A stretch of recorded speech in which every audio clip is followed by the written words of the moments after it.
in the past 3 days, 3 different attacks in Kaduna at the same, in different hours. No, all military barracks, the airport, places that are supposed to be protected. We've not asked ourselves, why is this happening? And how can we, the citizens, protect our friends, our families, our loved ones? This is something that I feel concerned about. Like, we need to find a way to protect ourselves first before we consider what to do next in terms of who to vote for and all that. Because this misinformation, this poverty, this fear that is being put out there in the minds of every Nigerian is making us cower, making us feel like we are powerless. And I feel that if we do not address it individually, it's not like a collective now, but individually, if we don't address it individually, there's a force that is going to hold us down for generations to come and keep us just dependent on them. Whatever they say goes, whatever they do, go. That is some, and here's another thing. A lot of politicians they've been having different body language. If you follow the news enough, you're going to see how they're reacting to this situation, reacting to the insecurity. Like, there is a deep knowledge of things that they know that we don't know, that they're using to control the narrative. And we need to individually ask ourselves, how do we protect ourselves? How do we protect ourselves from this insecurity happening in the country? That's all I have to say. Thank you. Yeah, thank you very much, Big Daddy. A wonderful take. You've raised some excellent points, but then, when you look at the level, I'm just going to ask some question quickly, please, sir. Look at the level of the police brutality, the level of corruption. The poor healthcare system, the education sectors in total shambles. The first country today, they asked to strike. So, are you saying as a Nigerian yourself that we should still sit down at home and just keep on looking? We have to come out. That's just my take. I don't know if you agree on that point at all. No, I don't agree. We don't have to sit home and look. No, that is not where we're going. In a situation where you take action in terms of you come out to protest, and we've seen it happen. We saw the NSAS in different parts of the country. We saw what happened to young Nigerians who were fed up of the system and wanted a change. Are you telling me that if we do that right now, we're going to be safe? If any political party comes out right now to say, this is not 2015, that we all came out in the street and we all wanted something different. This is a different dispensation. This is a different class of individuals who lack empathy. All right, so quickly, let me interrupt there, BJ. And I would like to, pivot and keep, obviously come up. You choose to come out because you feel it's not safe. You can't ride a train, you are not safe. You can't fly through the airport, you are not safe. You can't travel by road, you are not safe. You can't sleep in your house, you are not safe. Tell me where you are preserving this word safe. Relevance the word safe is to Nigerians that want to speak up in the face of impunity and gross incompetence. I don't understand that reasoning, but again, that's your perspective. I won't challenge it. For many of us, I came out during NSAS. I survived the Lekki massacre. I carried dead bodies. For weeks after the shooting, I tended to injured victims in safe houses across the country. I am still traumatized. I am still trying to relieve that night. I am suffering from survivor's guilt. You can't tell me that choosing to stay indoors is another way of preserving my safety when I know I'm not even safe in the first place. So again, I reject that sort of thought. I'm not going to promote it. But anyway, that's your perspective. I'll let you hold on to it. Samji, go ahead, please. Mike is yours. So let me hold on. I'll come back to you, Samji. I'm not saying anything about staying at home. You're getting it all wrong. You are changing my statement. I don't know what you mean. I didn't say that. I just said that if we want to do this as a collective right now, I'll be sure I said the people that are currently owning the structures lack empathy to understand what we need, to understand why we are coming out. Brother, they do not understand what I'm saying. Listen, let me tell you this. I don't come from that background. Hold on. I would sit here and challenge you all day. When I went out on the day of the election shooting, I didn't do that because it was convenient or I'm part of a political association or perhaps there was something to gain. It's because my life was being threatened as a young Nigerian at the hands of rogue police officers. So if you're telling me that Nigerians, I don't care who you are, what you earn, the kind of car you drive, you can't even shuttle Abuja, Kaduna, you can't drive between Edo and Warri, you can't go between Ore and Akure and tell me that you are safe. So what difference does it make? And we need to walk back this coward attitude that some of our parents have instilled in many of us. Oh, don't do nothing, oh, don't hit up the polity, don't provoke the government, oh, just pray, don't worry. Oh, we ought to fucking reject it and sit here. I'm not one of those people that will sit down from the couch and tell people go do. I went out there, I protested. We stayed back. I know the persecution I have suffered, my life in danger. So don't come here and promote that, because this attitude of, oh, we are scared of the unknown is why we remain where. I don't know, brother. I gave you a second attempt to redeem yourself. Listen. I don't want to be combative. Let's pass the mic. I'll give you back. Let's pass the mic. Samsi, please go ahead and mute. Samsi, please go ahead. Let me have something to speak. It's my space. Brother, it's my space. Mute your mic. I can let you come back. Mute your mic, please. So let's say Okay. something. Big Daddy, just mute your mic for a second, sir. Oh, it's my space. I'm passing the mic to Samsi P. Samsi, go ahead. I will not be rapping today. I am very emotional, guys. No. I'm sorry. Hold on, just quickly. Let me apologize to the room. I am very emotional. And at this hour today, if anybody is promoting this docile nature that they've instilled in us, they've programmed us to say nothing, do nothing, remain indoors, don't even make a blip. I reject it in all. I don't care how reasonable it sounds. At some point, you have to look at your alternatives. There's no alternative. As a Nigerian, you have no alternative. The only thing you may have is perhaps a passport. What about people that can't leave the country? If you're not in Nigeria, you can sit there from a comfortable space and promote these perspectives. Many people don't have options. Those young Nigerians they killed in villages or rural Nigerians in Kaduna and everywhere else in the northeast and northwest, they don't have options. So let's stop promoting this nonsense. I'm not going to let it stay in this space again. Oloma, I'm sorry, you know me. I like to be polite, but today is not the day, because, as I said, I am still reliving some of the trauma. And to not tell many Nigerians who are hopeless, who feel helpless, that they should do nothing, I'm sorry, I won't promote it. Samson, the mic is yours. Great. No, before Samson speaks, one second, Samson. I understand where you're coming from, Mr. Kim, but also I also want you to keep your emotion in check as well. We can all agree to disagree in a respectful manner. I think Big Daddy was talking from his own point of view. In his own respect, yes, we can disagree with him, but obviously it's a comfortable point of view. Oluoma is my feedback, and because I get your point. But also we have to educate ourselves on it, for him to understand that, not just him, other people just understand that, hey, this is not going to take us anywhere. We can sit in our houses and be comfortable, keep on saying, this A, B, C, D. I mean, those who are even telling us to pray for Nigeria today, they're driving bulletproof vehicles. Our politicians, they know that prayers will stop bullets. They know that themselves. So the truth is, we need to look at ourselves and come together as a community, as a country, to understand that, hey, what is the way forward? Let's come on this platform and ask ourselves, what is the way forward? Let's see from everybody's different points of view, different angles, and then God decide, hey, this was as a country.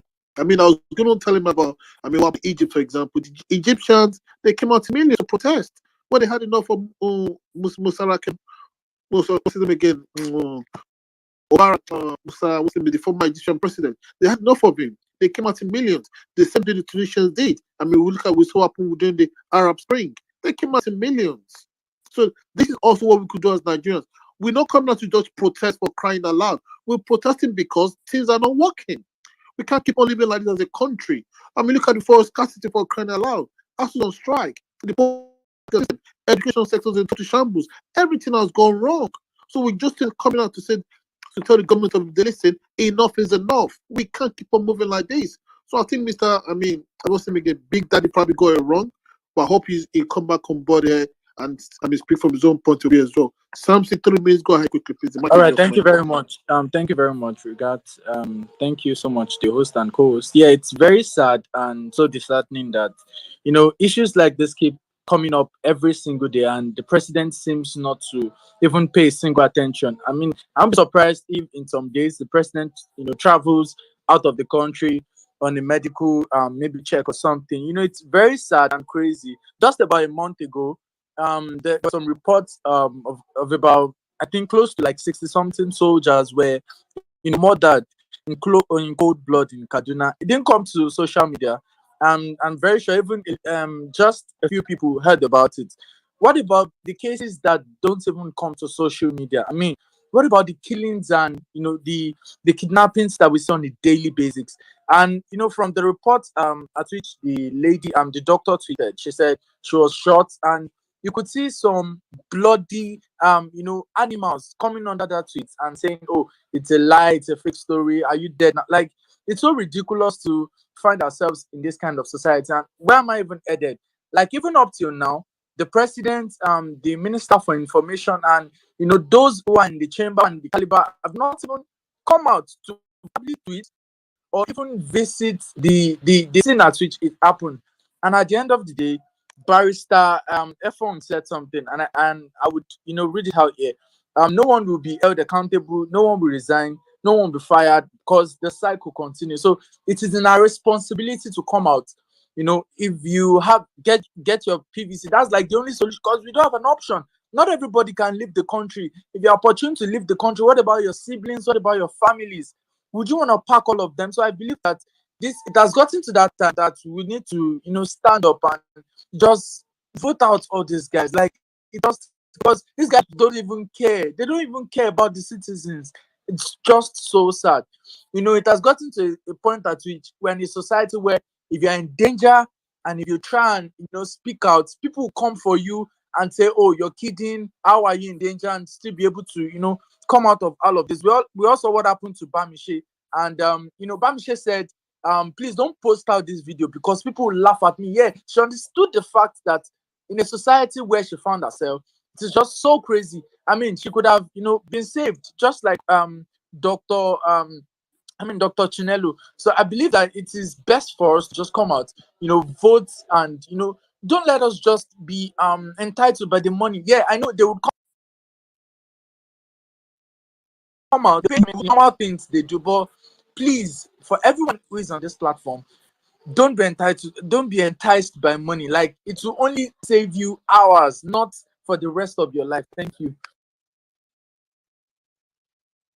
Thank you very much, Samzi. I appreciate that. Mr. Is it Abila? Mr. Abila, just 1 minute Yes. quickly. 1 minute quickly, please. Abila, 1 minute quickly, please. Go ahead. Okay. So just like I was saying, we actually need to renegotiate the social contract we entered with politicians, and because of course we can't be giving them 8 years, a complete failure of 8 years.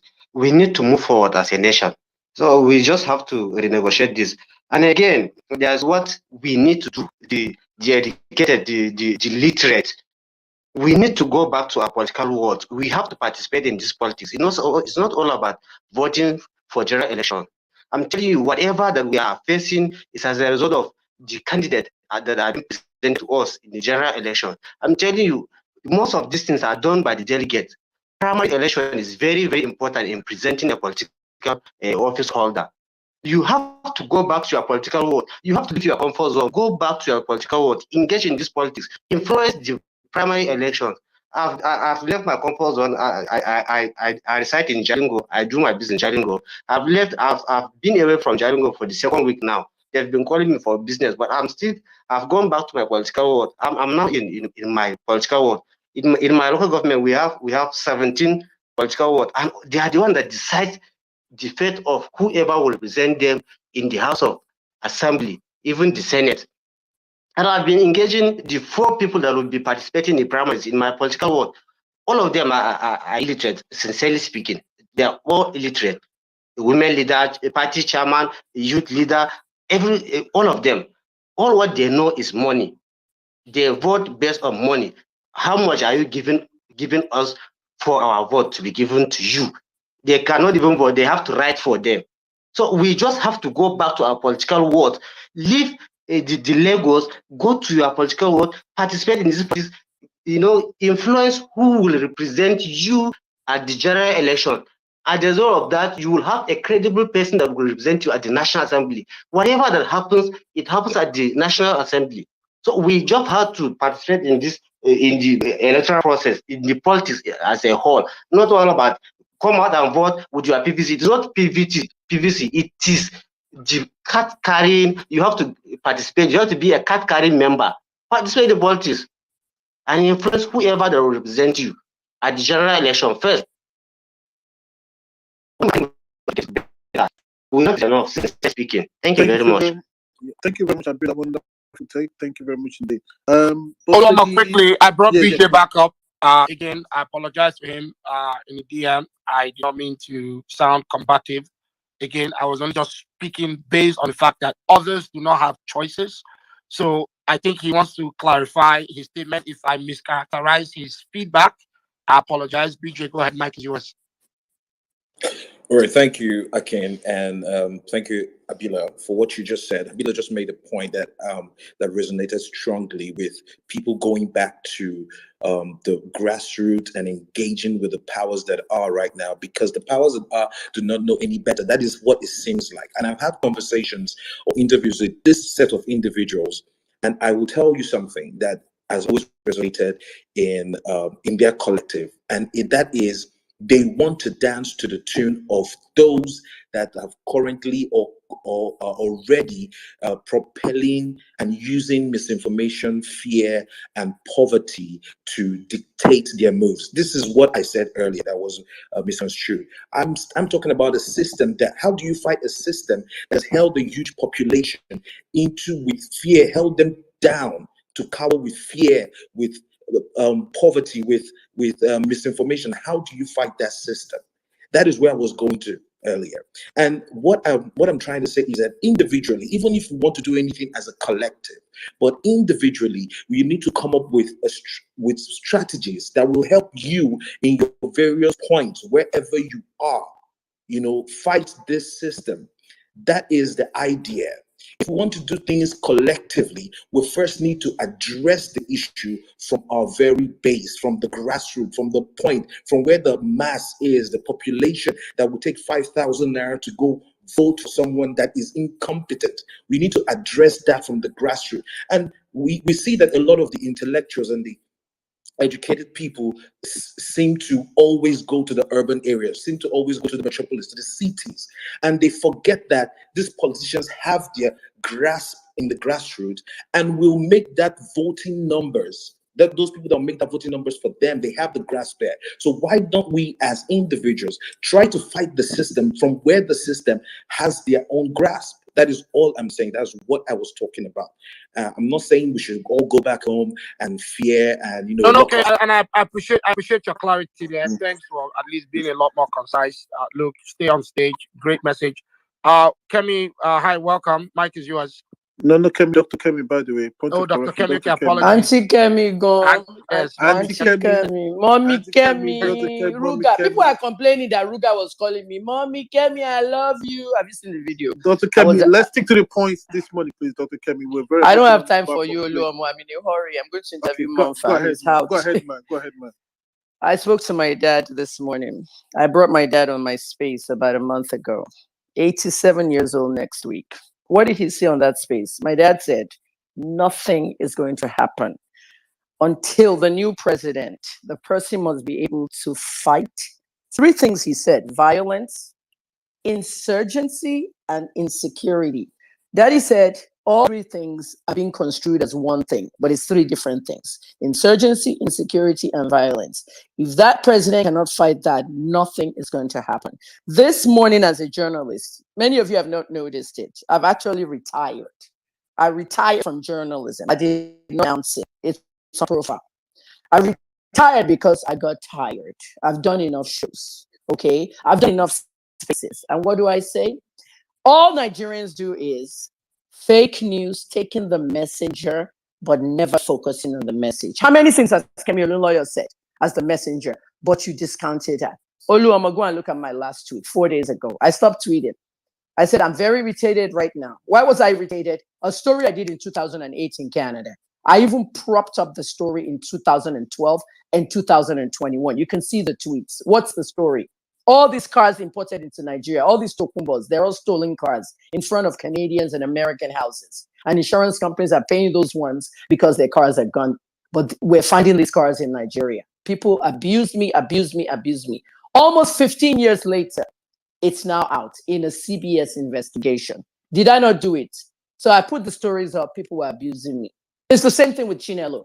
Are you dead yet? Are you dead? But you said you were shot, blah, blah, blah. If you don't believe people anymore, especially journalists, believability in Nigeria is 0. That's why I left. I told Chris Nwandu, one of my best friends who is a journalist, CKN News, Chris, if they're not serving food at the table anymore, you leave the table. I quietly left 4 days ago. I'm on Instagram on my work page. It's private, and I'm just educating my group there with health. I'm not practicing journalism anymore in Nigeria. The media destroyed Nigeria. I said it, and I continue to say it.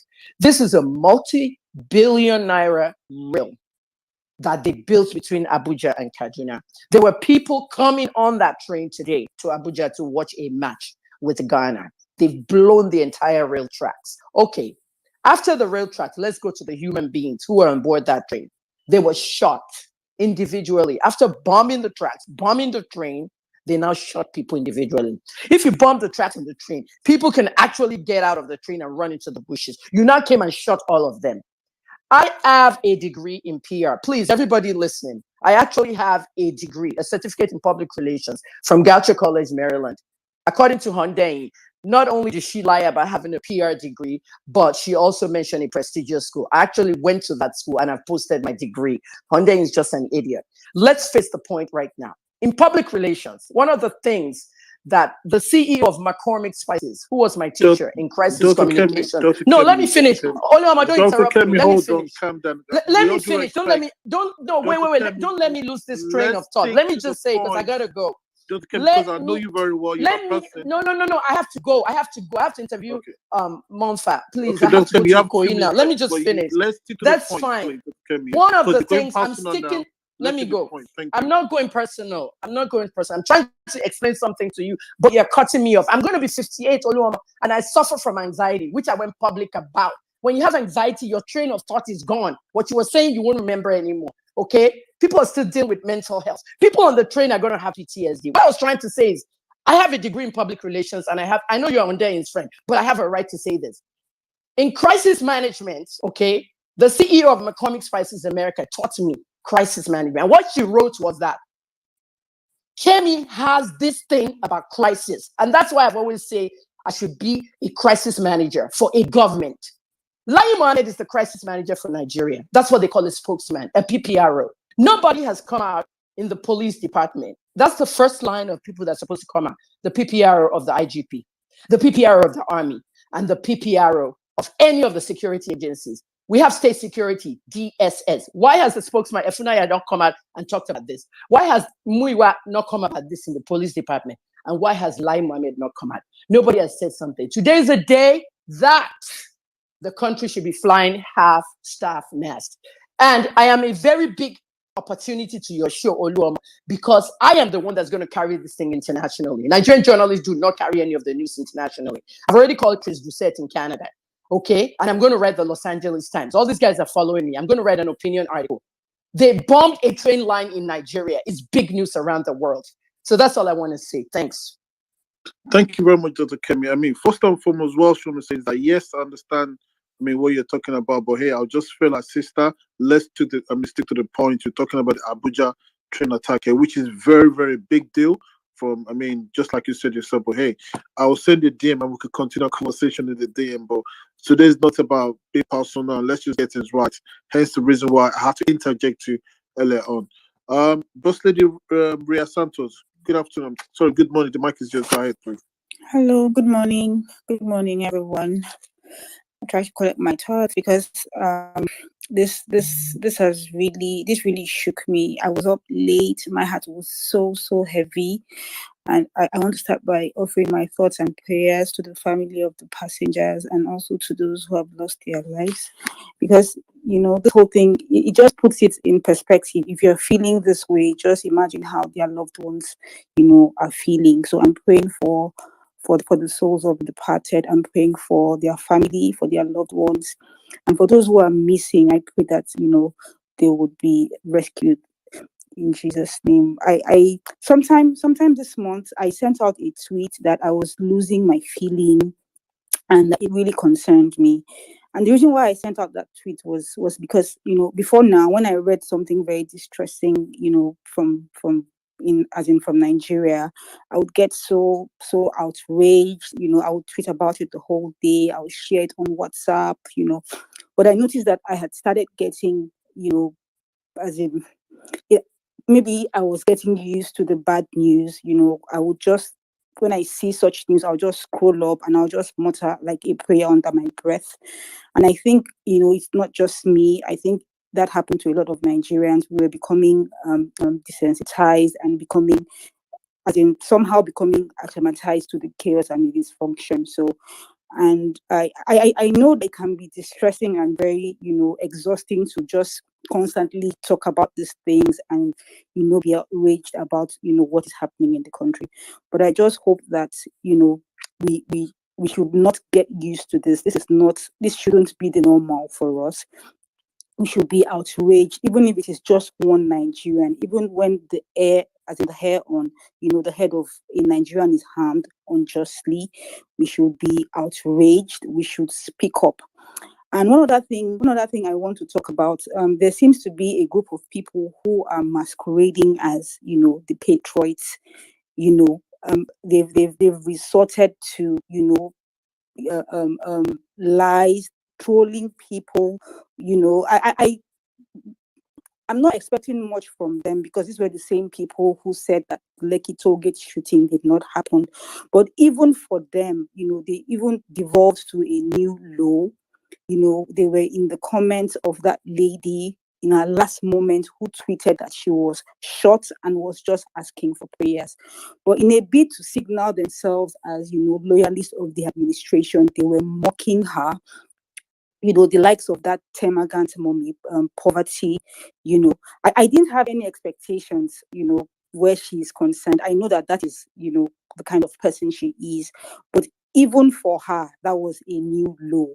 And I hope that, we take that title back from these people. They are not the patriots.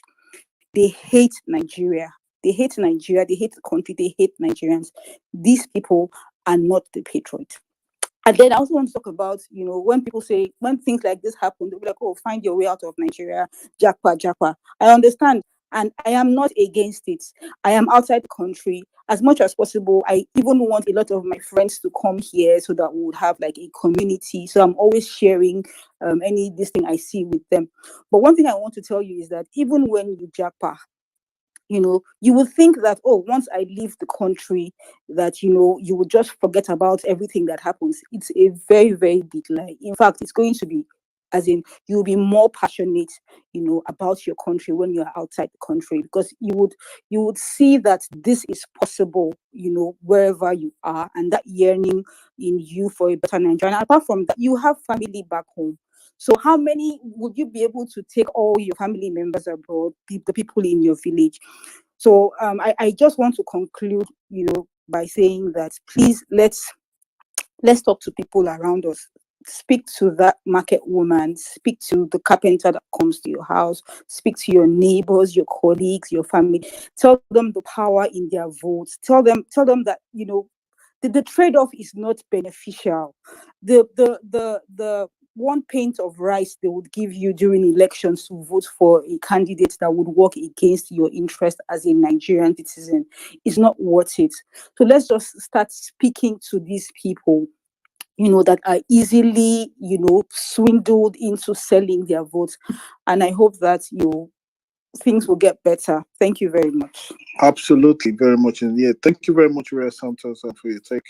A wonderful take. Just like you said, maybe, you live in Nigeria, don't live in Nigeria. It doesn't matter where you are. Nigeria belongs to all of us, you understand? Even me, myself, I've been at work this morning. I couldn't concentrate at work because everything I was seeing on the timeline, the one watching on TV, so I just feel sad thinking, how did we get as a country? How on earth can I not be walking down the street of Lagos? Or maybe, for example, I'm going to go to somewhere like Kajul Castle in Kaduna, for example. Years ago, people used to go there on holiday. This is Standard Underwear. It rides up every And now it's impossible for me as a Nigerian to go to Kajuru Castle that in my own country because of the level of terrorism and everything. So everything has gone wrong. Thank you very much, Rhea Santos. Brother Isa Mohammed, the mic is yours. 3 minutes, please. Go ahead, sir. Thank you, Egbon, for the opportunity. I want to start by sending my condolence. Isa, sorry. Yeah. Every second, Egbon, my brother. Yeah, I'm a small boy. I don't understand this stuff, but yeah, go ahead, sir. Go ahead, my brother. Go ahead. Okay. Condolence to Chinelo and people who lost their life in this unfortunate incident.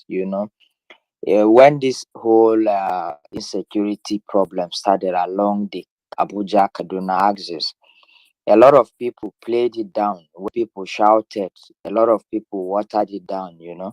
And when they wanted to fix the runway in Abuja and then diverted flights to Kaduna, we could see that the federal government provided security on that axis because they are being affected, because VIPs are now flying in from that side. There was security on the Kaduna road. In fact, the bypass, because I schooled in Zaria and I used that route as well, the bypass was fixed. The portals were fixed. But immediately they finished the runway in Abuja and life returned back to Abuja, they didn't care about the commuters who plied that road until the trains came. Everybody left the road and went to and start using the train. You see, let us tell ourselves the truth. It is them against us. The resources and everything the government needs to do to protect lives and property of Nigerians, irrespective of the state, is there. But because they are not affected, because they sleep in their castles, because they have securities who watch over them, they don't care. And the annoying thing is, security men that should be protecting lives and properties of Nigerians are the ones who are carrying bags and jollof rice for Madam and Oga in parties. It's unfortunate. In 2020, I was involved in a project. As I speak to you, I am looking at the concept note, National Conference on Transport Security. I worked on this concept note, and the theme was managing threat and vulnerabilities of workers and commuters at train station, tracks, and road in Nigeria. Because we understood the threat this is going to have in the future, there was nothing within. We pushed this thing. Ministry of Transport, Office of the NSA. Nobody listened to us. We went to NIPS, saw some beautiful research that have been carried out by people on the security problem. Some did work on the road, some did work on on the train lines, different modes of transportation and how to protect Nigerians. Nobody cared about it. Nobody is implementing anything. Everybody is just doing sit down look because you see, we have this attitude in Nigeria. If it does not concern us or if it does not come close to home, we just relax and like we'll be all right. You will sort ourselves. Until it happens to us, we now feel, oh, this thing is serious. A lot of people, especially from northern Nigeria, when this insecurity problem started and people were vocal about it, they're like, nah, people are trying to pull down the government of General Muhammadu Buhari. People hate Buhari because he's a full animal. There was no issues that people cast as passion on this issue. They were not concerned. Like, if we have a common ground, there's a real problem. We need to work together and solve it. We will have been able to make headway, but we politicize issues and make it a problem. And ironically, the people who were very vocal pre-2015, who said all manner of things on air and different social media platforms, are now quiet because the person they brought into power has failed. We cannot mince words. Buhari is a colossal failure. Insecurity wise, in terms of the economy, we have high unemployment rate. Our economy is in shambles. The power sector is not working. What has this man done? In secret, I can tell you, I know a lot of people in APC. Even my uncle is a card carry member of the APC. In secret, they criticize him. They say all manner of things. We cannot mince words. Barry him. They say all manner of things. We cannot mince words. Barry him. They say all manner of things. We cannot mince words. Barry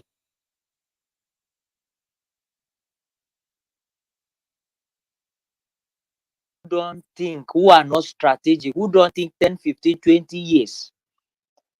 Ideally, by now, we will have thought, okay, we are rebuilding our old rail tracks. What is the security implication? Research should have been done long time ago. I remember when they started constructing the road from Nasra to Loko, this Oweto bridge. I remember years back, I asked my uncle, has there been a study to look at the security implication of this road? Because once this road open up, there will be traffic and a lot of things. My uncle was like, nah, nothing is gonna happen. Ladies and gentlemen, last year, I couldn't go home because it was really bad. That road became a hotspot. A lot of people were kidnapped. We need to begin to develop policies and framework and have 10, 50, 20, 30, 40 years and 100 years strategic plan in all sectors of our economy and see how we can grow. This sentiment of this one comes from my area. If we continue like this, it will consume us all. I yield the mic. Thank you very much, Issa, for that take. Thank you very, very much. I know you also have a clue about obviously exactly what's going on with insecurity. Just like you said, I mean, Nigeria's a nation ruled by, very poor people with money. I mean, our leaders are poor in value, characters, duty, empathy, love, and even compassion. I mean, in fact, probably I would say poor in everything. Just the truth. Thank you very much, Issa, for that take. The state of our country today makes me sad. It breaks my heart to see that a nation that I was hoping that we'll be setting the pace, and the rest of Africa could be looking onto us. I'm afraid is come back to the drain. Mr. Is it the ADC? The mic is your 3 minutes, please. Go ahead, sir. Good morning, everyone. I think that what is really happening to us in Nigeria is a terrible thing right now, and it's something that we all collectively need to combat. I saw that Mr. Issa was saying that we should have 20, 30 years plan, but let's be honest with ourselves.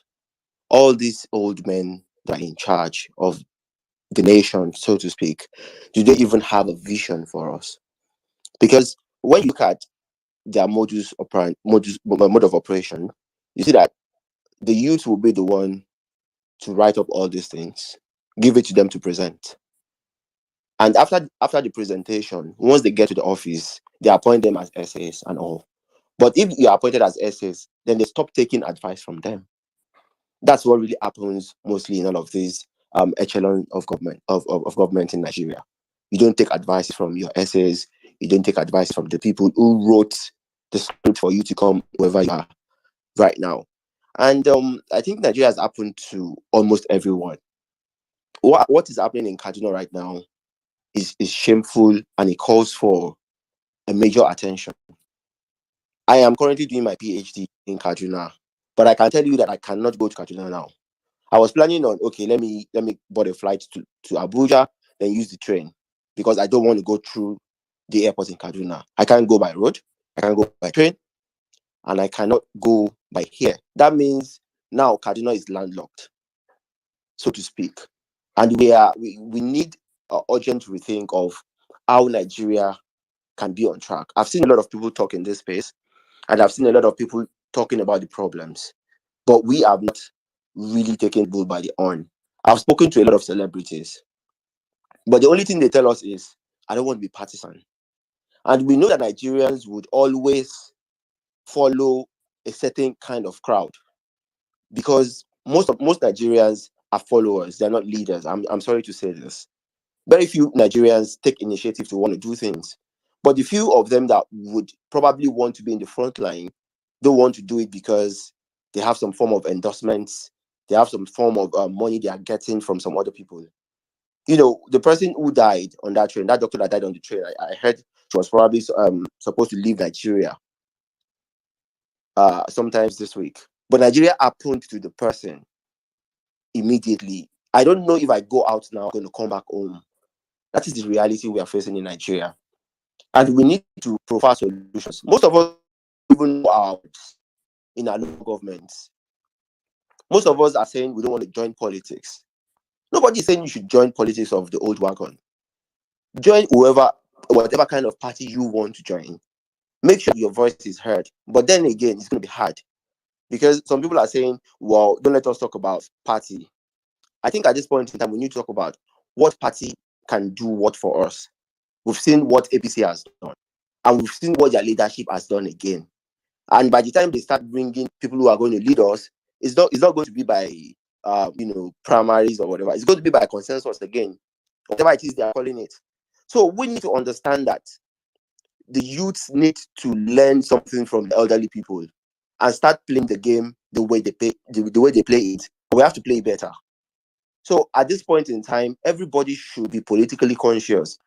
And if you see that your neighbor is hungry and you are earning over 200,000 naira, call them together, buy one bag of what is it called? Buy one bag of rice and share to them. It's not, you're not buying their vote. You're just making them reason in a different way that, okay, are you hungry? Is it hunger? Because you need to feel their pain too. They are hungry. Buy that bag of rice, share to them. But by the time you start talking at the CDA meeting, they would listen.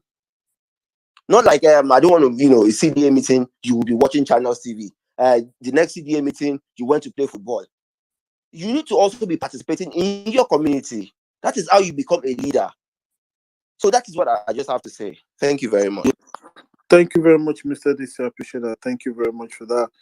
Good, wonderful words. I think what's the problem also having our society is the fact that our society is too fragmented that our citizens as Nigerians can hardly unite. I mean, to force our leaders to act responsibly. No matter what you say on Twitter, for example, we all not be united. You see some people who say no, this is that. I mean, just go on timeline now. You still see some, is it BMC, whatever you call them, and still, you ask yourself, are they actually in the same country as us as well? I mean, also just like we have a few people controlling the affairs of the country, we also have a very few people, a few minds asking for good governance in our society. I mean, Nigerians have demand for good governance. That's another thing we need to talk about.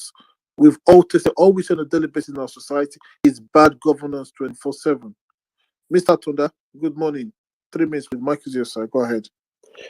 Thank you, Lomo. Thank you. I want to start by, joining others to give my condolence to all those who has been losing their lives due to Nigeria, due to the mess that we have as a country right now. And I want to also quickly thank Akin for giving me this time to speak. I actually didn't believe he was going to give me, because I think we've everyone that has spoken well, and we've quite agreed that there's actually a problem in our country right now, right? If you look at all the indices of life, wherever you want to point to, we're on zero, right? And I want people to kind of go to, website of developed countries, look at their security alert message to their citizens regarding Nigeria. Look at the one for UK, look at the one for Canada, look at the one for United States, and look at what they wrote.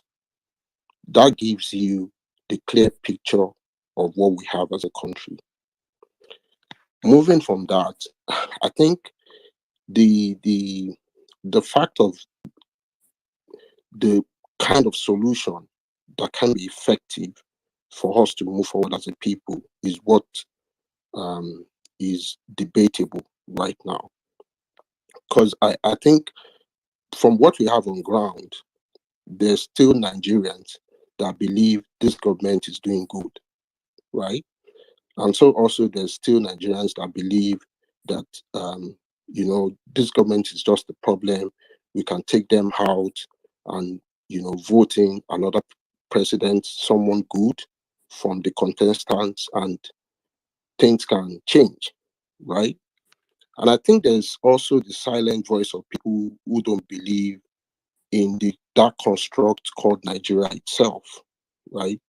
So I think what we need to do right now to try and marry all those three solutions that is evident in every citizen of Nigeria right now, because we all either belong to one group, right? and try and marry those solutions to the evident realities that we have and see if those solutions will solve the problem. I think that is what a question that each Nigerian, anyone that comes from that construct called Nigeria, need to ask themselves right now. Thank you very much, Akin, for giving me this time to talk. Thank you very much, Atunda. Wonderful take. I appreciate it. Yeah, just like you said, I mean, I believe one of my opinions, three things that have really destroyed our country today. I mean, look at religion, tribalism, and of course, politics. That's one of the three things that have led us where we are today. Mr. Jacks, go ahead, sir. The mic is yours, sir. Thank you very much for having me, Oluomo. Thank you once again, and so happy to be on a space that you're actually co-hosting. It's sad. Let me first of all say, may the souls of the departed, may they find peace wherever they go. Nigeria failed them. A country that was supposed to protect them failed them. A country that was supposed to be their protector allowed them to get killed. And it's sad. Let me first of all say, you ask where is the president and where is Lai Mohammed. The question is, do we even have a president? You don't have one. Lai Mohammed is only known for spreading propaganda. He's a minister for misinformation. You are not going to expect him to come out and say anything sensible, because just as he's silly with his comments, he's also silly in his brain. He doesn't know what he wants to say. Sometimes I wake up and ask myself one question. Who caused us as Africans? Who caused us as Black people that has made us the way we are? Human life means nothing. APC is a blood-sucking party. APC is like a vampire that just seeks to destroy. Since it came into power, since its inception into power, and even till the moment it has stayed to this moment, it has never been anything positive about APC. But the most amazing part of this whole thing is not even President Buhari, because first of all, you don't have a president. I consider the fact that Nigeria does not have a president. It's the fact that we Nigerians, we are calm. We are calm. In developed countries, we should be occupying the streets right now. We should be occupying the streets right now and making sure that our messages are heard. But we are calm. We sit in our houses, we pray. Oh, thank God I was not there. We call our family members who were probably maybe who were part of that train exercise and say, hope you are fine. Oh, thank God, oh, God saved you. And others died because I feel maybe they don't know God, or maybe because the God they serve is not as strong as your own. We continue to allow all manner of nonsense every day. And I will say it with all boldness, without apology, that we are the ones to blame. We are the ones to blame. 2023 is around the corner. We still have people who are already campaigning for useless people. We already have people amongst us, influencers. Go and look at BMC. You ask the question, you begin to wonder if they are Nigerians. These are enemies of the people. You see a failing government, you see a failed system, and you are coming out to defend it. There's one I know, very popular, the Bomo eater. He's always sweating when he eats Bomo. Even with the devilish system they've put in place, you are still coming out to still defend this same thing. I continue to believe that we are not ready for good governance. I continue to believe that we are not ready to take that change. Everybody won't go heaven. That's our problem as Nigerians. That's our problem as Africans. We must begin to take the bull by the horns. I pray and I hope we get it right in 2023. Because as I've said it before, and I will continue to say it again, our problems are not these leaders. They are a reflection of who we are. We, the people, are the problem. We must vote right. We must stop thinking with our stomachs, for crying out loud. We must vote someone who is capable of giving us what we want. Those that were on that train did not know they were going to die today. They didn't know they were going to die that day. They had dreams, they had aspirations. And all that were cut short by a country's misadministration, a country's lackadaisical attitude. And we sit down and we keep quiet. Every day I will continue to tell them, if you are one of those people whose job, and I'm not afraid to say it to you, if you're one of those people whose job is to spread misinformation, if you are one of those whose job is to continue to support a failing government, either as in form of an influencer, a journalist, or anything, God will punish you. because you are the ones bringing this problem to us. We must come out and speak. We are not talking. People are dying by the numbers. We are not talking. Human beings are wasting by the corner. We are not talking. How long are you and I going to fold our arms and continue to think that manna is going to fall from heaven? God is going to come. God is not going to come and save you and I. We are going to save ourselves. 2023 is coming again, no? Tinubu is coming out. Atiku is coming out. All those analog brains grandfathers, they are coming out again. They started sharing rice. Some of your influencers have started collecting money from them because they are shameless, and the majority of them are shameless and hungry. So I don't expect anything less from such people. Some of them have started sharing groundnut oil. They started sharing relief items because our fact that we are greedy people, we may forget the trouble we are getting in now, and we will vote another this thing. What I believe is for Nigeria to grow, we must kill those political things called PDP and APC. We must kill those two. PDP is a university where every corrupt and useless politician came from. APC is a postgraduate school.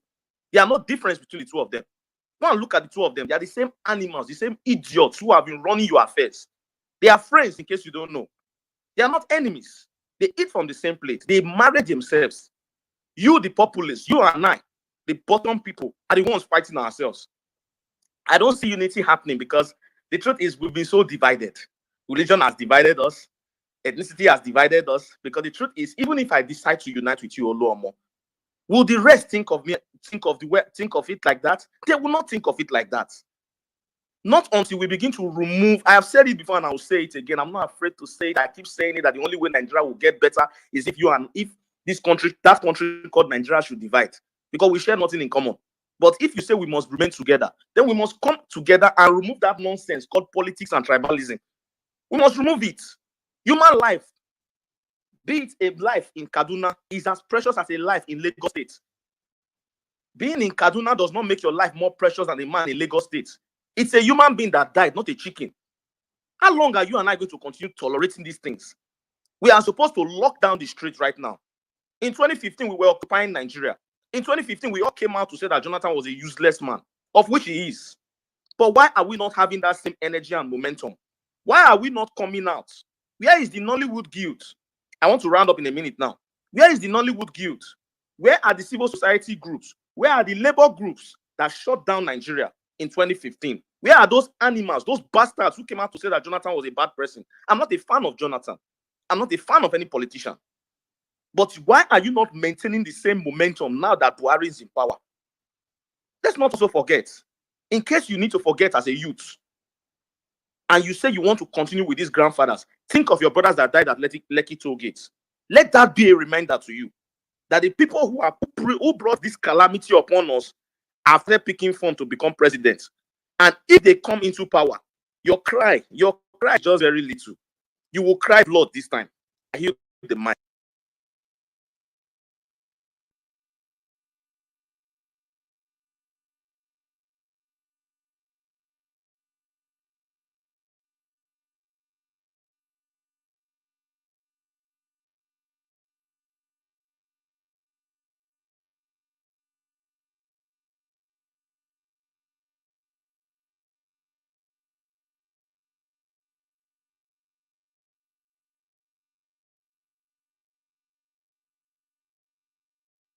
To all those that have been affected by yesterday's tragic incidents, those who were affected directly or indirectly. Now, I think one of the major problems we are facing is denial. A lot of people are, especially particularly from the north, some people are still, in denial of what is happening. People keep creating blames, saying, "Oh, it's not Buhari's fault. Oh, it's the previous administration and all." And I think it's very important for us to all accept that this government has failed us. A lot of people die by the day with no accountability. Nobody is safe. I mean, those people who were affected by yesterday's incident they would have lived if we had a government that was accountable and had the interest of its people at heart. Now, another important thing is our youth are, well, thank God that nowadays the youths are starting to get involved in politics, but I think something that's very important is for the youths to be involved in the government. Be involved in the government, be involved in the politics. I think the ratio of the youths to those who are older is quite very huge. And we the youth alone can collectively bring change to the country's current situation. And we do not expect those older ones. I mean, Tinubu is contesting, Atiku is contesting, and these people have already lived their lives. So if we allow them to continue living, I mean, how many more years do they have to live? So pretty much we do not expect them to, begin to feel bad about what's going on because they've already lived their lives. We are at the receiving end. We are at the receiving end. Our children, our future generation are at the receiving end. So I think it's high time we all stood together, kept our ethnic, religious biases aside, kept our differences, and collectively fight these people. This is quite very hurting, and I just hope that very soon we'll be able to bring an end to all this bullshit in the country. That's all I have to say. Thank you. All right, thanks for that. Chiamaka, welcome. Mike is yours. If you are in the audience, I'd like ladies to come up, please. Going through the list of speakers. It's what within work hours. I like us to respect, people's time as much as possible. Get folks up here on stage. So Chiamaka, go ahead, keep it short. But again, take your 2 to 3 minutes, and then we'll keep it moving. Thank you. Yeah, thanks. My condolences to everyone who's been affected. It's really heartbreaking to exist as a human being in this part of the world right now. I mean, the emotions right here are so mixed up. I don't know how I feel, and I've been ranting on WhatsApp since morning. And just to say that the year we've all been clamoring and waiting for is just like tomorrow, and that's 2023. A lot of us are on social media, get your PVC, and we have yet to get them. We're here screaming and being Twitter giants, just like they'll call us. And we're not far from what they call us, really, if we do some introspection. I mean, there's a handful of us who are really doing the work and walking the talk. But then there's a greater number of us who are doing nothing other than coming to make woke comments, trying to be savage on Twitter and spill bullshit. And so we need a change, but we can't get that change by sitting behind our keypads and, being parrots right here. We need to do better than what we are doing. And just to echo what almost everyone has said, there's a trend with the political class. And because our generation, mine, the one before me, and the one after mine, are a bunch of, people who want to learn no lessons or take no corrections. We should be with our lesson notes constantly. There are things to be learned and we are not learning them, which is how to mobilize and organize ourselves. APC and PDP are the two political parties in Nigeria. They parade themselves as different groups, right? Have you seen the way they attend each other's parties? The way they hug themselves at our own peril? And we sit behind our keepers. Oh, Chiamaka is Igbo, so I cannot associate with her. Rukaya is Hausa, I cannot speak to her. Akintunde is Yoruba. Oh no, they are snitches. We can't have a fora or a forum. So we have to do our things separately. How the hell would you want to do things separately and think you can achieve something or anything? We have a common enemy, and the common enemy we have are the people who want to make sure that Nigeria ceases to exist at the end of whatever time they have.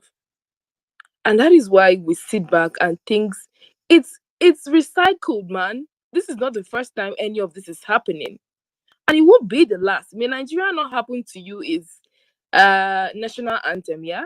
But Nigeria is happening to all of us, one after the other. So it's not enough that we're here, this is great stuff. We're trying to organize, but we need to walk the talk. Get your PVC. And please don't get it because you want to get an identification at the bank to do your transactions. Don't do that.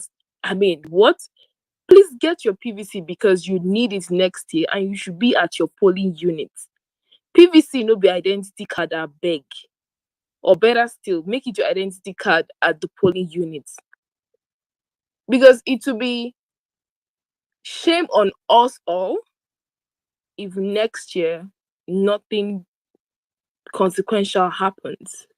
And I'm saying this because even after all the clamoring, the Abuja council elections was a shame. If we're saying we want to do this, that election came and the turnout was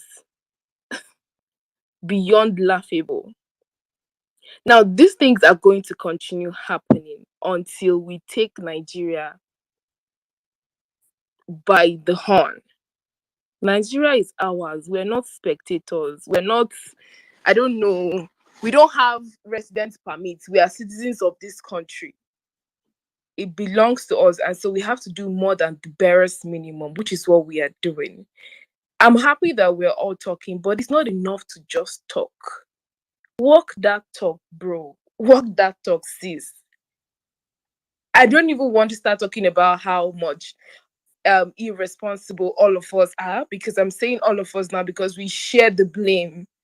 I mean, I might be doing great at one side, but on the other side, I'm lagging totally. And that's the more reason we need to come together and hold hands to do this so that we can complement each other. And of course, because they know that religion and tribalism is one easy catch, they divide us along those imaginary lines steady. And we keep falling. Kenny, I mean, what's wrong? And then we call them inept, stupid people, blah, blah, blah. But we're not doing better than they are doing. Because if inept and stupid people are able to constantly divide you along imaginary lines, then you are worse than they are. We should do better. I'm just going to drop it here so I don't continue speaking plenty English. Let's just simply walk that talk. Simple. Thank you. Thanks for that, Chiamaka. I'm just reading a very sad story. Again, trying to highlight the stories of many of the individuals that lost their lives, unfortunately. Mohammed Amin Ahmud, young Nigerian. I'm sorry, I'm just very emotional. It's terrible. I mean, regardless of your origin, LGA, religion, if you're not in a moody space right now, then perhaps you need to rethink your Nigerianness. And I say this because, I've seen people gloat over Chinelo's death. The other young individual, was coming from the APC convention where he was a youth contestant for the Northwest APC seat. It's just very sad. You see some of the brightest amongst us being cut down like chickens. And again, you have a government that's non-responsive, shows no form of empathy. The VP wakes up this morning congratulating a man that we can't even vouch for his age, his birthday. Like, you start wondering to yourself, don't these people have fucking priorities? I mean, again, yes, life goes on, you have to do your politics, but sometimes look at the temperature of the country or the mood, perhaps whatever word is befitting, and say, let me react like a leader. And all that is missing. Not even one official statement through the spokesperson for the army that sent people to go rescue, again, let's say some of the fortunate ones that walked out alive. Not even a word from your minister of disinformation. Again, this is one of the reasons why they banned Twitter. For many of the young Nigerians or Nigerians that suffered one form of violence or casualty to God knows what, that could not tweet about it in real time, their stories are untold. So this is what they want to do. Gag. The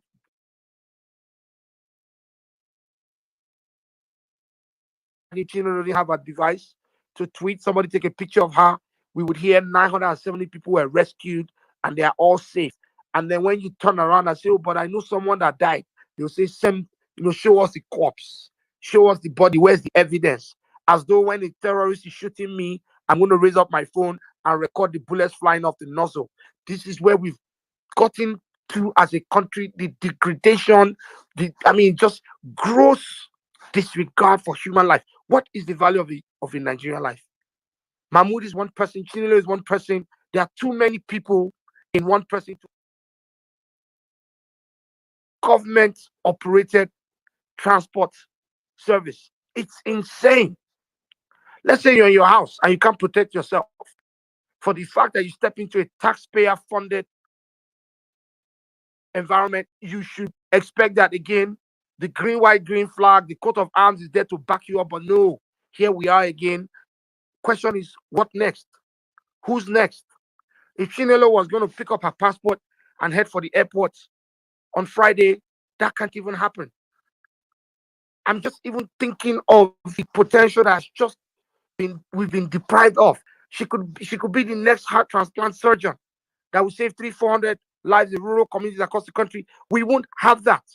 So again, when people sit down and say, oh, let's not be critical of government, or perhaps they're trying their best. We were not where we are today 8 years ago. We were not. You can't travel by road. There's no fuel to make you travel by air. Okay, we're investing in trains. I'm not going to talk about the question of trains, but at least let it be something that we can even enjoy and say, oh, at least for once, there's something that makes us feel good. No, everything is an ugly story. Everywhere you turn, it's insane. And then there are now people, young people, that work for these clowns, that do their bidding, promote their agendas, write their propaganda, and still come out there and promote it. It's shameful. It is shameful. Again, whatever party you belong to, whatever office you work in, private entity, everybody ought to speak up. Soros, okay. If Nigeria happens to you, I don't want to be here speaking on your behalf when you are there pulling down the next Nigerian that is doing the needful. It's shameful. Find your soul. Find your fucking soul if you have it. I'm sorry, I'm cursing. But then again, we shouldn't be here where many of us should be at work trying to make a living in a country where unemployment is over 30%, inflation is over 25%. You can't even write a letter to yourself and say 4 years from now, I will use my 1 million naira and do X, Y, Z, because that 1 million naira may be valued at less than 80% of its value. It's just insane. No social security. You don't have access to healthcare. We have a president that will jump on an aircraft with taxpayer-funded money where we have petrol to power hospital generators. But then again, they'll fuel that aircraft and send him off to go check on his doctor. It is just insane. If you sit down and you support these people, you promote their agenda, I don't even know what to say.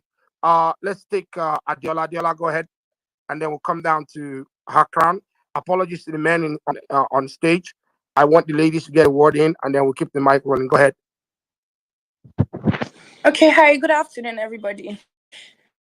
I've just space since it started, and all I want to say is that, yesterday when I read that lady's tweet, I couldn't even comment.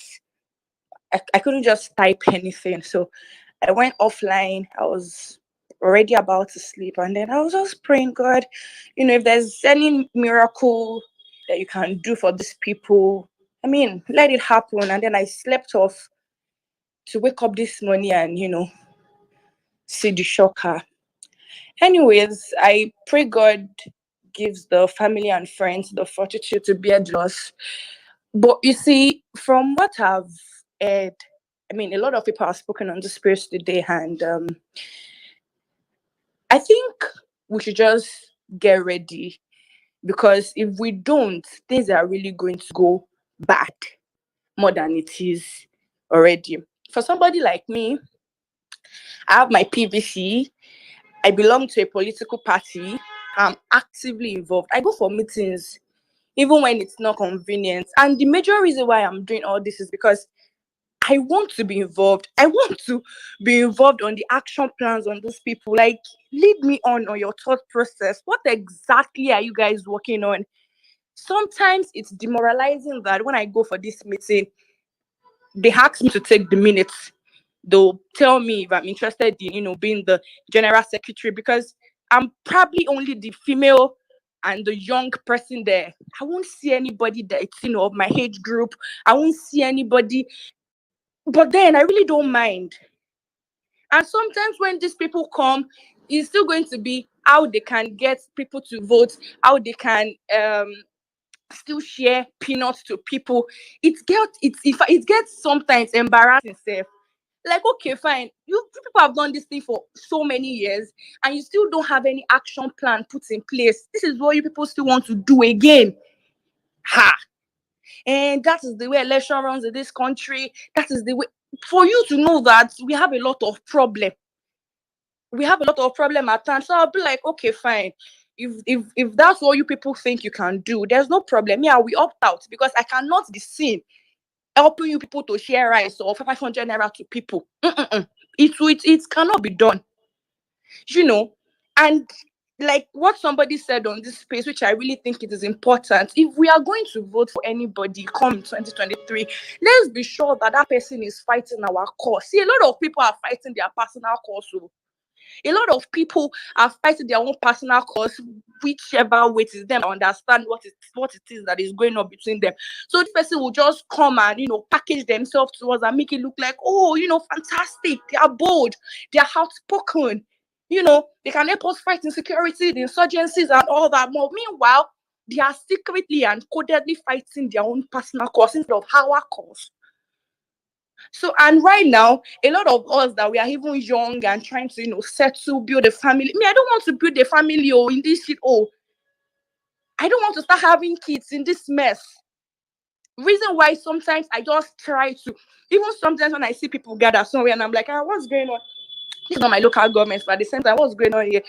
One guy is trying to contest for honorable Kinuka. I'll be like, oh, really? What's his name? What does he do? Let me have his profile. Let me, Google him for you people. And then I start also because this guy, nice profile. What's his age and all that? Even when I'm not even concerned, maybe I'm just on my way going to the market or something. I will just stop when I see people doing rally. What's going on here? What's this one contesting for? Under the sun, I will just watch because I'm just like, okay, fine. It's from somewhere, but sometimes it can really, really, really be demoralizing. And when somebody said that, somebody said something, person said,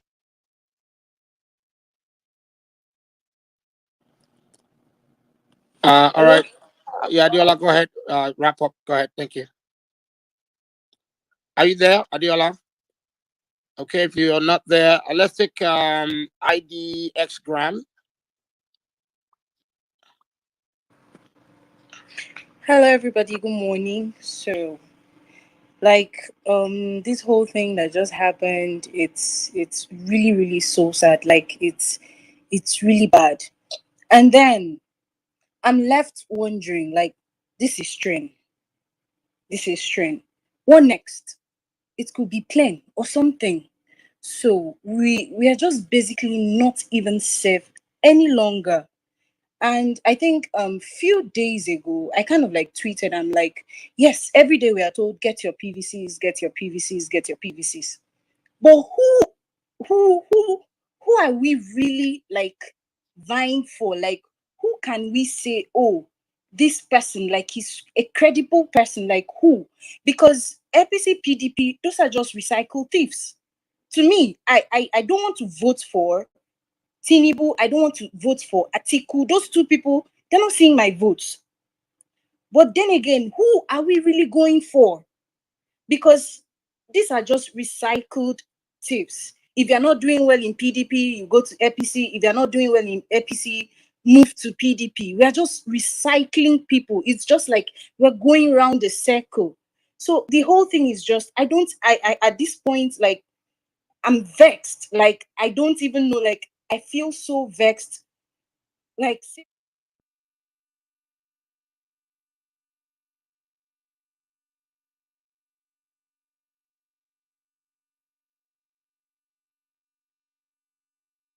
like a way out of the country, like a way we can just move forward. We can say, oh, this is how we are going to do this thing, and from here is going to be better.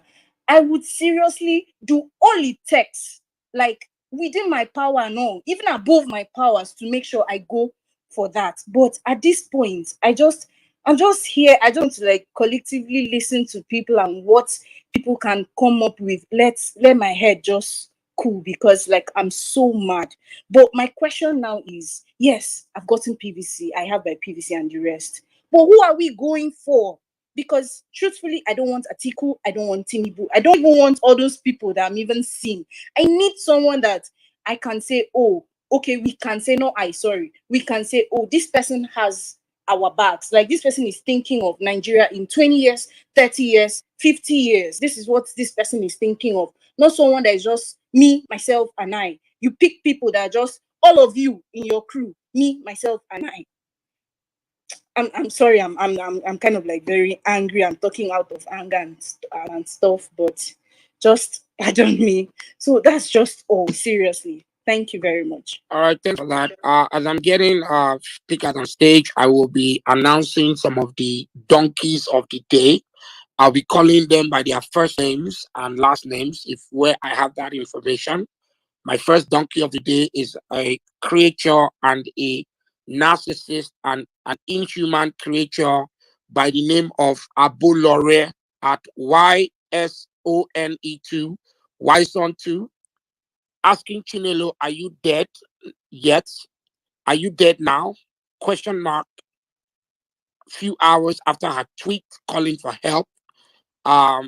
Whoever he is, whoever is related to, friends, neighbors, please kindly give him a call and tell him shame on you in the loudest possible voice. We ought to start naming and shaming people. There's no room for cowards or the most vile in our society, and we will call them what they are. Again, come and beat me. I will give you my current location. I am ready to fight. Right now, I am very pained, and it's just incredible that we even have Nigerians that are soulless working in our midst. You don't need to know Chinelo or Mahmoud or any of the victims.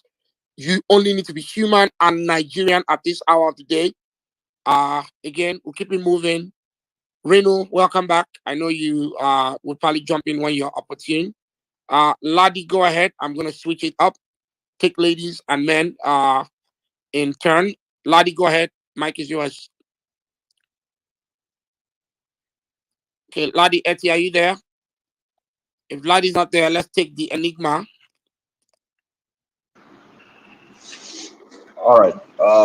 Good afternoon, everybody. Thank you for the opportunity to speak. It is a sad event ever since Nigeria have been Nigeria, but in the recent times, it has even gone worse. Can anybody hear anybody? Yes, I'm speaking. Can anybody hear me? Yes, I can hear you. Please mute your mic. If you're having audio issues, leave and come back. But go ahead, Annie. All right, thank you. Hello? So, as I was saying, we are in the worst of our moment in history. And there are basically few things that has made it worse. The fact that the citizens' roles and the civic space has been bastardized and have been shut down. It made the whole situation worse, because the people are angry. It could appear as if everywhere is silent, but I can assure that the majority are angry. We are only speaking at the corner of our rooms and like in spaces like we do. But in societies, when the citizens are angry, the civic society practitioners, the labor organizations are the ones who collect the voices and amplify it, and then engage the government, and then the people have a direction to their voices. But in our society, what is happening is that those who are shouting, there are propagandists, there are government apologies, there are government officials who brazenly come to the public and spew lies, and nothing would happen to them. They still go about in their hometowns, they still go about within the society, nothing happening to them. There is no consequences for their actions. And so brazenly, the government continued to wallow in its ineffectiveness and inefficiency. And the whole system continued to get bastardized without remedy.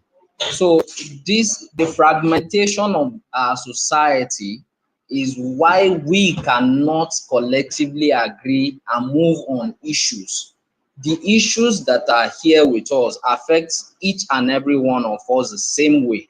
Like the host said, one of the victims, or maybe few of the victims, are even members of the political parties ruling Nigeria currently.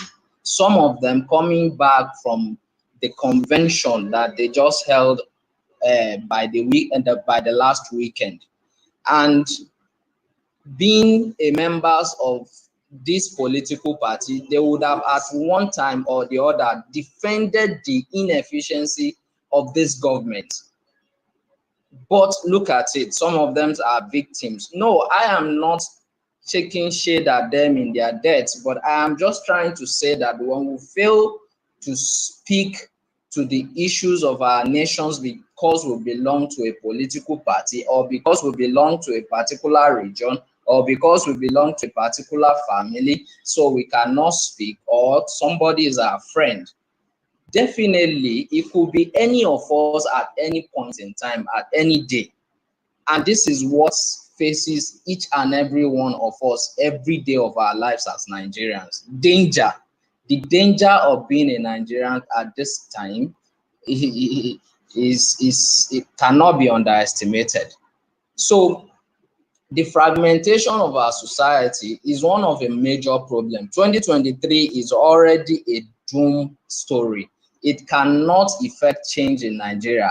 And if we are all going to be unfortunate, the ruling party will continue in power.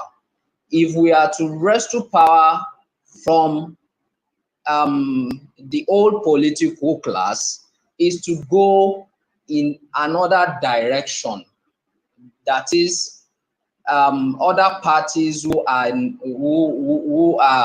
seen to be lesser parties.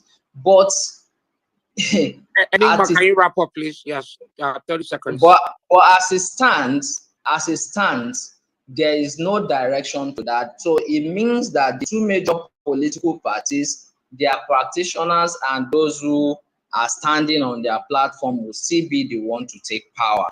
And so I just want us as citizens to negotiate our part within the mess that we have now. We have no business with the political party except if you are a member of those political parties. You have no business being a politician when you are not. Just analyze the society, knows the issue that is there, and know what one is presenting to you and what you will go with at the end of the day. Thank you very much. All right, thanks, Enigma. All right, I'm going to pivot quickly to another speaker on stage. I believe her name is Oluwadamilola. She is a sister to Bamise that was killed on the BLT bus. I think, again, I don't know if I phrased it correctly. But go ahead, Oluwadamilola. Mike is yours. Welcome, and then we'll keep it moving. Good afternoon, Mr. Akin. Good afternoon, Reno, and everybody in the house. I really appreciate you people and your effort. My own view concerning what is going on in this country right now is I believe we can do it. Let us all go out there for a protest concerning all this rubbish that is going on. Thank God I'm a family of one of the deceased the family of Oluwabamiche that you all know. If you follow this case of Bamiche, I am the sister that has been going up and down consigning her. So please, I would love, maybe we should go for a protest. And even if we want to go for this protest, it should not be at night. It should be in the daytime, so that they will not try the rubbish they did during the NSAS protest at the Lekki toll gate. When we take a look at that Lekki toll gate now, they want to reopen it, or have they reopened it? Please, I'm in pain. Everybody are in pains in my family now. No justice. Look at what Sanwo-Olu has been doing. Look at what Sanwo-Olu is doing. It's only telling us that our life does not matter to them all. And that is what it means. Because if our life matters to them, after this incident, when he got to know about it, he was dancing on a stage with Wasiu Ayinde. After this incident, when he heard about it already, he went to a wedding ceremony and so on and so forth. Look at this bridge, this Qatar bridge that got burnt. He has gone there to pay a visit there, to see what is happening there. And he cannot even pay a visit to the family that was being killed. One of the family of the lady that was being killed. And he spoke with my parents. He said that he's coming. He promised them last week. My parents even, they tried to because our place is very, very small. That's okay. Let them rent him a canopy so that they can accept him there. But he turned us down. And if we don't fight this thing now, we won't be able to fight it again. We'll only be gathering ourselves here. We'll only be talking. And when we continue talking without action, my darling brothers and sisters, I don't think this country is going to move forward. When we talk about APC or PDP, there is nothing there. Nothing APC or PDP. My own view is that we youth, we should not vote for them again, because they say we are the leaders of tomorrow. And when is that tomorrow gonna be? We don't know. When is that tomorrow? When are we going to be that leader of tomorrow? Is it when we are in our 60s or in our 80s? When our children are to be there? They are supposed to be the Baba Sales. Yeah, that is what they are supposed to be for us youth, while we are controlling the country. But even we youth ourselves, do we know where we are heading to? Do we even know what we want? Many of us in this country is because of hunger. Can we even starve ourselves? Because if we can starve ourselves, I believe that we can do great things after that starving. When we are starving ourselves, we can be able to go forward. Oh, gee. Look at these people that they have killed. Look at them. The Nigerian government cannot even provide CCTV. Drone. Why not? Since they knew that they are handicapped, why not employ the foreigners to come and fight these Boko Haram battles? Because they are Boko Haram. Our president said that they are not Boko Haram. They are what is it called? Bandits. What is the meaning of bandit? Please, I don't understand the meaning of bandits. I don't understand the meaning of Boko Haram. They are killing people. Nigeria now has turned to a blood drinking country. We hit human being now. We don't even care about us. Look at this popular guy.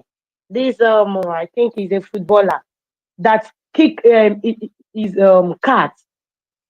Look at what they did to him. Not to talk of human being. Please, Mr. Akin, can you hear me? Yes, go ahead, please. Okay, please, I don't know if you can come to the press conference that we are having.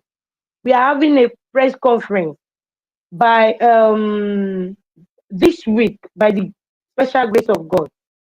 I can give you my contact. You can contact me or you send your contact to me. Maybe you can come to the press conference and let us talk. Let us talk. Let's pour out our anger. Everybody here, I believe every one of us here, we are pregnant of many things in us. Want to throw out our angers. Maybe we should go and deliver our babies there. The angers there.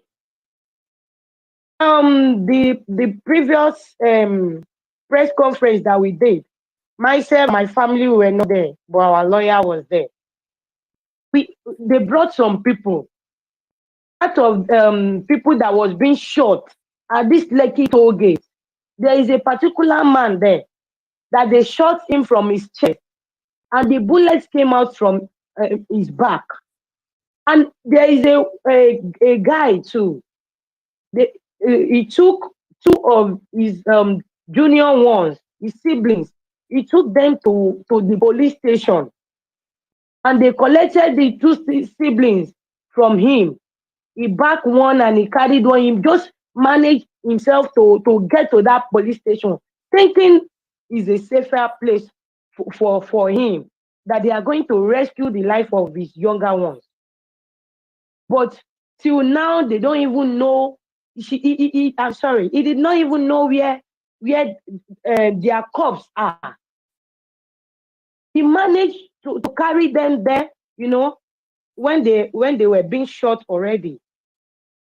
And he was looking, maybe they would help him to take good care of his younger ones. But today they locked him, but it was only by God's grace that this guy was released. They bailed him out. So please, Mr. Akin and Reno, I got to know, because I just thank God for social media, because I believe it was Reno on her tweet that I got to know that my sister is late. That okay, they dropped her in so place. And I put it to the Nigerian police that why is it that we are not animals? When you see a corpse, why don't you take a picture of that person and throw it to the internet? Let people see. If the family can be able to locate them. Look at this, my wonderful beloved sister that they murdered. When they throw her, oh Jesus Christ. Dami, I can imagine the pain and grief you're feeling. Again, condolences to you and your family. Drop me a DM. I think we're talking already. I would reach out and find ways to offer support. Again, we'll keep making sure Bamis's story doesn't go away, as we've seen with other stories and incidents. Again, we keep asking what's the value of a human life. If we have a sitting governor that's not paid a visit to your family residence, it speaks a lot about how leadership continues to fail us as citizens. I didn't want to sit here and start recounting the horrors and the irresponsible manner in which the Lekki shootings were handled, the utter disregard for the injured survivors, the families of the deceased, and even perhaps the discarded Lekki panel report. Again, I think Judgment Day is coming. We would pay it back with votes. And for many of us, it might seem like a heavy lift, but I tell you what, we're relentless. No deed goes unpunished. So again, please keep the faith, stay strong, reach out, let's talk offline, and we'll continue to support you as much as we can. All right, let me take Dami King, and then we'll go to Dr. Amina. Dami King, go ahead, Dr. Amina, and then we'll keep the mic rolling. Good afternoon, everyone. Sorry, please, can you hear me? Yes, go ahead. Okay. First and foremost, I want to start from the issue of Chinelo. Now, what I feel is the problem of we Nigerians is we are in search of validation that doesn't really matter. Everybody wants to have an opinion on situation that makes them feel they are going viral or people are noticing them. But why would they notice you for the wrong reasons? I believe we're slowly losing our humanity in this country, and it's taking a toll on how we live our daily lives. Now, the country as a whole is in a very big mess. Insecurity, poverty, corruption. I was a victim of the NSAS protest in Ogun State. I was the one who privileged to lead the NSAS protest in Ogun State. And when I came out, I saw the slander that was pasted on my name. And I was shocked. I was like, how come? To what extent? To what extent will it cost us as Nigerians to stake another's life or paint another man's black just because we want to stay or remain in power? I was thinking out loud, why is it that when it's coming close to elections, we start having issues of serious insecurities, scarcity of fuel, hunger, a lot of things start getting expensive. When all of this happen, it doesn't go down back to the way it ought to be. Now, they already noticed that we are hungry in this country. They notice that the level at which we cope to the situation is whatever you give them, they'll cope with it. We are Nigerians, we can cope to any situation. The moment we remove that from our mind, that we cannot keep on coping to any situation they put us in, is the moment we're ready to stay awake and find a voice to end all sorts of corruptions. And I feel it's just bully. You're just being bullied by a set of people that feel they have power. Now, the level of insecurity in this country is as a result of poverty, from my own point of view. A man that doesn't have what to feed on, a man that doesn't have where to go and get money to feed his children, or a set of siblings that don't have parents who are okay and well doing. Now, with what the society gives to them, they collect. Now, this starts from the societal background.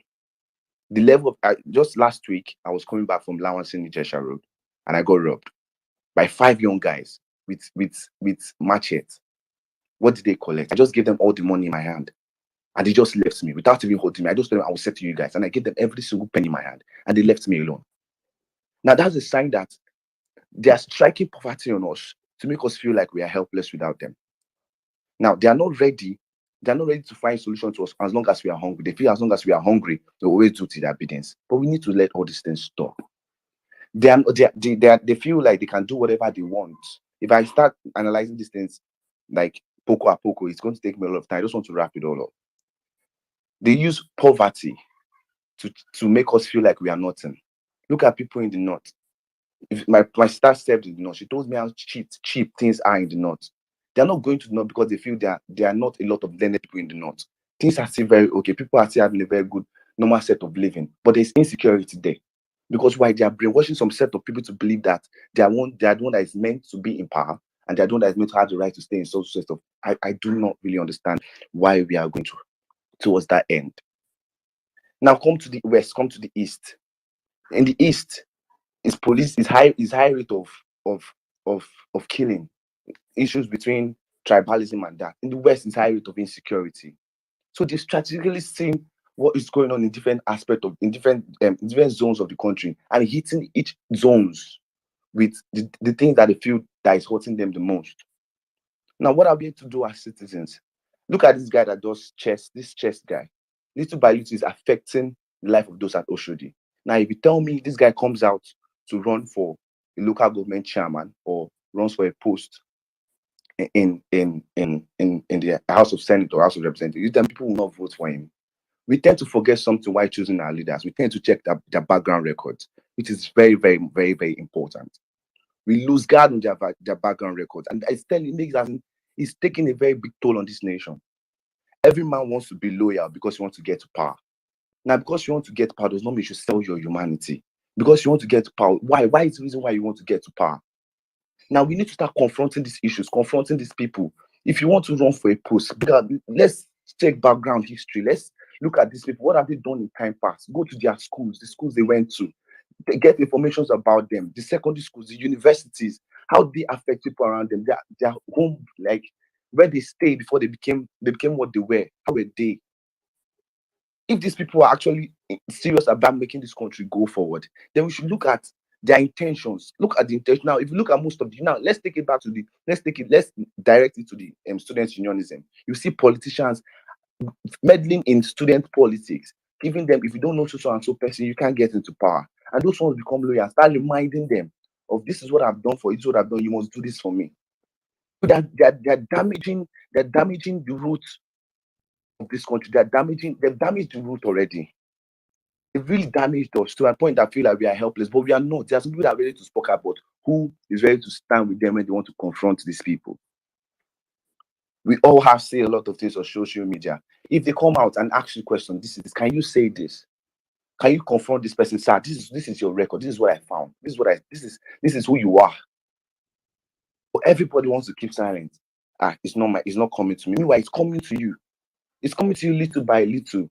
The most important thing is, if it were to be a policy, let's take for instance. So, Danny, can you wrap up 30 seconds, please? Yes, please. Let's take for instance. The question is, on that train, if a popular Nigerian politician or a well-known respected person in the country, child was on that train, I'm very certain that train will not be bombed. But when this thing hits them in person, when it is somebody that is close to them that dies of this situation, I feel that's the time they need to wake up. When they start battling each other, I feel that's the time they will now start waking up that this is way beyond what they are thinking.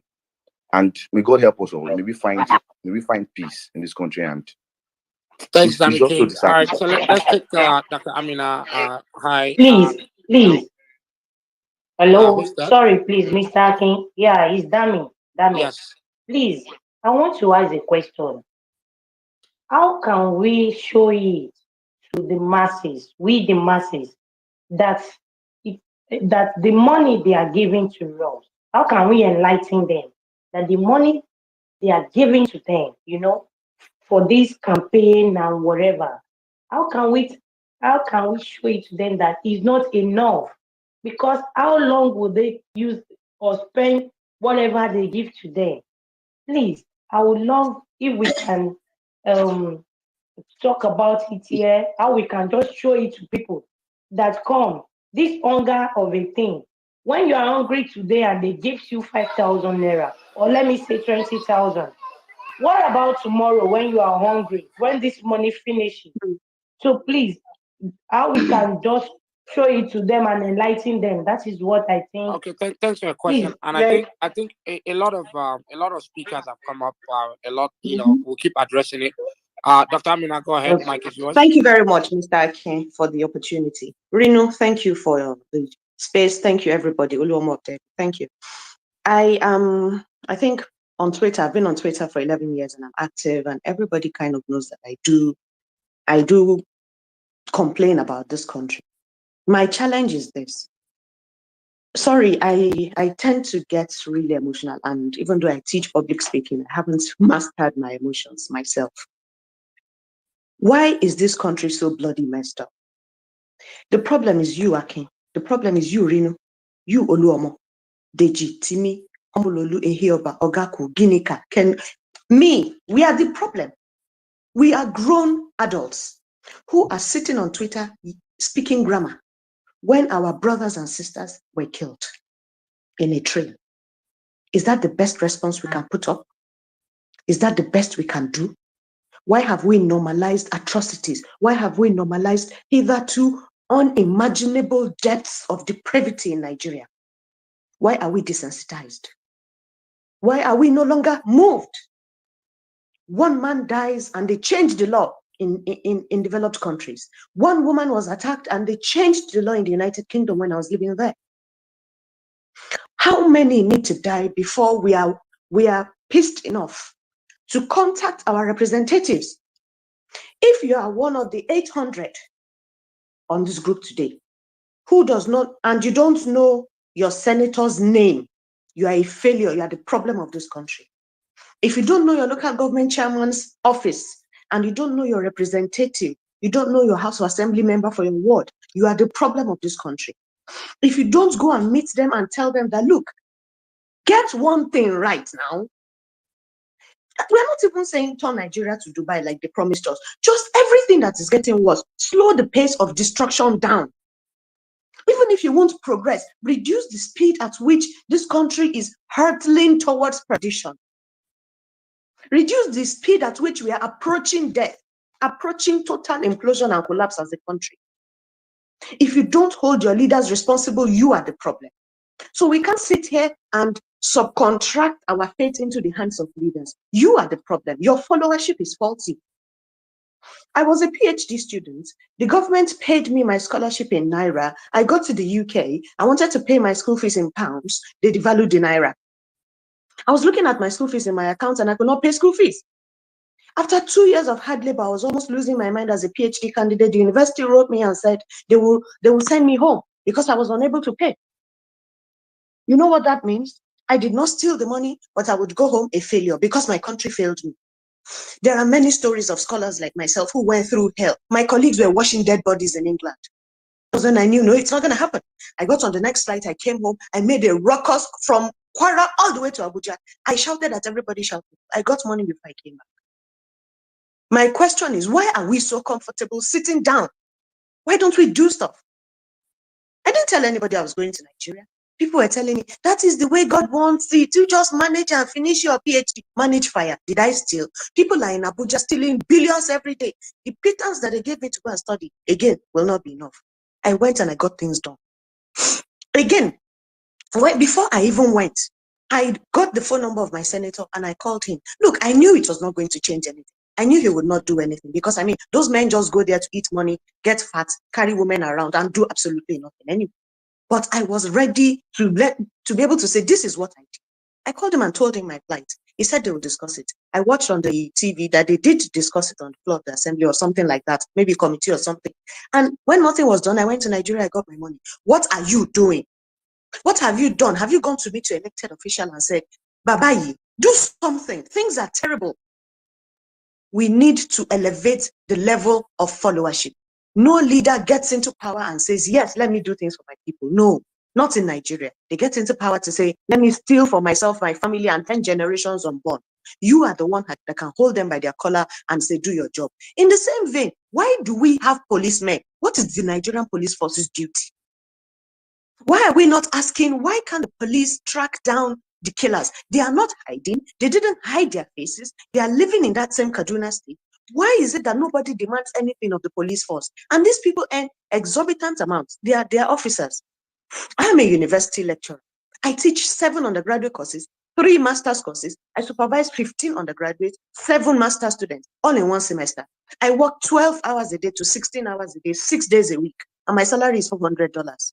And every day you come on Twitter, students are abusing lecturers. We are not doing enough. If we say, oh, increase our salary after 13 years, everybody will say we are selfish. Fine. Why is there so much demand on doctors? You tell them to not go on strike. You tell lecturers to dare not ask for a better life for their own children. But we look at people earning, a Nigerian senator earns in 1 month what I earn in 20 years. I have a PhD, countless degrees. Let me repeat that. A senator earns in 1 month what I earn in 20 years. And this senator probably does not even have an undergraduate degree. So let me ask, why do we focus on the victims? Because lecturers, doctors, we are all victims here. Why are we leaving the people that are subjugating and terrorizing us and our children unborn? This doctor that died, Chinelo was leaving Nigeria. She's my sister's colleague. She had finished everything. She had had enough. She was on her way out. When she faced Nigeria, when Nigeria unfortunately happened to her, it was you Nigerians, me, my fellow compatriots that were asking her, are you dead yet? Thank you, Akin, for calling out that wise soul, but he's not alone. Let all of us go on the handle, search for them and shame them. We are a useless, heartless country of 200 million people. We abuse each other and we leave the people traumatizing us. Is this Stockholm syndrome? Why are we in love with our abusers? We need to change our personality. We need to fear God truly, not to put it in your Twitter status, not to go up and down proselytizing, evangelizing, and every other word out of your mouth is Jesus Christ or Allah. You are all lying if you don't feel for the next human being. When we police ourselves and make sure that we start acting like human beings, not wild animals who have no empathy, no sympathy for one another, then we will have the guts, the moral standing to police and criticize the leaders that we put there and we are paying so much to. Our elected leaders are the highest earning in the world. They do nothing and we let them get away with it. Why? Because we are hoping one day they will wind down their bulletproof tinted cars and throw to 200 naira at us. Poverty mentality. In line with what Dami's sister said about a protest, I see why we are hesitant. Because when we protested on NSAS, what did they do? They shot us dead, threw away our corpses, and gaslighted us into believing it never happened. I'm sitting in the US. I can't even donate blood. I cannot, assist in any way, but I'm pained. When we wanted to vote for President Buhari, I came to Nigeria and I voted for him because I was in the UK then. If I could come to Nigeria now to vote for the next president, to contribute in any way to help these people, I would. 30 years ago, this happened. 20 years ago, sorry. I was traveling Kaduna, Abuja way. People were shot in my bus. I was robbed. The first gold I bought in my life, these people stole it. After that, my sister was walking when an explosion happened 10 years ago. Today, the same thing. So I don't want you to come on this space and say APC is the problem. No, it predates APC. PDP was the ruling party when Yusuf was killed and Boko Haram started. PDP was the one that was ruling when Boko Haram started. APC is the one ruling when banditry, kidnapping, and everything escalated. This is not about party. This is about leaders who do not want to help the country and followers who do not ask them to do their jobs. Please, I'm begging. We are afraid that if we protest, they will kill us, and after they kill us, they will wipe all traces of our existence because they can do it. But that does not mean everything we see, we should shut up and just tolerate it. I don't believe in the power of voting and we'll meet them at the polls. Who are you meeting? It's the same people. Have you seen the crop of people coming out for president? Have you seen the crop of people coming out for governors in our states? It's the same people that have done it for 30, 40 years and they have pushed us into the bin. Voting is not the way we'll remove Nigeria from the hellhole that it is currently in. It is by demanding that all of us elevate our thinking, elevate our desires for this country. Thank you. Thanks for that, Kamina. So I know Reno wants to come in. Reno, just before you come in, you equally made a request. I promise I would stick to my fiduciary duty. Again, just making sure that there's accountability. I have another donkey of the day. Her name is Yewande. Handle at Supawande, SUPAWANDE. I retweeted it on my page. Go look for them. Let's really give them the fame and the popularity that they seek. After all, replying to someone who's been shot, pleading for help in the middle of a forest with no government to come to their assistance. She tweets, "Liar, cloud chaser, you will be shot in reality in Jesus' name. Please say a prayer for her and her generations." The next donkey of the day, Prince Boye Adetu at Abiwa Pele, ABIWAPELE. I'm taking my time. I'll read it out so no one will feel like I'm asking anyone. Please find them, make them popular, send them a note. 2 accounts have been disabled the last 10 minutes. Yes, get them off Twitter. They are not worthy of sharing space with normal human beings. It's just incredible that we have creatures like this that we call fellow Nigerians. It's disheartening. Reno, I'll pass the mic to you, and then we'll take other speakers. Osita Chidok, I see you here on stage. Welcome. Reno, go ahead. Mic is yours. Yeah, thank you very much. For organizing this space, I actually didn't think that I'd sort of have the mental strength to be able to come on. I know I actually, sort of have classes and all of that, but I've also had to leave because, even if you're not like close to where the unfortunate situation is happening, I do not think that anyone who loves this country would be able to ignore. There's only so much that that you can ignore in everything that is happening. If you like block this news, you don't want to tweet about that, you don't want to tweet about this today. There's just so much. And many days, just like this morning, I know I was planning that today I was just going to tweet on the football match that is going to happen in Abuja today. And then you just wake up to another set of bad news. And each day I wake and see this news, I ask myself, when is this going to end? I mean, why are people um dying just simply because they are Nigerians?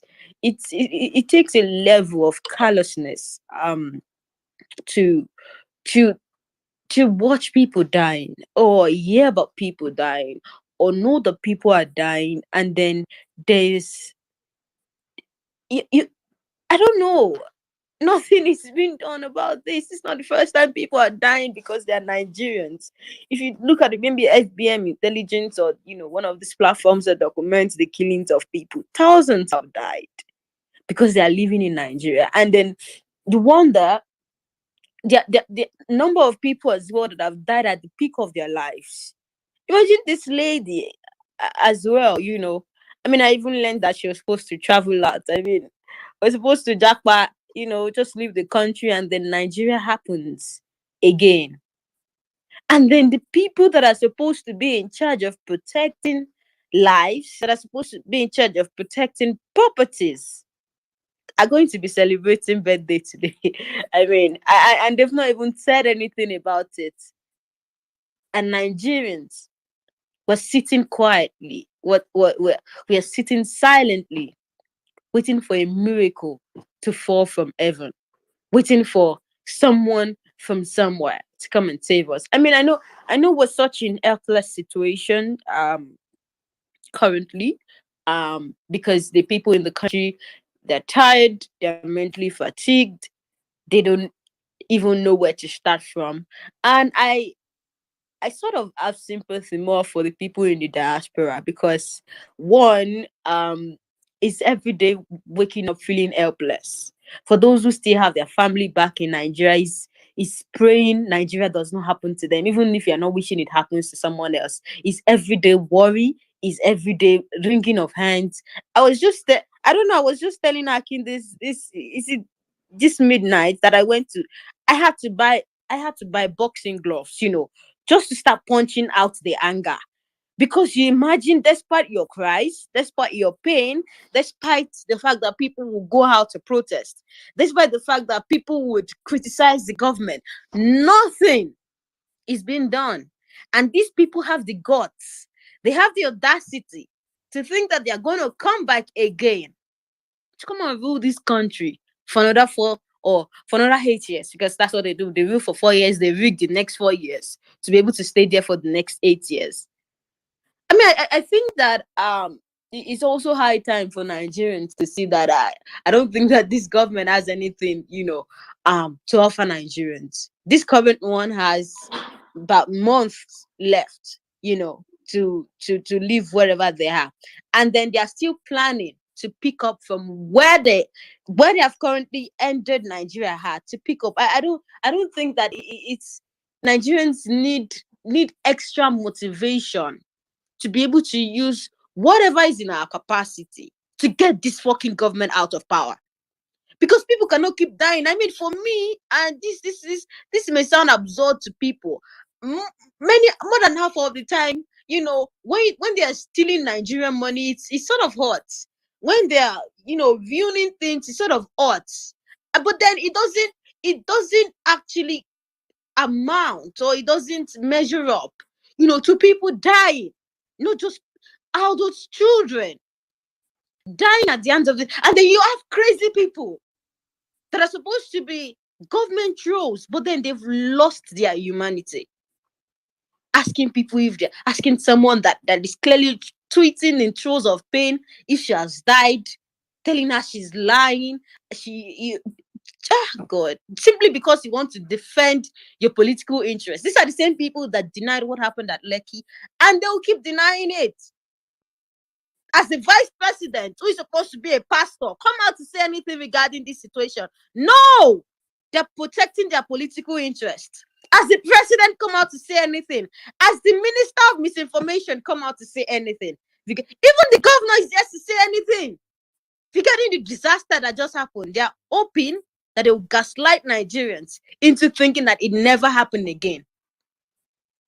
They are hoping that Nigerians, in their usual manner, will forget, would have a sort of amnesia, temporary amnesia, and say, well, this government weren't bad, they're not so bad, and then vote them in again. I think it's a wake-up call for every Nigerian, because it could have been anyone. It could have been anyone at all. It could have been you, and you wouldn't have you wouldn't even be alive to say, well, I thank God that it's not me. God, blood of Jesus protects me and my family. The blood of Jesus will not protect anybody. If you're listening on this page, you're not going to go and get your PVC. 1, 2, if you can organize a protest, go out there on the streets, because this is just too much.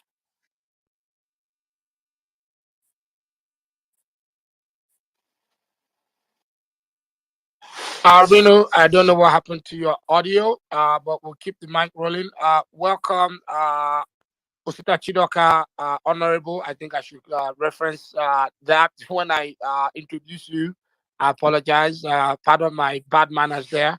The mic is yours, and then we'll pick the next lady, sir. Go ahead. Thank you very much, Akin. And I've been on an earlier space. Then I saw this Abuja Kaduna train attack. I didn't know it was you, and then joined because I'm a little frustrated, upset. But I just want to put this in context. And this is the context is very important in discussing this issue. So I will phrase it in 3 ways, maybe 4, but the first thing is that transport infrastructure is a viable method of terror activities. So transport is the lifeline of every economy, it's the infrastructure that promotes trade and movement, but it's also the infrastructure that is most vulnerable to attacks. So if you want to make headline news, you hijack a plane, you attack an airport, you attack a train. Globally, over the past 20 years, there has been over closer to 1,000 rail derailments, about 200 and something in South Asia, and then the rest spread across the country. Fatalities arising from train derailments are usually low, but they make high-profile news and they disrupt the economy. So it was clear to me that our rail infrastructure was going to be the next port of attack. But this one derives greater significance because it happened on the week that people breached airport security and entered the airport runway. So-called bandits entered the runway. So Asman had to abort a flight. They couldn't take off because the airport has been breached. Now, if you go back to September 11, after the aircraft were used for the September 11 attack, a global aviation industry woke up to a massive series of security systems started by the US to secure our airports. So airport runways are fenced, airport security is intensified, passengers are searched, and you almost have a 1 hour before your flight to go through security at the airport. This is what came out of September 11. And that coming out of September 11 meant that airports became high security areas. So this ought to have been also taken to the rail sector because that is another sector that is susceptible to attacks. I told you now there's been over 1,000, 280 something in South Asia. It's a common form of attack for terrorists. So it is transport infrastructure are very susceptible, but today we are witnessing a breach of the airport and a breach of the of the train station, of our train, a derailment using bombs to derail the train. The major sources of rail derailments across the world has always been bombs. So it's expected. Now, if again you look at this happening now, and I don't want to be giving ideas to terrorists, that's why I have restrained myself from talking about these things in public. But the country must also build into itself that countries with the lowest levels of attacks are countries with the highest level of national harmony. I mean, it's common sense. If you go to North America and go to Western Europe, the trail derailments are few and in between because these are societies. Can you hear me? Yes, we can hear you. Okay. Please, if you're on stage, mute your mic. I think that was feedback from somebody else. Go ahead, sir. Okay. So this is what happens when you breach the security of a transport infrastructure. It usually amounts to lack of national cohesion, because the people that breach security of airports and co are not usually criminals who want to make money. They are usually fundamentalists or extremists or terrorists that want to use terror to overwhelm a country. Therefore, you have to have, and focus this on the transport infrastructure itself, you have to have a strategy to manage your transport infrastructure, the security of your railways and the airports. So the two has been breached in 1 week. This is a signal. If they breach an international airport in Nigeria, the next thing that will happen is the reluctance of international airlines to come to Nigeria. So we need to understand the importance of breaching transport infrastructure, because it will cut us off from the rest of the world. Now, bringing it back home, the security system we have in Nigeria has also been breached by the government in power. And I will explain how it is breached. When you have a security infrastructure where an ethnic notion is injected into that system, where you have to be from a particular part of the country to arise to the top of that security system, you are causing a major problem, because the staffers that work for the security system, the engineers in the system, the experts in the system are multi-ethnic. So one area where you don't want to give anybody the feeling that he's an outsider is in a security system. That is why the military, there were the issues of gay issues and rights in the military in the US, because the soldiers are saying, when we are together, we are one. Because we are all carrying guns. We want to be sure the person behind me, is one of me, is one of us. You can't be two different people. So when you have to create an army, a police, an SSS, a NIA, where all the heads of those parastatals are from one ethnic group, you already alienate all the members of other ethnic groups. So you reduce the capability of that security agency to function. So it is important to understand that terrorists have breached our transport security infrastructure. Our Nigerian government is breaching the security of our security agencies. So the security architecture must, as of necessity, be revamped and rebuilt, which is why I'm worried about those running for president now. Nobody is talking about these fundamental issues, because the fundamental issue now is that we need to bring our security agencies to have trust in one another, to have confidence that they are Nigerians and will be protected by the Nigerian state and have the right to aspire to the highest office in the Nigerian military or security institution, because of how they behave or what they contribute to the system, not because of where they come from. So if we don't do that, then you will get to the third factor I want to lay about, the geopolitics of violence in Nigeria. Somebody has spoken here, the Southeast is in turmoil by unknown gunmen, security agencies are under attack. The Northwest is already taken by large swaths of bandits. The Northeast is having challenges from Boko Haram. We've been in a war for 11 years.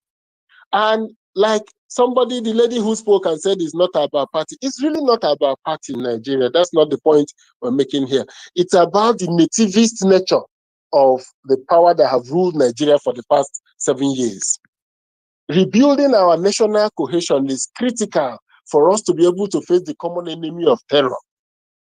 Any group that uses terror, I will not support any private group No matter what the agitation is, no matter what the people are advocating for, I will not subject myself to private organizations in the fulfillment of an agenda. Because with a state, there are organs for you to settle issues. There are organs for mediation. There are organs of states for going to court and all of that. So when you have private groups in the name of associations or movements who want to achieve an agenda and want to use force to impose their will on us, I will reject it. So, and I believe the majority of Nigerians will reject it. But what it demands is that it demands a comprehensive state attack to stop those institutions. So you can form a party, and if you win an election, you can tear up the Nigerian constitution if you have the majority. Or you can form a political movement and keep agitating for separation. You can keep agitating for anything you like in Nigeria. It is fine by me.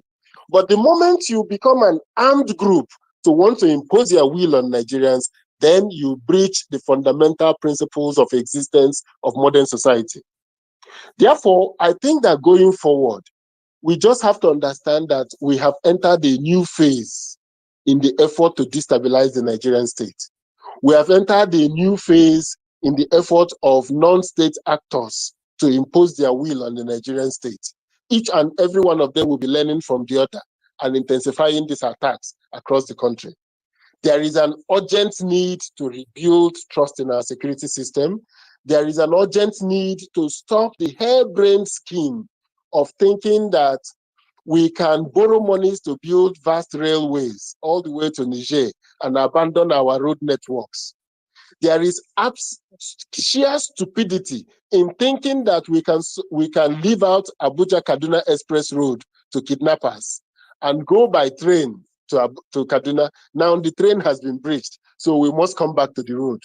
It is a shame to the country that a president lives 50 kilometers away from Jere and you cannot cross Kaduna. The military used the train to go to Kaduna.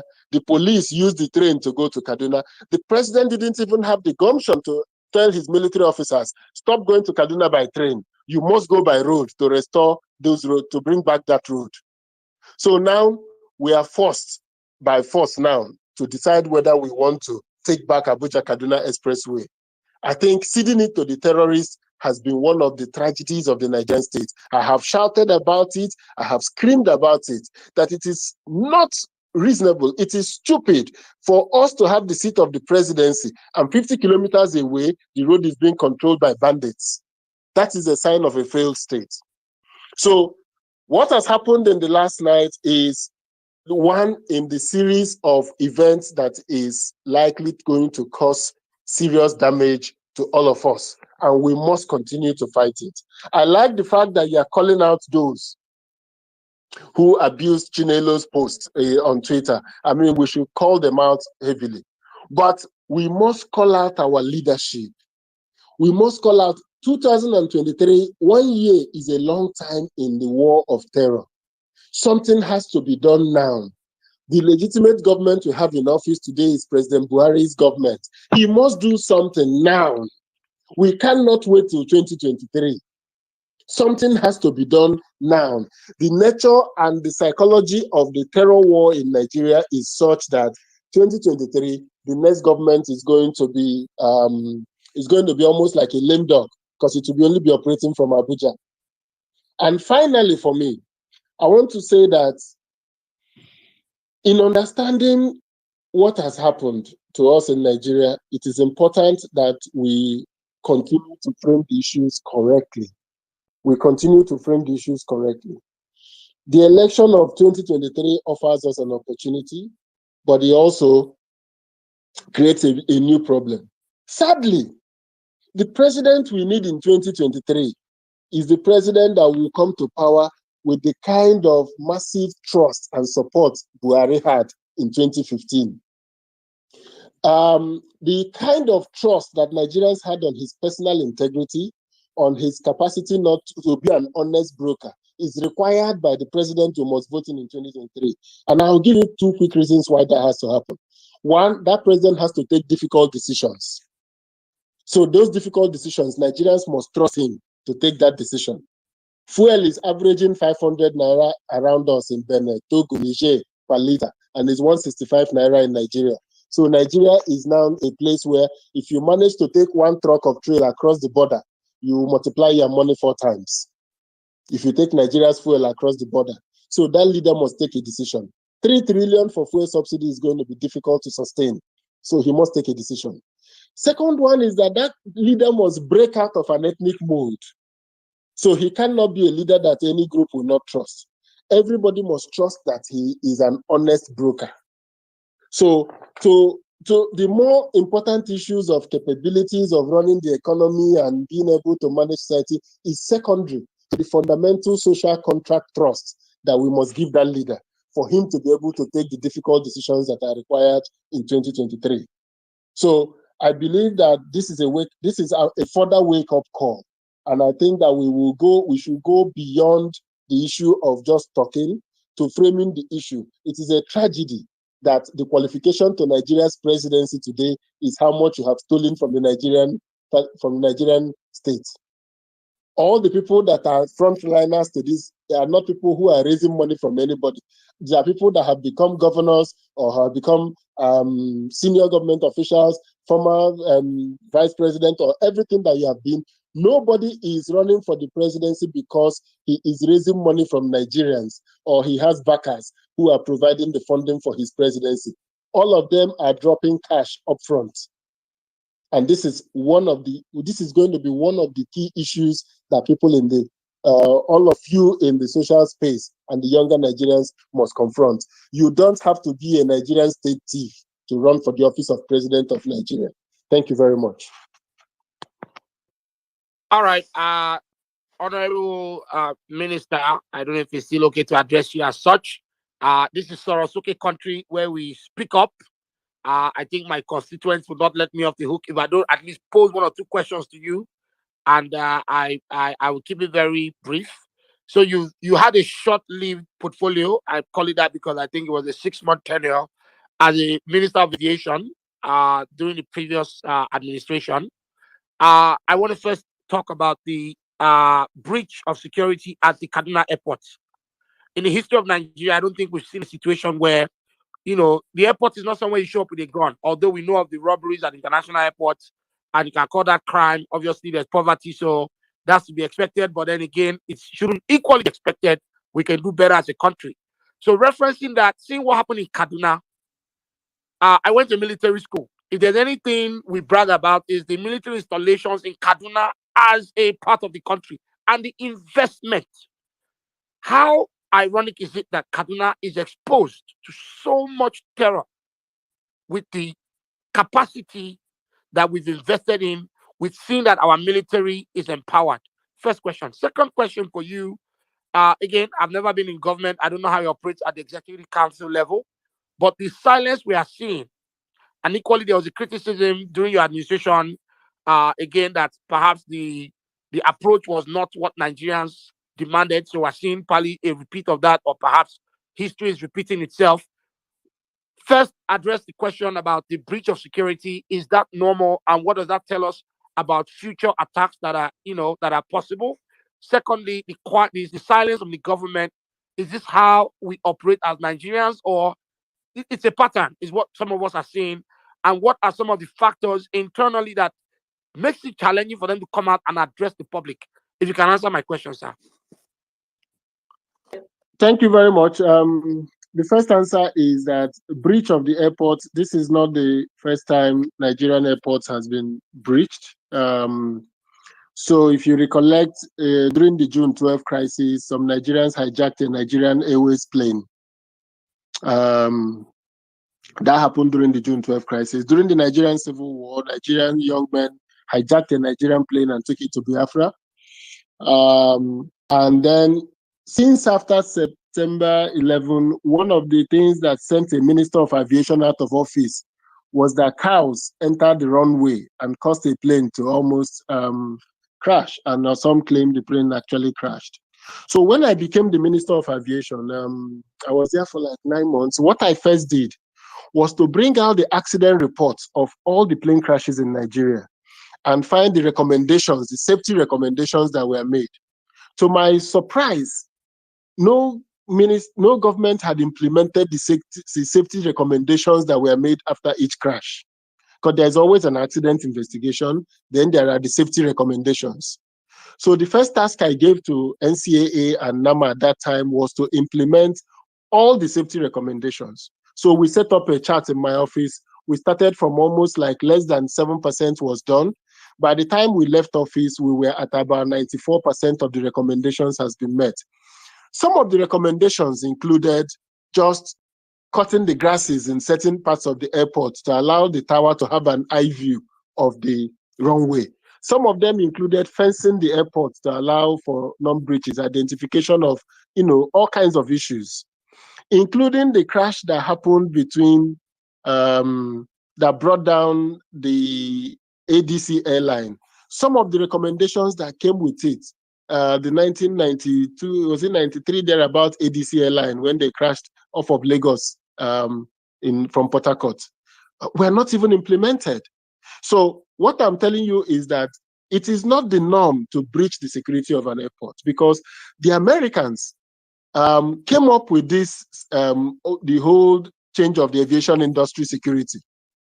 And in coming up with it after September 11, it was similar to what they did to the maritime industry when they came up with they came up with an amendment of the maritime laws to include maritime security, which is why we turned the National Maritime Authority to Nigerian Maritime and Security Agency, because it was a change in port management. And this was also because of the breach of ports by terrorists. So there are whole new security situation in the ports. You can't enter at a certain time. Ships approaching a port must submit advanced information. Everybody going to America must submit advanced passenger information because they need to clear it.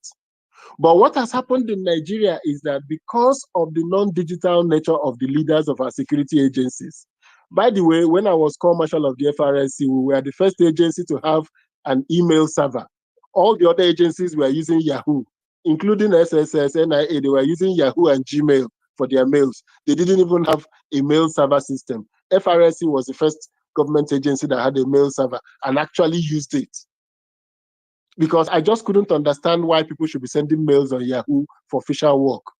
And as I speak in 2021, the federal government is still to enforce the use of email servers by federal government agencies. So what that means is that we have not been able to understand the tracking, the monitoring of our airport security system. We don't have the specialized agencies that will think about our transport security. That is why the US created the TSA, the Transport Security Agency, because you need a specialized agency dedicated. They don't need to even be a fresh agency. It will just be a combination of existing people in some agency. The police has the marine police. They need to have the railway. There's the railway police. But these places need to be upgraded to reflect the changing dynamics of Nigerian society. So we need to have a transport security system, because breaching our airports have international implications for us. Breaching our railway systems have international rating implications for us. Now, to the question of the government response for me is partly because, the government takes Nigerians, this government, I think they've run out of excuses.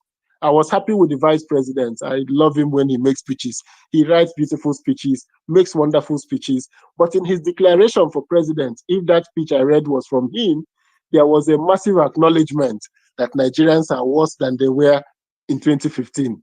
I'm going to still run an article about it. The vice president considered that it is not yet Uhuru. So I think they've run out of ideas. At the Federal Executive Council level, at the level of communication of policies, I think there is a major failure, because the public service in Nigeria is still built around the British colonial mentality, where they say, before they're specialized people to talk to this to talk to the public, and there is a tendency to withhold information. That is the attitude of the Nigerian public service. So the first tendency is to withhold information.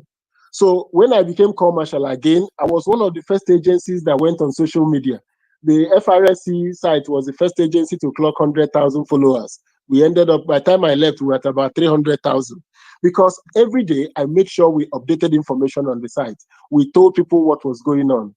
If you look at the TSA site on Instagram, the American TSA has over 1 million followers because it is one of the funniest sites. They use fun to tell you what not to bring to the airport. One was a very interesting photograph of a woman with a cat in a bag. And they said, letting the cat out of the bag is one of the things we do at TSA. Just warning you about how to bring animals to the airport. So changing our communication mindset, getting young people like you to get back into government as spokesperson for government needs to happen in 2023. Just to encourage that the way to communicate today is no more the colonial method, where you find all those press statements. Why we do not join issues with people. We are constrained to once again respond to this. These are stupid lines that are repeated over and over by each press secretary. So I think that the government has run out of ideas. They have nothing to say. And I think that they are being insensitive to Nigerians. One of the lessons I've learned between Jonathan and President Buhari is that coming from a powerful ethnic group is something that anybody needs to come from in Nigeria to be a successful president. The attitude to Jonathan was visceral in 2014-15 timeline. The attitude to President Buhari is almost like fear. Nobody wants to cross him because you don't want to cross an army of people who are looking at you and feel that you're abusing one of them. So I see that there are different standards on how we equate leaders in Nigeria, looking at the experience of Buhari and Jonathan in government. So I think that it is an old government tactic not to communicate, but I think it is wrong. And I think that we need to change that system. Even my party, the PDP, is wrong at that.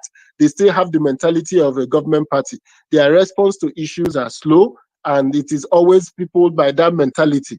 Oh, we need to constrain what we say. We need to not be out there talking all the time. But I think that is wrong, which is why I'm always willing to join spaces. I'm always willing to engage on social media because the audience has changed. The way people consume news has changed. Nobody is waiting for NTA 9 o'clock news anymore. But my fathers and the people before us all waited for 9 o'clock news. So I'm sure the government is waiting for 9 o'clock news to be able to come out to say something about Kaduna. But that ship has sailed. Thanks for that. Again, I hope you stay with us. I'm sure there are people in the audience that would want to ask questions. Again, if you're just joining us, we've been here for a few hours. The attack in Kaduna has left many of us heartbroken. We've heard from many individuals, again, through the middle of people's workday, taking time out to sit in, listen. It's just heart-wrenching. We had Bamise, sister of the young lady, Dami, sister of Bamise, the young lady killed on the BRT bus, speak up, again, spoke passionately about the frustrations, about the government not being sensitive to the family's plight, even given the fact that her sister was killed on a government-operated vehicle. Now we're seeing young Nigerians and old Nigerians equally killed, injured in a government-operated train system that should, again, be impenetrable. One should be stealth. If there's anything you want to expect, if you're within a government facility, even the devil should never have the opportunity to stick his fingers in your ear. But then again, here we are. What's going to be the fate of these people? Are they going to sweep it under the rug? Are we going to have, return to normalcy like nothing happened? They are wishing themselves happy birthday in the middle of a national crisis. Insensitivity all around us. It is depressing. It's heart-wrenching. El Nathan, welcome. I would pass the mic to you, but just before I do, let's hear from Miss Falilat, and then we'll keep the mic rolling. If you've got questions, you're in the audience, send me a DM on the side as much as possible. I will try to read them out. I will be naming and shaming people that, again, mocked this young lady while she laid there gasping for breath. Insensitivity. I don't know if it's cloud chasing, if it's just the ridiculousness of this generation, or some of the clowns that are paid. Oh my God, I don't have words, but Falila, go ahead. Mic is yours. Yeah, thank you, Mr. King. Hi, Oh, I'm trying as much as possible not to let my emotions get into this. Nigerians, are we not tired? About calling out people. If you go to Facebook, you see a lot of people posting that they are all lies, their armies are there already, these are there. Anyway, in a working system, by now the president should have addressed us, because this is a big loss. I don't even fucking care about even if we have a match or anything. Normally, someone that blood is running through their vein, we can say we are not even playing any match again. We are mourning, like everything is down. But the thing about what the doctor said, why are we always waiting for people or someone to come and lead? When are we going to start holding people responsible for whatever actions they are supposed to do? By now, the people that is supposed to make everything work, the train, everybody should have been on ground now, saying something. We are on this. Nobody is talking in our voice, like we do say. They narrate us. They narrate us. You can imagine, I'm from Ogun State, but I am based in Lagos. Things will be happening in Ogun State. You'll be calling me in Lagos. You people that you are there, every one of them, you people that you are collecting money and you now make, you talk about blood money, Yahoo people, Yahoo plus. Do you know you are also collecting blood money? Because people are dying because of that money you are collecting and not talking. You're supposed to say this is wrong, this is right. That's why these people, they always make sure they try and buy every voice that is against them. It's not like I'm okay. It's not like I'm living good and fine. But these people have come to me several times on my state. I said, no, I'm not going to work for you. I'll just leave me the way I am, because we still actually need people to be talking. Most people that are supposed to be talking, they are collecting money. They are working for these people. They can't talk. They talk about the fact that they were using particular equipment at the general hospital, and the commissioner of health said they should pick it all up and take it to Abeokuta. I talked to the doctor. He said they are not talking. The mistake. We don't know how the country is. People don't want to lose their job. They don't want to be jobless. Their life, they run after people's life. If you want to talk, your family is not safe. How long are we going to keep going like this? Don't start waiting for people. You people that they don't have eyes on, it's easier for you when they see that everybody is coming out. But we start waiting for okay, Reno will lead protest, somebody will lead protest. Nobody. Let us all come out. Nobody. We don't have leaders. Come out. Wait, they cannot kill all of us. Wait, is it even not better that somebody, seriously, because it's so hard in everything we are going through, and we will still see people die. You go through a lot of hardship to go to school. Just imagine the parents of that doctor. For you to send a child to school, to graduate, being a doctor, working, and she just died because of what? Because Nigeria is not working, and we are all fine, and we all feel like it's going to pass until when it happens. I've had opportunity to move out of the country, but my fear is my parents. I will never forgive myself if they die and I'm over somewhere and I cannot do anything, because I don't even believe in Nigeria. Like, anything can just happen to anybody. Please, let's start holding people responsible. Let's start tagging those people that are supposed to pay, that are supposed to talk about this. I don't know. Please, I yield the mic now. Please find strength. Thanks for sharing. Look, I could equally feel the emotions that you are exhibiting now, and I think for many of us that are concerned, again, who's next? I'm just sitting here and saying a prayer for those going to watch the football match. If you're doing so, please, again, be cautious. Inform family. I think if you have a wallet in your back pocket, write your blood type. If you are in Kaduna by chance, I want to plead with you. There's a request for blood donors, O positive, if I'm reading it correctly. I think we ought to be our brother's keeper.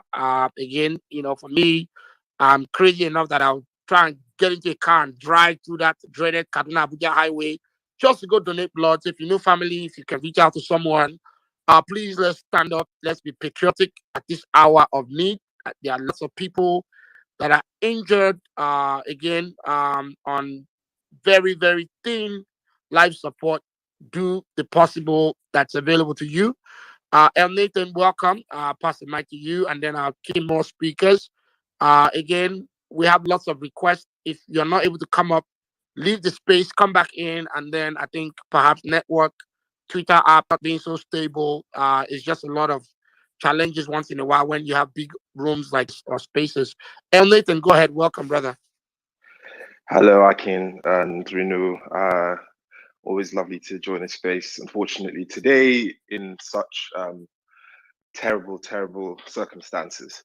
I want to split what I want to say into three sort of categories. One is I'm trying to. I know it's a very emotional time for everyone, but I want to sort of step back from the emotion a bit, and speak to why we saw what we saw on the timeline, because I think it's very instructive what happened on the late Dr. Chinalo's timeline, to speak to what is the very violent Nigerian space and how this violent culture has evolved and morphed into what we see now.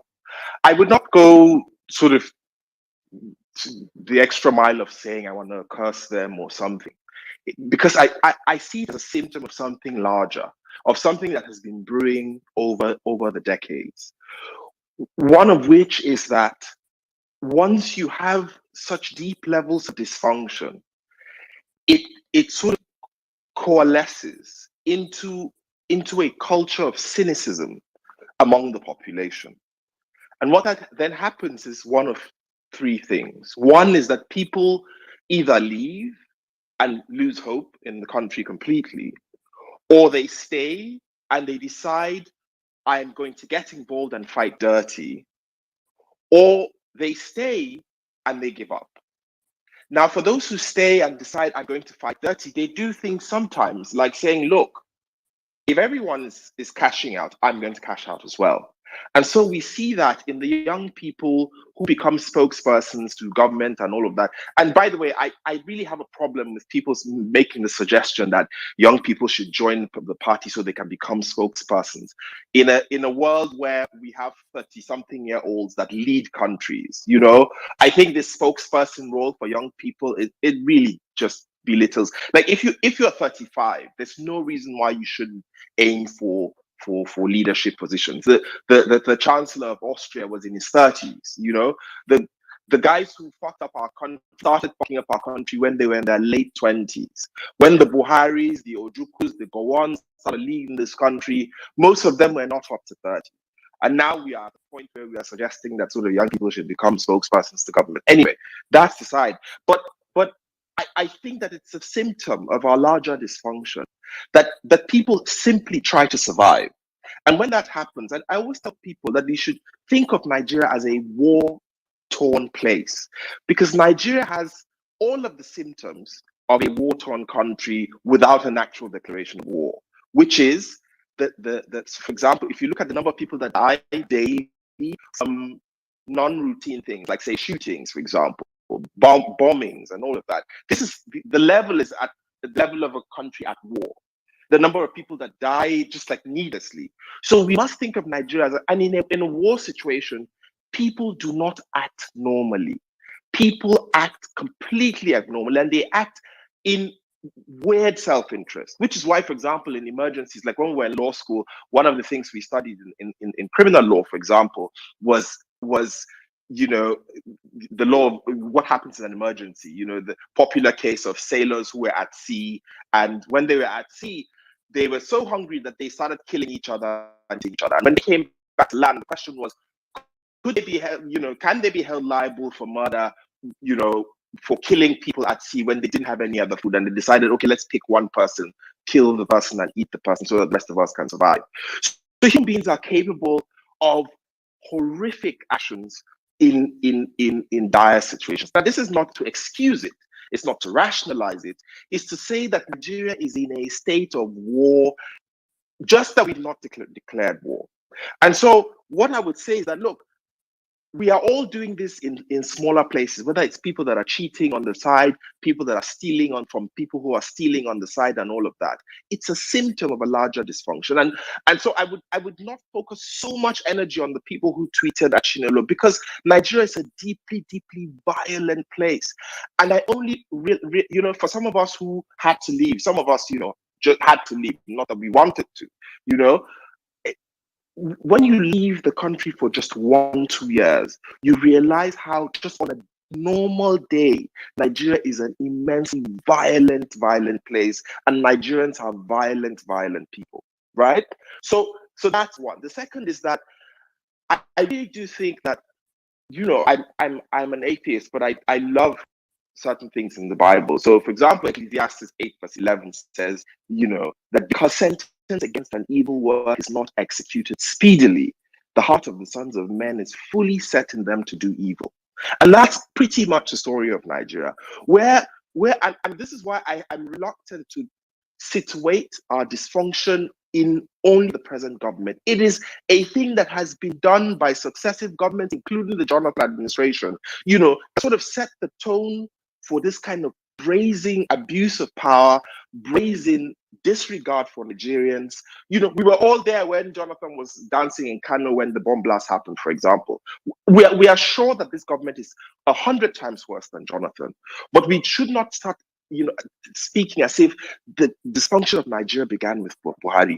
It is the entire political elite that is involved, and Nigerians are complicit in our engagement with our political elite. And so our cultural elite, maybe we are not rich and all of that, but those of us who are able to speak, those of us who support them in one way or another, those of us who are their point men wherever we are also complicit.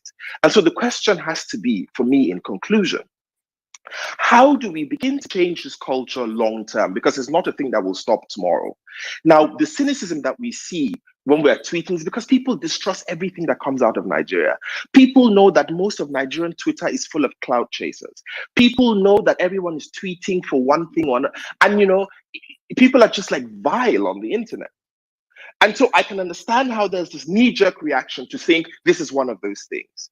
And I know that there are, in fact, the majority of people beneath that post, of course, were like people who are working for government, some of these BMC people and all of that. And they should be roundly condemned, But how do we begin to have zero tolerance for people inside government, ex-government people, who want to just sort of morph their way back into civilized society? And I'll end with this. I said, one of the protests we can do is to say, in that Abuja Kaduna train, if you are a government official, we will not allow you board this train. Go and use the road like everyone else. If you're a government official, we will not allow you board this train. Go and use the roads like Nigerians who are dying on the roads. Then maybe if you have skin in the game, maybe you will be moved to do that.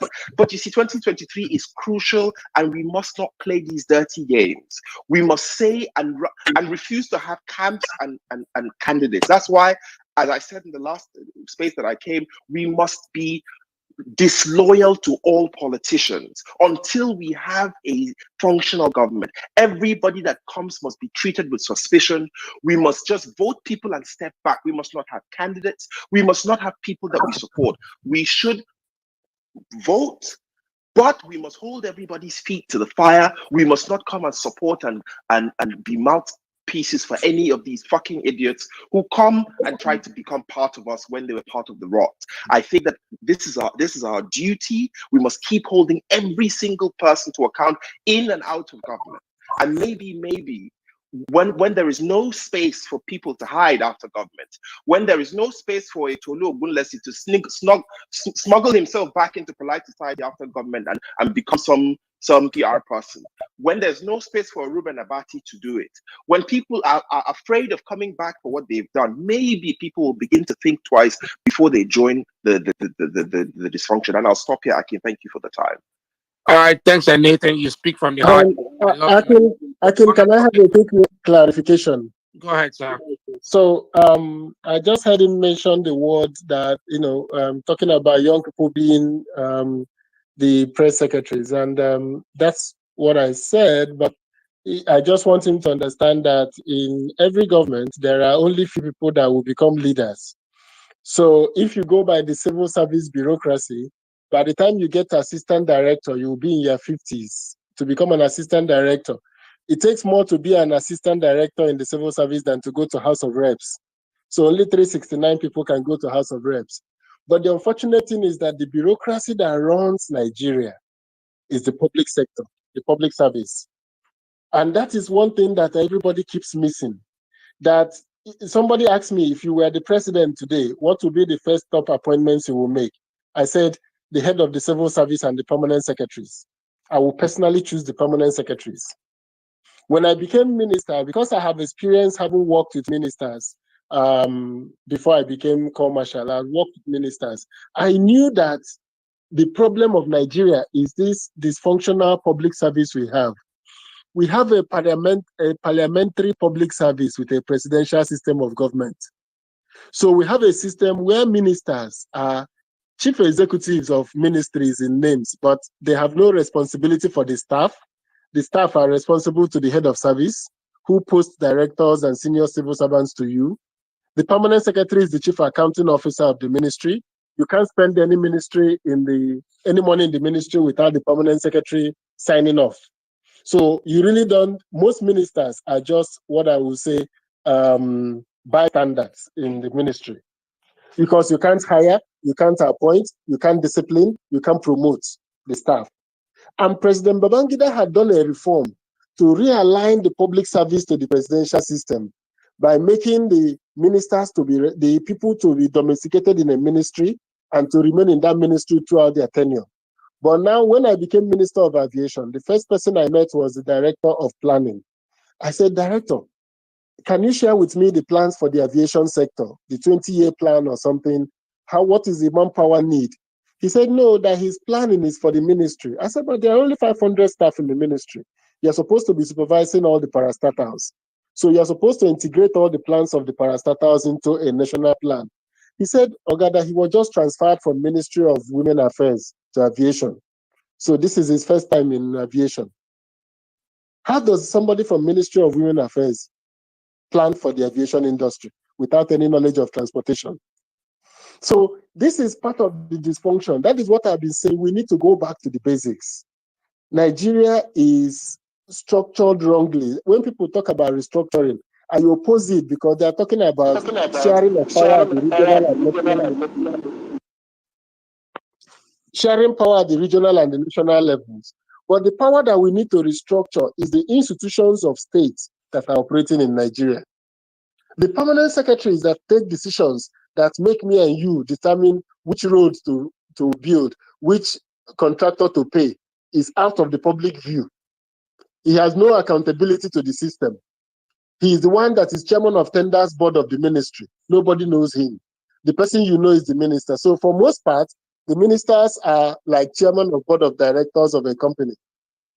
So my point is that part of the challenge in Nigeria is the overemphasis on the public office holders without a commensurate concern about the public sector. The people that are taking, all of you are out of the public sector. Nigeria's best and brightest are not in the public sector. They are in the private sector. So it is people that has failed. I used to give the example. When I was working for ExxonMobil, all government officials used to approach me. Oh, I have a son who has just finished from a university in America. I would like him to work for Exxon. I have a daughter that is in the UK. I want him to work for Exxon. And I used to tell them, you know, we have a process. You need to go through we don't have this issue, or we can't appoint anybody. We just have to go through our process. Let them apply online and all of that. When I became the Corps Marshal, the same people now approach me. All they kept telling me is, I want a job for my constituents.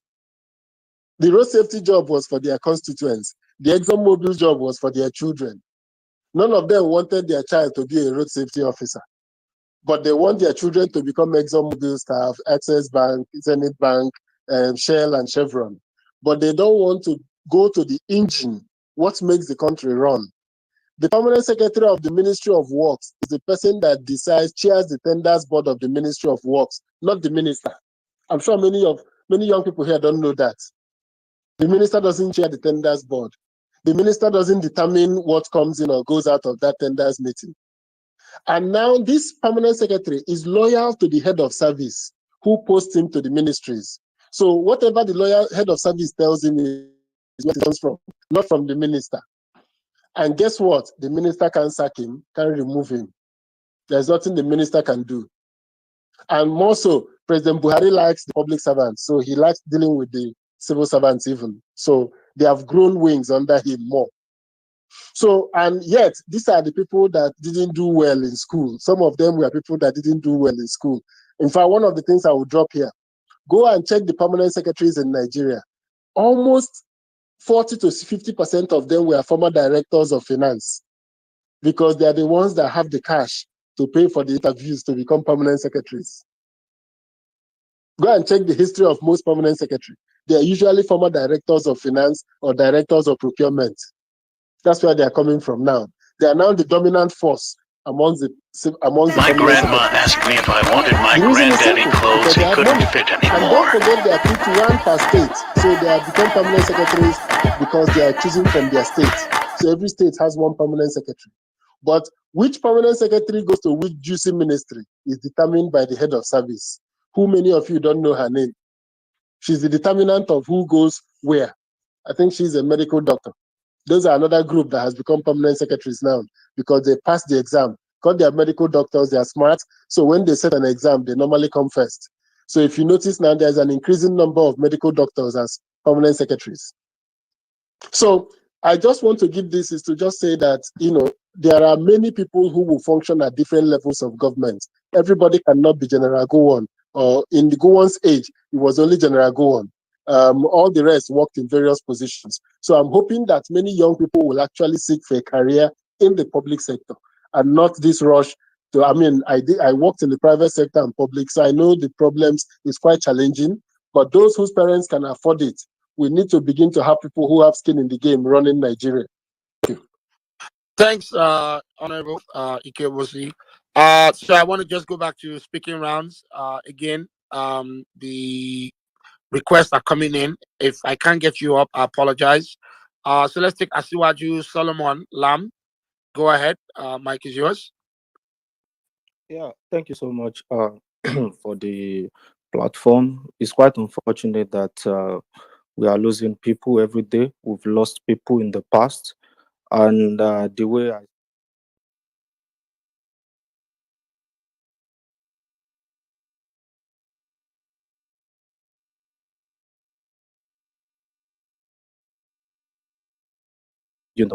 and that in the heroic way, it means you and I involving in government, you and I taking our government back.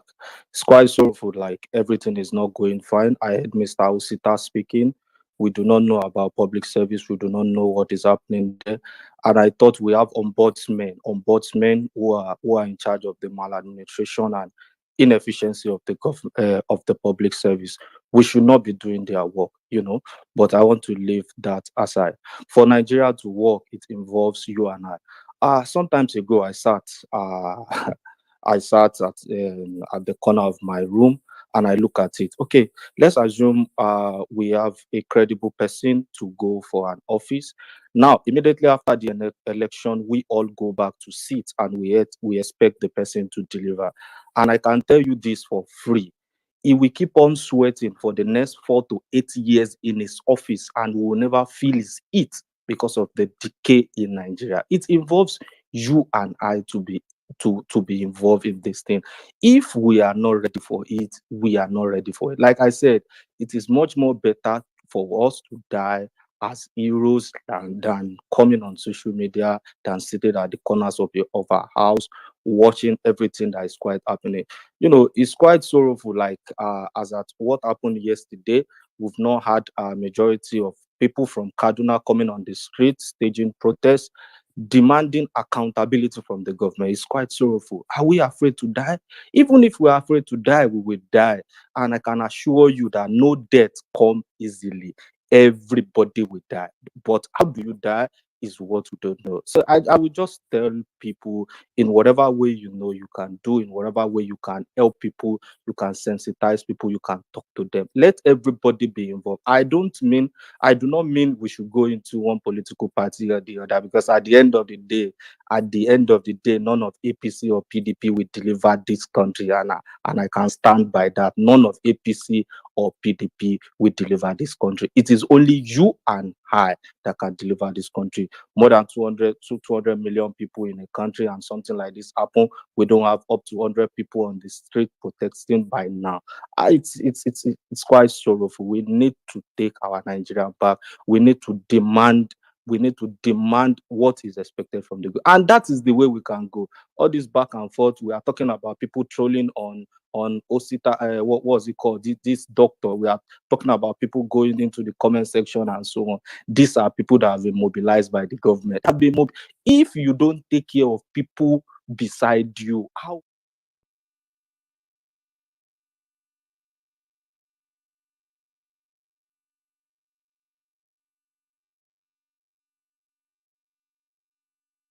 and so on? Until we take care of ourselves, until we take care of our people, until we are ready to fight the cause, we will never have our Nigerian back. I think I need to use the mic because I'm quite emotional All now. right, thanks for that. you. I appreciate it. Aswaju, sorry. So, Dr. Ose, again, I'd like to see that I have, a few of you here speaking. It's a tough thing to lose a colleague. But as I bring you up, I want to just reveal new information, excuse me, that's coming through the pipeline. Former Zamfara deputy governor shot in the Abuja train attack. As you can see, it's not only ordinary, everyday Nigerians that are suffering the brunt of an inept government, an incompetent, clueless. Again, they use clueless. I think there should be a worse term than clueless for this current debacle we're in, but that's talk for another day. Dr. Etiobo Osa, go ahead. Mike is yours. Okay, good afternoon. Thank you, Akin, Reno, Luomo, for hosting this very important space. I'm glad. I guess you guys can hear me.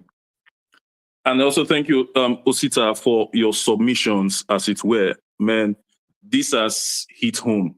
When don't know how something is hard until it hits you home. I'm a medical doctor.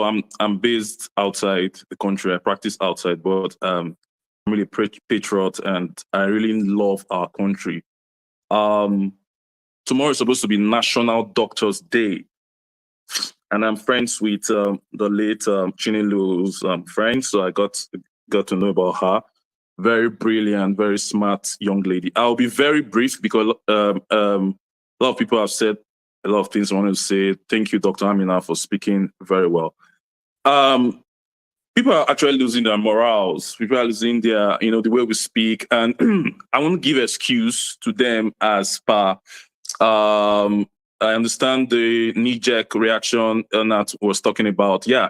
But for things like that, I think there should be some lag time and some lucid interval before we make such reactions, as it were. So a lot of things have been highlighted.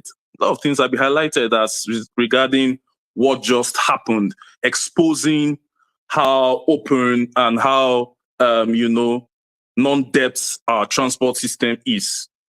I supported APC, the second tenure, as in when it came, based on, friends, based on people who are there, friends to some.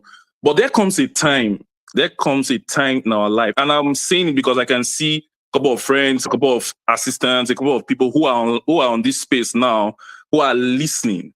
After the NSAS protest, there comes a time you have to tell yourself, Omo, this is sad, and this you have to rethink. So I'm looking at people who I'm seeing their tweets. I saw their insensitive tweets yesterday. I saw their messages. There comes a time when you have to look in and make a decision. This is wrong. This is wrong, and you have to turn. But I'm not going to stay on there. But as a doctor, I came on vacation, currently in Nigeria now, and I will not lie, I'm scared. Number one, I use the train from Ibadan to Lagos. I went for an event and used. So I'm just looking at, what if stuff had happened? I'm also a doctor too. I won't lie. I'm not scared. I know God protects us, but I'm scared. What is, as people have said, what are leaders saying? They're all celebrating someone's birthday. People are like people with the motherly heart, as I knew her from the times of the story on Mary Mt. Abike Dabiri. We don't need an IQ of 2 to know that, okay, let's, speak about this. It's not every time we must have selective mutism. It's not every time our cerebral centers must go down. Sometimes you can tap it up. Even if it doesn't work, use your spinal cord to talk. Now, she died. She survived Lassa fever. She survived malaria. She survived COVID-19. She survived every deadly, communicable and non-communicable, but yet Nigeria happened to her. My heart goes out to her parents, her colleagues. It's really very painful because, she's supposed to have resumed maybe Saturday, Sunday in the UK, as somebody who is living for a better, workplace. Now it looks at, I'm trying to beg the question, our first aid on maybe on our transport systems, I was just trying to analyze, is it possible if we had had that, maybe that would have helped her as a doctor herself? I don't know the possibility. I didn't really look around. I've just entered the train once. I don't know whether that is possible. So people who are in charge should.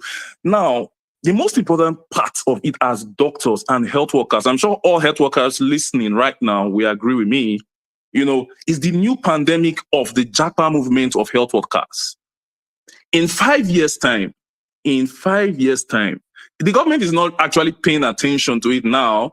It's in 4 to 5 years' time, we're going to understand what is really going on. Where the only people they are left with are final year medical students, and the next set of people they meet is the consultants.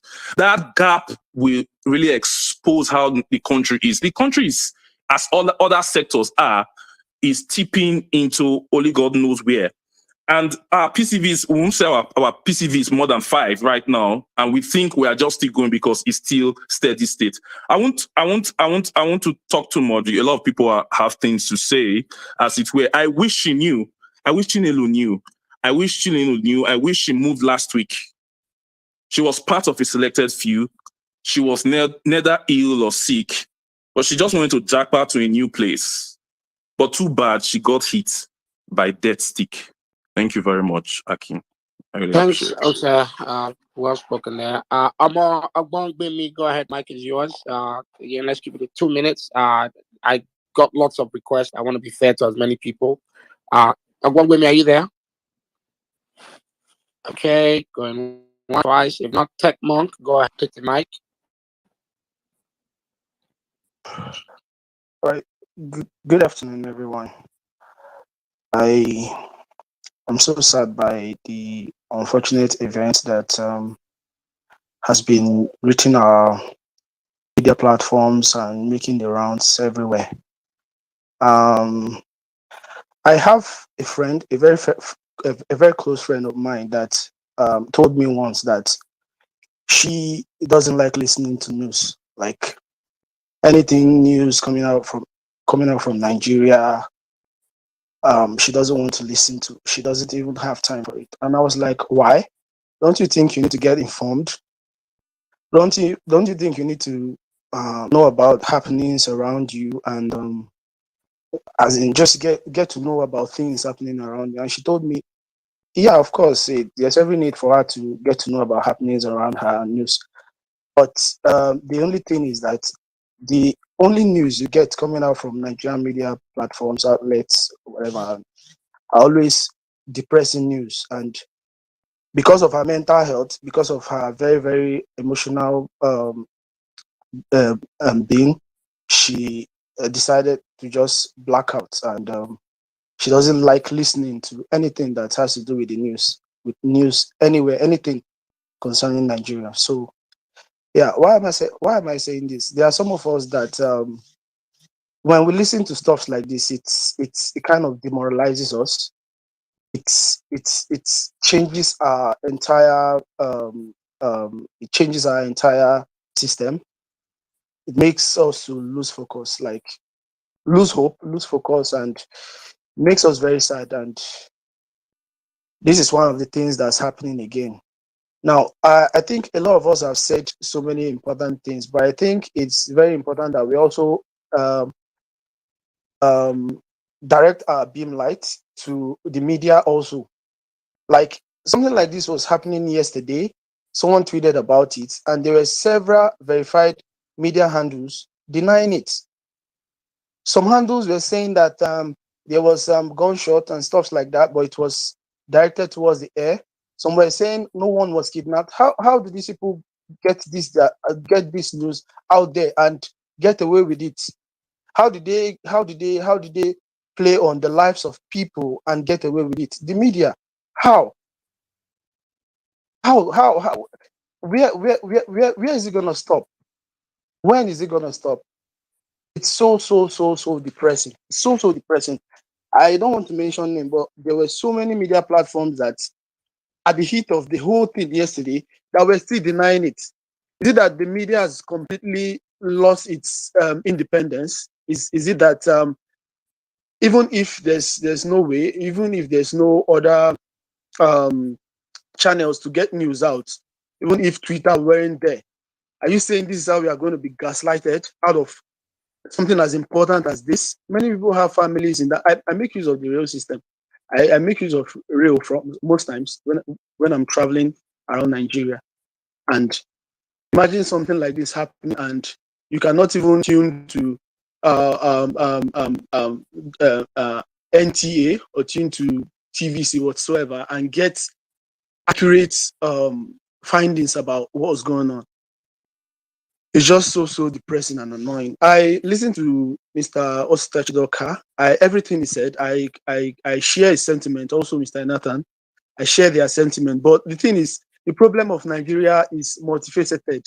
Like I've thought about it so many times. Like where have we ever gotten anything right? Where I was in an Uber yesterday, and the driver was like, there was news about the Super Eagles match with Ghana, and he was like, I was asking him how is it going to be? Is he going to watch the match tomorrow and stuff like that? He told me that, see, bro, there's nothing to be excited about in Nigeria. That if he prefers not to even watch the match because, in fact, everything is just in shambles. So there's nothing giving you hope. Is it the education system? Can you wrap up 30 seconds? Thank you. All right, thank you so much. Is it the education system? Is it ASU? Is it health? Is it transportation? Where do you look up to in Nigeria? So I was just like, well, I understand you, and it's just so sad. It's just so sad. Right now I am very emotional right now, and I just hope God will see us through. God will help us. Thank you very much for the opportunity to talk on this platform. Thank you. All right, thanks for that. Once more, I would go ahead and do my PSA. If you don't have a PVC card and you've not registered for your PVC and you're within Nigeria, please make it a patriotic duty to do so. Let it just be one extra ID card you have in your back pocket. Again, a lot of people were accused in the grassroots of voting incorrectly. Where we choose, we know how to pick better politicians than they do. They are empowered with their PVC. Whatever your argument is, coming from your righteous or woke perspective, please, first of all, equip yourself, get your PVC. If you don't know how to do it, inexcvr .gov. Correct me there, Reno. I don't really have that link sharp at the top of my head, but again, we'll keep it moving. Ehio, Wilfred, go ahead, Mike, yours. Yeah, thank you very much. My condolences to those that were killed in Kaduna. I think for me, I think protest is not really the way for we the youth of Nigeria, because I was in Lagos, I think 2020, and we protested and we saw how it was greeted. And I also think as youth of Nigeria, we are on the right direction, because um, I've participated in both international politics. I think before I left Nigeria, I was selected by the European Union to represent Nigerian youths in the European Union Youth Sounding Board, and I've participated in a lot in Nigeria activities, a lot of governance. But I think getting the PVC is not our only step towards 2023 election, because we should be more concerned about that. I think we also be concerned about defeating those in opposition, defeating the politicians. And how do we do that? I think for now we should actively engage in political socialization. For me, this is my own sole support. I am partnering with some of my colleagues in the north to engage mostly in political socialization, to tell those people in the north about election, to know, for them to know that it's not all about bag of rice, 5,000, not about voting by settlement. We should do political socialization. And also in 2023, we have to have a sole candidate, that we are not just going to let the person campaign. We have to campaign for this person. We have to support this person. We have to do a lot for this person, because 2023 is very, very, very vital. If we don't get it right by 2023, I don't think we are going to get it right in the next 16 years. Thank you very much. All right, please. I hear this argument all the time, and you cannot make a prerequisite, activity based or emotion based, where you are not empowered with the tool that will give you the results that you're seeking. You can't get a visa without a passport. So don't tell me, oh, you prefer Belgium embassy over Australian embassy. Yeah, until I know the visa I'm collecting, I'm not getting a passport. Get your damn passport first, which is your PVC. That's just an analogy. I don't know if it makes sense, but at least Yeah, you get the gist. No, hold yeah, on. And apologies. I'm not throwing shade at you, not you.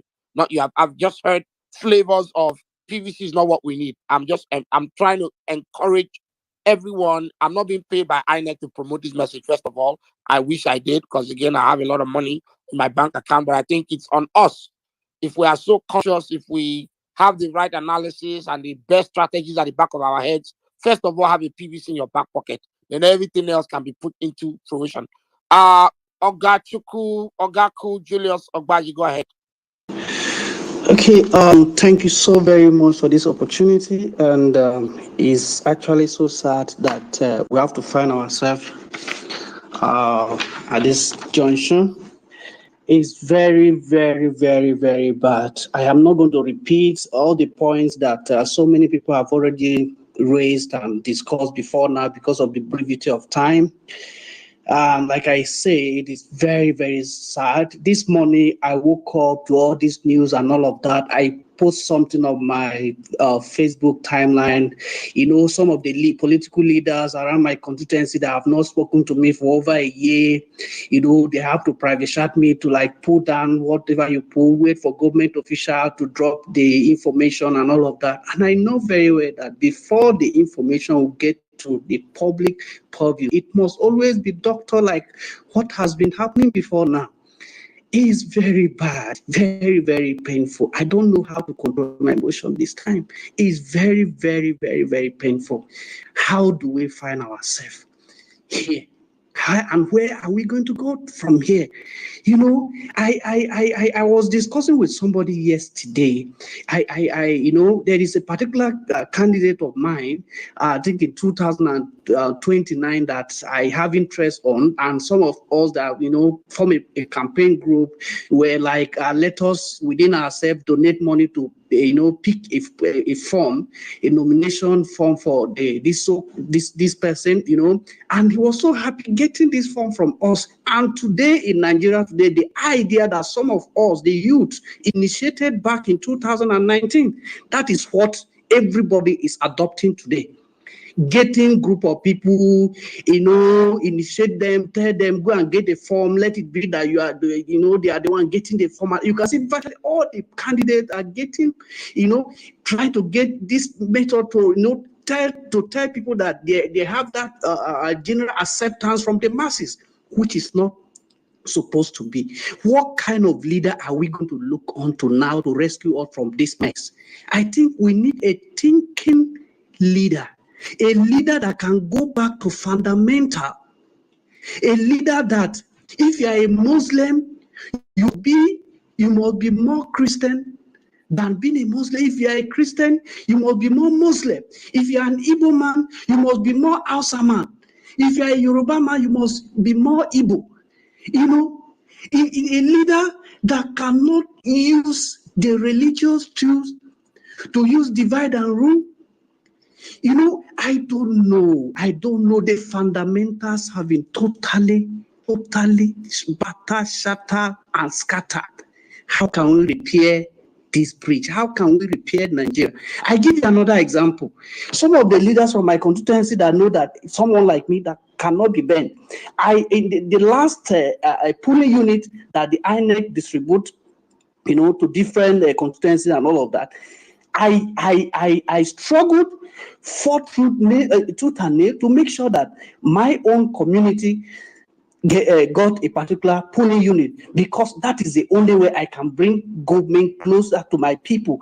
Now, as I'm talking to you, if you know the amount of pressure from these so-called leaders trying to try to move that polling unit from there, knowing fully well that someone like me cannot be better and all of that. I mean, our institution, how can we get them right? How can we get, only last 2 months, I was on that train from Abuja to Kaduna. What if that happened that day that I was on the train? What would have become of me today? A young promising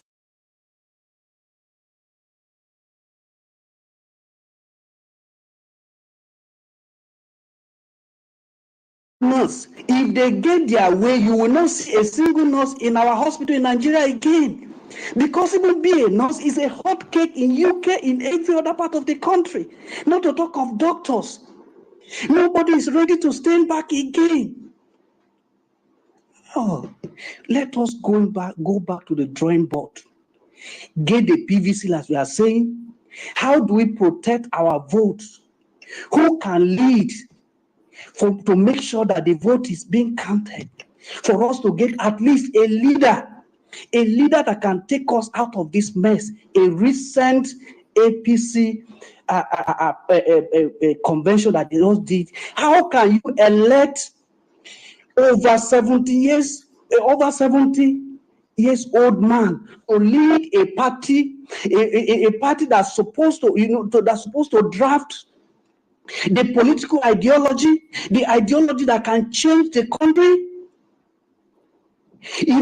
How can you come up with a manifesto that can change our institution? And you are that very day, with all due respect to the chairman, a newly appointed chairman or elected chairman, whatever, this man, before he could dance to a little drum that some and the supporters, he has to remove his palm. Because using the man to dance, he can collapse him. Julius, can you wrap up, please? Thank you. So oh my goodness. I pray so many other Nigerians can have access or know the importance of Twitter space to at least, because we are over 1,000 here now. We are over 1,000 here.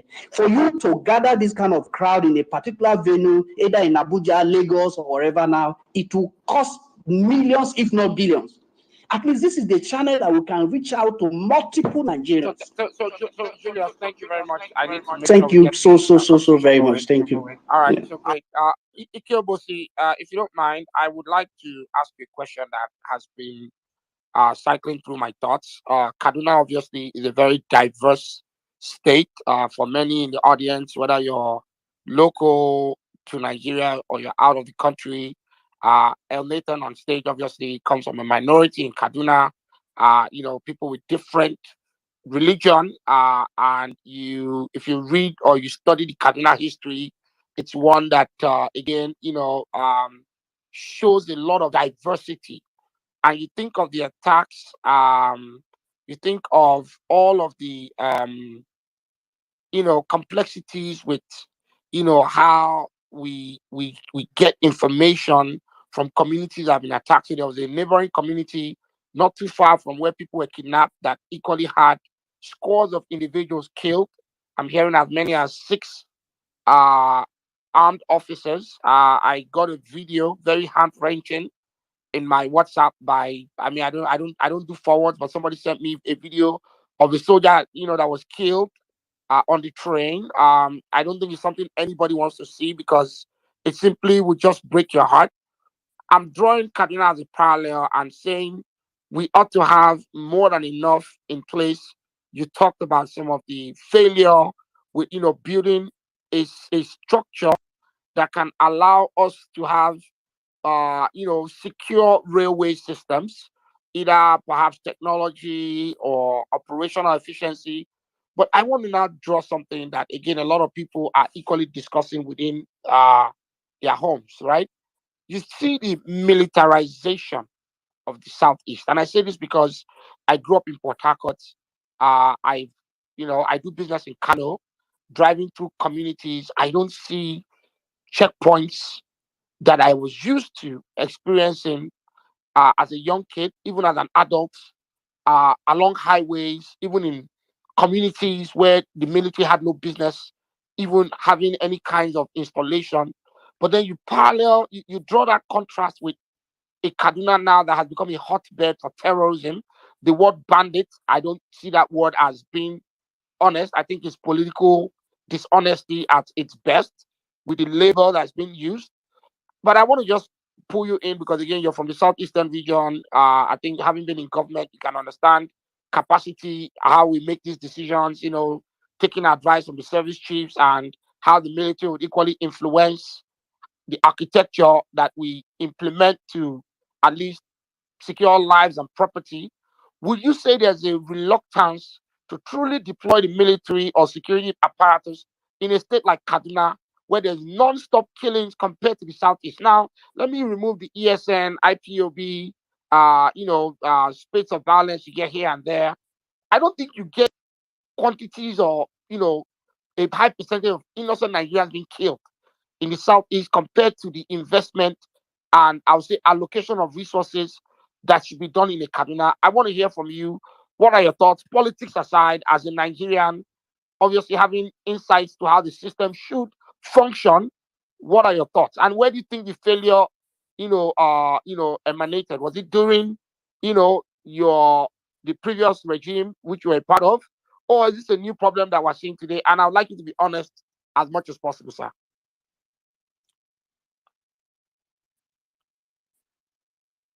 I don't know if you heard me, sir. And maybe your mic is muted. Okay, perhaps he's not there. I would try to drop me a DM offline. While I wait for Osita Chidoka to come back, Buchi, go ahead. Mic is yours. Take 2 minutes. Thank you very much, Akin. First of all, I want to say, a deep condolence to everyone whose family, friends were involved in this massacre that's going on everywhere in Nigeria. And not just for the ones for today, but even for the ones in the past. So many massacres are going on in Nigeria, most especially in the southeast, Akin, as you mentioned. And I'm going to answer your question, maybe before Osita answers your question. I would say that the reason why this is happening is because of the deep hatred that Nigeria has for the Igbo people and the people from the southeast. And this is my opinion. I might be wrong. And everything I'm going to say here, is covered under my constitutional right of freedom of speech. Yes, but again, I like to promote. I want to avoid any kind of vitriol. Yeah, we have to be serious. Let's be serious. No, okay? but hold on, please, not... respectfully. I think people are in a lot of yes, pain. I Hold understand on. that. I understand that. Let me land. People are in a lot of pain. I don't think it will be fair at this point to attribute any kind of regional agitation at this hour. But then again, speak your thoughts. But then again, just watch the language. But at least let's hear from you. Go ahead.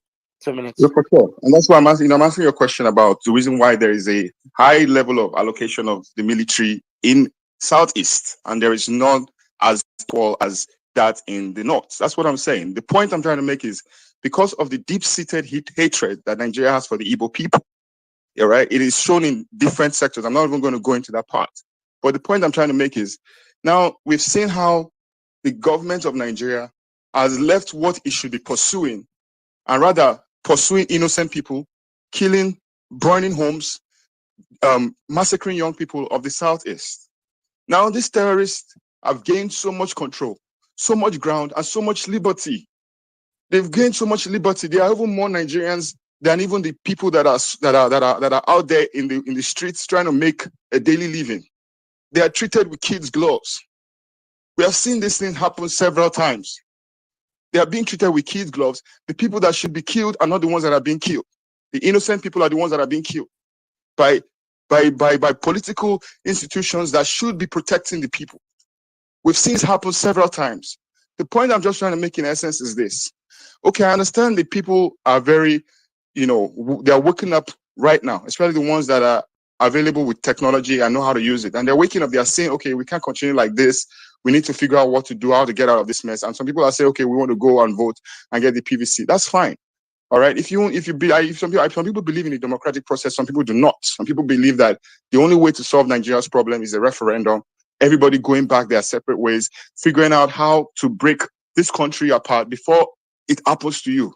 It's not enough for people to say, oh, I live abroad and we are planning to leave this country. We're planning to go to travel out and hope things work while we're abroad and hope we're patriotic all the way from Germany and all the way from the UK. That is not enough. Someone mentioned there that she has her mother, parents in Nigeria. Everyone has loved ones in Nigeria, but it's not enough for you to leave. How many people are you going to take all your cousins and your nieces with you? It's not going to happen like that. But the point I'm trying to make is even after the 2023 elections, what is the plan if the 2023 elections do not go as we plan? What is the next thing? What if the 2023 elections become an imposition rather than an election? We saw what happened with the APC Congress, events. There was a man who was there that was talking that he has been in APC for so long, and now somebody that just joined 2 months ago, they've given him an appointment rather than him. He was crying. So many people were doing that on. So if they can do that with party politics, what then is the possibility that they cannot do this nationally? That is my fear. So my point is, after the 2023 elections, okay, guys, we go and you say, okay, you want to go vote, and you go vote in 2023 elections, and the 2023 elections do not happen the way you expect it to happen. Nigeria takes over it again with the corruption, the fake voting and everything. And before you know it, someone becomes the president of Nigeria that you do not expect, or people do not expect, or people do not want. What then do we do? Then the courts take over, they go for court trials, the court approves it, then we're back again to the same thing. Then we say, okay, we're going to wait for what? 2028 election. And before you know it, these young people that are coming up, they are becoming older people. They're not getting the same results that they expected. What then do we do? I'm just saying that rather than us beating around the bush, I'm not opposing anybody that wants to get the PVC. Please go ahead and do your constitutional right, vote. But I'm saying after that, and Nigeria doesn't get to where you want, or you don't see the change, and you see corruption, electoral malpractices, what then do we do? Are we going to continue this cycle of hosting spaces and telling ourselves, okay, we're going to still keep hoping that things get better, and hopefully that God will think about Nigeria's problem and change it with a swift of a hand? That's not going to happen. We have to tell ourselves the truth. The reason why Nigeria is not working is because the foundation of Nigeria has been designed to fail from the get-go, especially with the 1999 constitution, or whatever constitution that is. It has been designed to fail from the get-go. And we have to start telling ourselves the truth that the people that are shouting for referendum, they're not mad people. The people that are dying for Biafra, the people that are dying for Yoruba nation, they're not mad people. These are Nigerians too, like yourself. They used to believe in the Nigerian dream. Before they said they've had enough.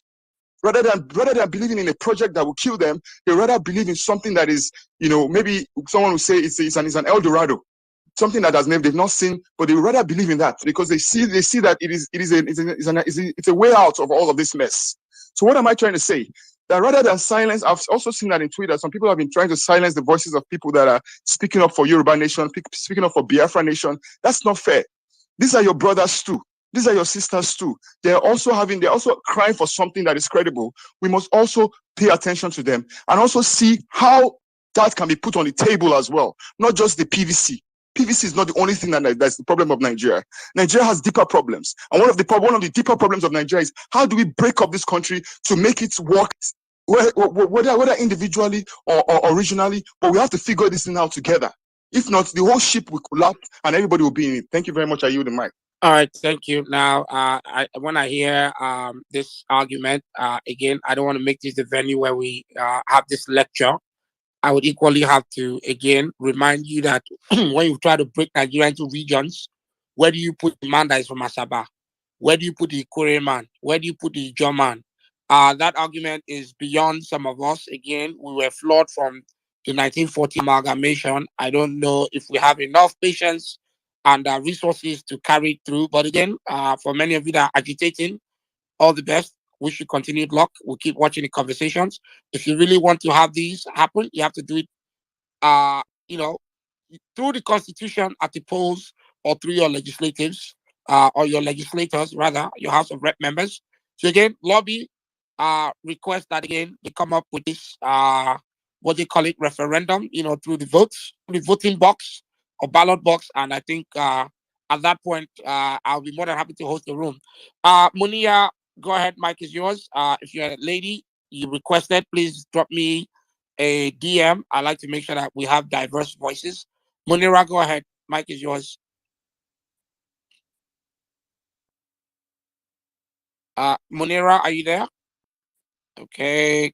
You need to unmute your mic. I don't want to pass you up. All right. Maybe I might have to drop you and bring you back up, perhaps. Let's take Akin. Akin, go ahead. My namesake. It's Seke.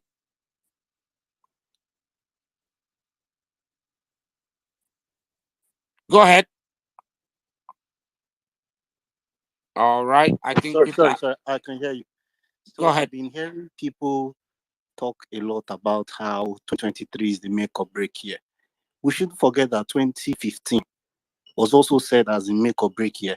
We had one of the, to be honest, one of the fairest elections we ever had in 2015 that ushered in this rubbish that we're dealing with in terms of an administration. So let's not think that it is until we have free and fair elections before we get the best people. We could have a free and fair election in 2023 and still usher in extremely terrible and just clueless leadership. Then even if, let's even do the opposing view about this, even if we have a leadership that is competent, looking at the big problems the country is facing currently, would they be able to steer the ship of this country towards greatness? No, they will not. Personally, I still say this. I'm a huge fan of Peter Obi, but even if Peter Obi gets to office, he will not be able to deal with the security problems throughout the country. Our military is in 33 out of 36 states. I'm not even sure our military numbers up to 100,000 men or 100,000 people. On top of that, we have unemployment of 33%. We have a state like Imo State that has 80% of its population are either unemployed or underemployed. These are people's lives that are wasting away. So when people like Buchi come on and talk about how we should have a referendum, and people are busy shouting him down, I'm thinking it's not an argument to be had. This is like the first subsidy thing during the Jonathan administration. Nobody wanted to hear it. It was so, despite the communication that the man had during that period, nobody wanted to hear it. Now it's become a noose over our necks, where our government is borrowing 3-point-something trillion just to fund us burning fuel. This is not increasing the human capital potential of the average Nigerian. Nobody wants to hear it now. But currently, the situation that Nigeria is in at the moment, if we are not careful, countries have gone to war with themselves over the kind of situation that Nigeria is in at the moment. Some of the perceived grievances in the country, in Nigeria today, are actually worse than happen in some other countries that have gone to fight themselves. You look at issues with Northern Ireland, where the Northern Irish believe that they were under the domination of England and Britain, and they had like 40 years of fighting and bombings and everything. The level of grievance is not as bad as in Nigeria currently today. So please, let us have an open mind. The project that we have today as a country is not working. All right, nobody wants to hear this. And thanks for that. It's not working. And Listen, so 2023, I want perspectives, opinions shared. I don't want to have a conversation that cannot yield or again, come up with any kind of value add by the end of the day. Again, I think there's time and space for conversations on whether you want to split the country up Today, as a country, we're mourning a young lady, and many others who are, again, patriotic citizens, want the best for their families, done the right things, educated themselves, presented with opportunities. Again, the system failed them. Nigeria happened to them. There's a newborn baby being given birth to across many communities in Nigeria today. Many of them are blessed with a Nigerian name, Nigerian citizenship. I'm sure 25 years from now, they may be wondering why God picked Nigeria as their destination, not Belgium or Australia or Canada. But then again, as they determine what their future would look like when they have to write their own rules, what are we doing as a generation? Again, I'm going to go back to um, naming and shaming people that mocked this young lady at the hour of her death. It's not something that many of us take lightly, because how shameful is it that you're laying there helpless and you're reading comments from either paid morons or what I call internet gangsters of an inept government? It's just shameful, it's salacious. I will make them popular. I have a few more names. Let's take Owi Edachi. Go ahead, Mike is yours. Yeah, good afternoon, good morning, guys. This is actually the first time. Can you guys hear me? Yes, go ahead. Yeah, this is actually the first time I'm speaking on the space, so just forgive me for making a mistake. What I want to talk about is this PVC matter. Let me tell you guys the truth. The only way to change Nigeria right now is through that PVC. There's no other way. There's no building new political party, or there's no time for that. Now the election is like 14 months. I just want to tell you a story. So in 2015, I just finished serving, right? So me and my friends were talking about Nigeria and how Nigeria is gonna go. So I won't lie, because of the way good luck, tenure went with Boko Haram and everything, people dying, I was so sad. So I decided to vote for any other party that was gonna come, and that was APC, and that was Buhari. So my friends were like, Buhari, are you sure? He has a bad background, blah blah blah. I was like, yeah. But this is the choice we have now to vote, right? Let us vote him. And they were telling me I regret, blah. So yeah, no problem. 2015 passed. 2019 now came. 2015, I did not vote for anybody, but I was just supporting APC. So when 2019 was now coming, I was like, oh my God, these 4 years have been hell. Like I graduated in 2014, and till 20, after my service, till 2019, I couldn't get a job. I was hustling up and down in Nigeria. And mind you, it's not as if my parents are well to do, like they're like middle class people. But let me tell you, Nigeria go touch you anyhow you want. Right now, I'm talking from London. I'm not in Nigeria. I'm in London right now. I got to London in 2020.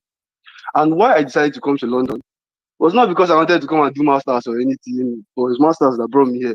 But the main reason is the experience I had in 2019 when I decided as a 25-year-old boy to vote for the first time ever as a Nigerian.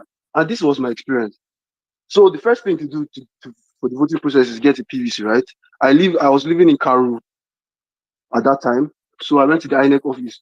My God, to register for your PVC is like you are fighting for your life at the same time. But anyway, as young people, we tried, we fought, we got the PVC.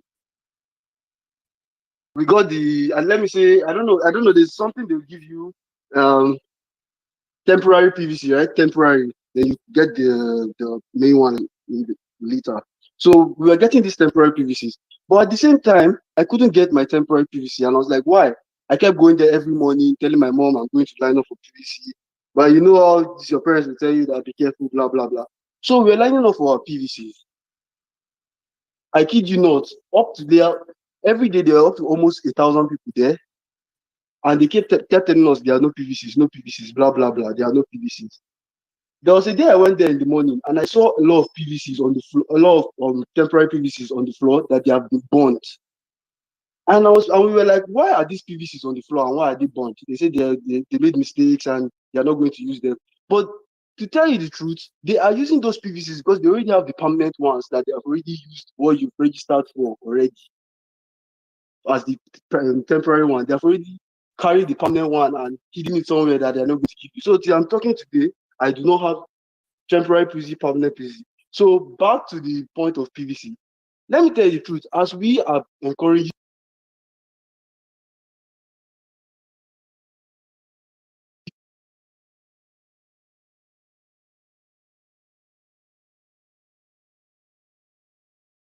the space that PVC, it's not a matter of PVC now, it's too late. It's a lie. That is one of the weapons they are using against you to tell you, to make you think that your PVC is not working. Like the last speaker said, the 2015 and 2019 and 15 election, I haven't voted before, but I know that there was a difference because the way the population was, the way people were thinking, their orientation, it was seeming like there was a change. 2019 was the best one because, yeah, I could actually see people trying to get their PVC and trying to be involved. So I just want to encourage everybody, don't be discouraged that because PVC doesn't work or they will rig the election anyway. Get your PVC. There's power in numbers. And I'm sure if we are together and we can choose a candidate, all will come for the better. My condolences to all that lost their lives in the All bomb right, thanks. blast. So the Pandora, go ahead, Mike is yours.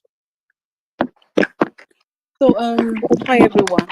So few things I want to address in this space. This now we've all heard all the takes on the incident of yesterday, but one question remains: is how are young people organizing? We come on Twitter and we voice out our concerns and how the government should do better and how we should do better, but in practical sense, how are we organizing?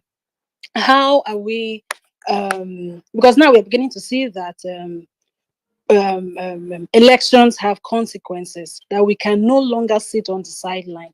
And you see what taking learnings from what happened during the NSAS protest, you see that even as young people, we lack the capacity to sustain focus when we are agitated. Will this be another incident? 2023, believe me, is less than a year from now. What practical, actionable steps are we taking to make sure that these governments that we are criticizing every day, off and online, that we are making them accountable, and that in the next elections, credible people, well, nobody has all the answers, but at least to what extent are we making the arrangement that the next set of people that would become leaders would to some extent help us make sense of this contraption called Nigeria.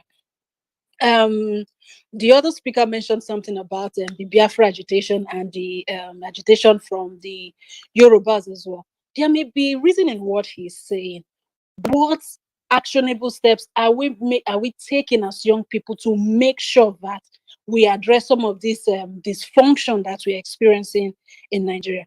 It's beyond getting your PVC, like the last speaker mentioned.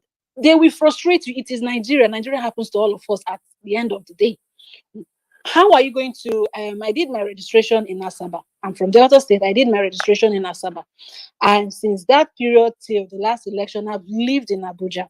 I know the frustration I experienced in trying to get my cards transferred from Asaba to Abuja. I had to go back, take permission from work, I had to go back to my village to request for my PVC, which was not delivered.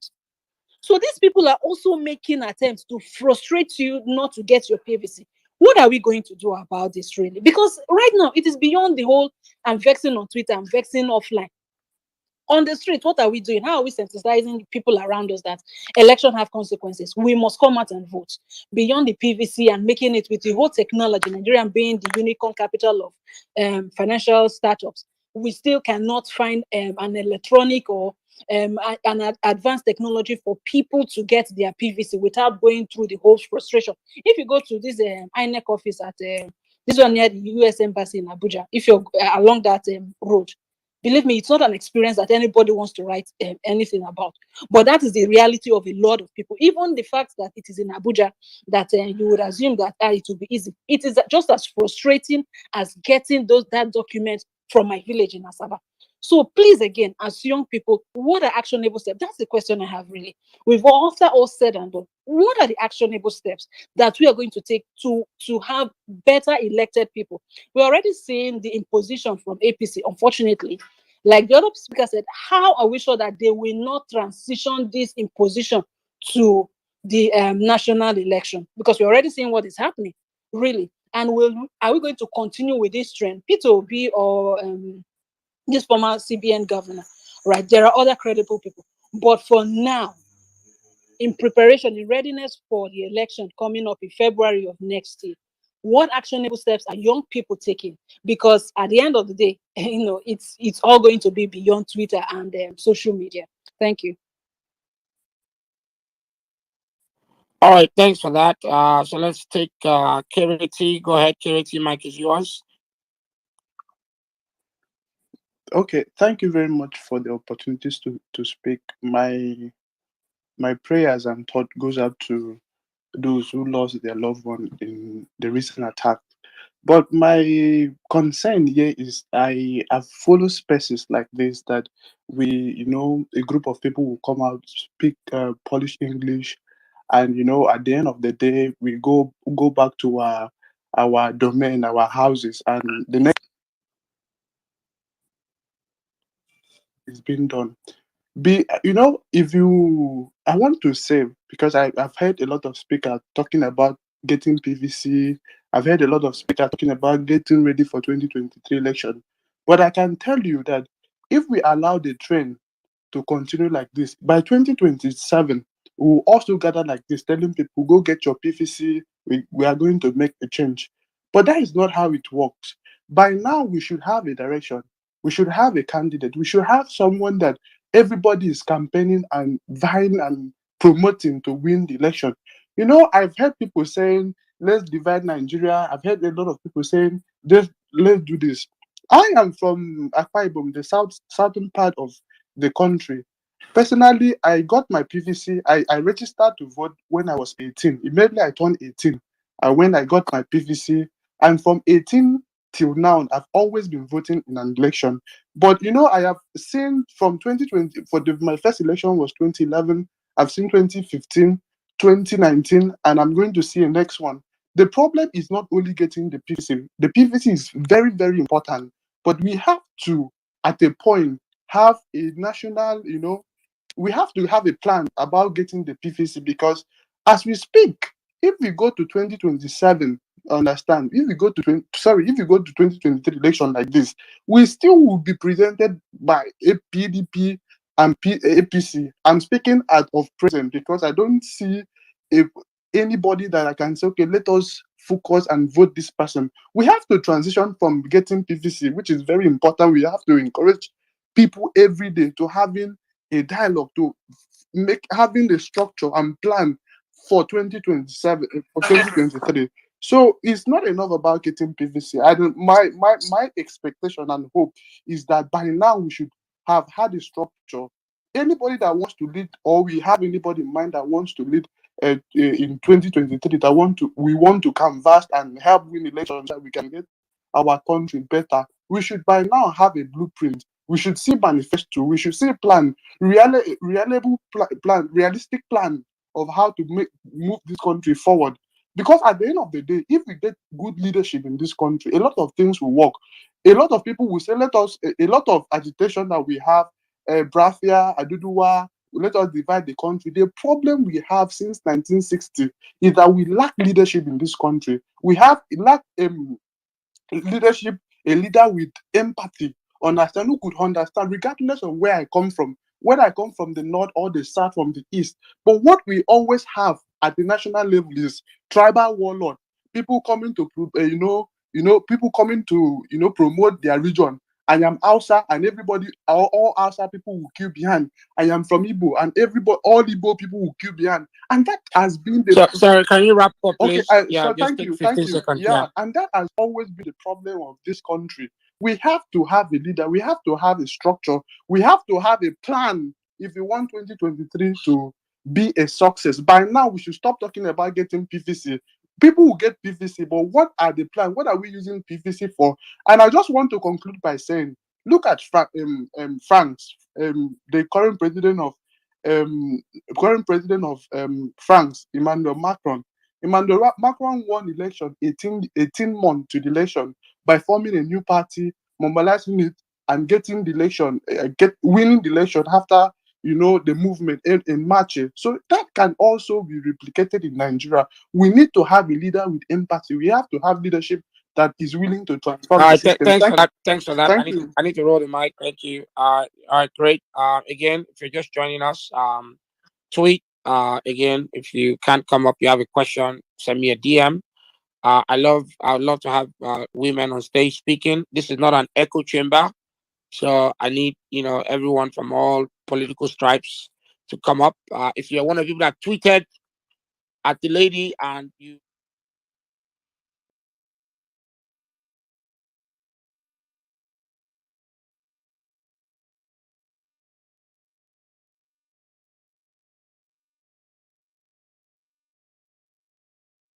I think the reigning causes I said earlier, that was just out of color. But again, I think the goal is to make sure that we do the right thing and equally be sensitive. Biola, go ahead. I just brought you up. I want women speaking. Mike is yours. And then we'll take Munira. I think your network may be better. And then we'll come back up around the speaking queue. Sisi Biola, go ahead. Okay, thank you very much for this opportunity. And I send my condolences to everyone that has been involved in any tragedy in this country called Nigeria. I wouldn't say that I'm so vast in knowledge when it comes to politics, but I have grown into adulthood in this country, and I now experience the hardship in this country and how difficult it is to actually survive. I have never voted before, and I am willing and ready to vote. But the question is, who are we voting for? I mean, yes, we know the problem. We are experiencing the problem. We can see it. But what is the solution? Who do we think we can back up, can support with all of our strength? Who is that person that we can go outside and tell our aunties that are selling in the market, our uncles that are dead, that don't have access to Twitter, and tell them that this is the person you should vote for. This is the reason why you should vote for this. Because yes, we have a lot of young people on Twitter, but majority of people that will vote are not on Twitter. I'm talking about the older people, the people that are so gullible that these politicians can easily reach out to with 5K or spaghetti and rice. My question is, who are we voting for? Who is that candidate that we can back up and say, okay, let us spread the word. Let us back this person with all of our strength and all of our might. So that's just my little take and the question I am putting out there. Thank you very much. All right, thanks for that. I just saw an obituary post for Abulore Pomoboy. I find that very funny. Just again, little humor there. I think again for many of us grieving, it's always important that we show empathy, always, and really know that words do matter. Again, you never know what people are going through. Nigeria is hard enough already.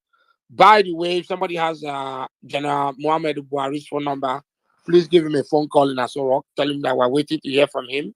As Ike Obosi said earlier, they're probably waiting for 9 o'clock news. Some of us are not patient to wait for NTA, although we saw an NTA deputy director speaking not too long on TV, recounting his harrowing experience of almost being killed, but now downplay the event. Oh my God, some of these people need Jesus, to be sincere. Taking speakers, IDYL, go ahead, and then we'll take Kingfisher.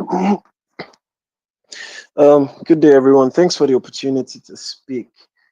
I want to start by saying, regardless of what we think about getting PVCs and voting and things not happening, I mean, where the starting point is getting the PVCs.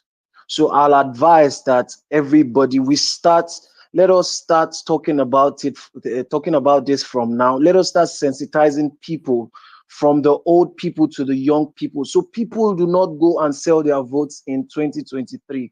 Because look, regardless of the fact that we feel we feel that anyhow we vote, they'll still manipulate and do these things. It is better that we exercise our fundamental human rights by voting. At least, first of all, you would be at peace with yourself that you voted your conscience. That is where we start from. And secondly, we need to support somebody. It's not enough to say we need to go out and vote. We need to support somebody. The masses, we the young people of Nigeria, we need to back somebody that is not from APC or PDP. Like the last speaker said about the president of France that registered his, a party and they won the election. Let us come together. Let us work together. If it takes us contributing money as Nigerians to register a new party and support somebody who's a visionary, I feel that's the only way. It's not even about it's not about dividing the country, people going, no, that's not that will not save us from this thing. Let us support somebody. Let us pick somebody that we will support and we can hold accountable. Thank you. This is just what I have to say. Thank you. And my condolences to the people, people that lost people on the train. I know somebody that's still stuck in the forest with those people from Bayelsa State. She's still there. And please, let's pray for her to come out safely. Thank you so much, Akin. Thanks for that. Again, I want to take Call Me Fash. Go ahead. Okay. Good afternoon, everyone, and thank you, Mr. Akin, and then the call to Lomo, everybody that has been here, Minister. So, yes, so we've all been talking about this issue. Condolences to those that we've lost. It goes on, and we have to look at how can we stop this circle. For me, I have a couple of things, 3 things. Everybody is trying to say, how do we identify the right person? Everybody really wants to vote. I think that's the body language. People want to choose, but they want to choose the right person. The challenge is, how do we identify? Let's go back to what I think Dr. Osita Chidoka said. 3 things on identifying the person. The person will need trust. So if nobody is coming to your mind now, that means there is really nobody that has built enough trust at an influential level. The second thing he said is that the person needs to be one that is void of tribal strength, in the sense that he's not going to come on the back of, I am very ethical, I'm an ethnic person and all that. So is anybody that has built so much trust that you trust and is so decentralized from an ethnic group? If no picture is coming, then nobody has been able to do that till now. So let's go back to what we all need. We are talking about politics and governance. Politics is first local before national. Politics is first local before national.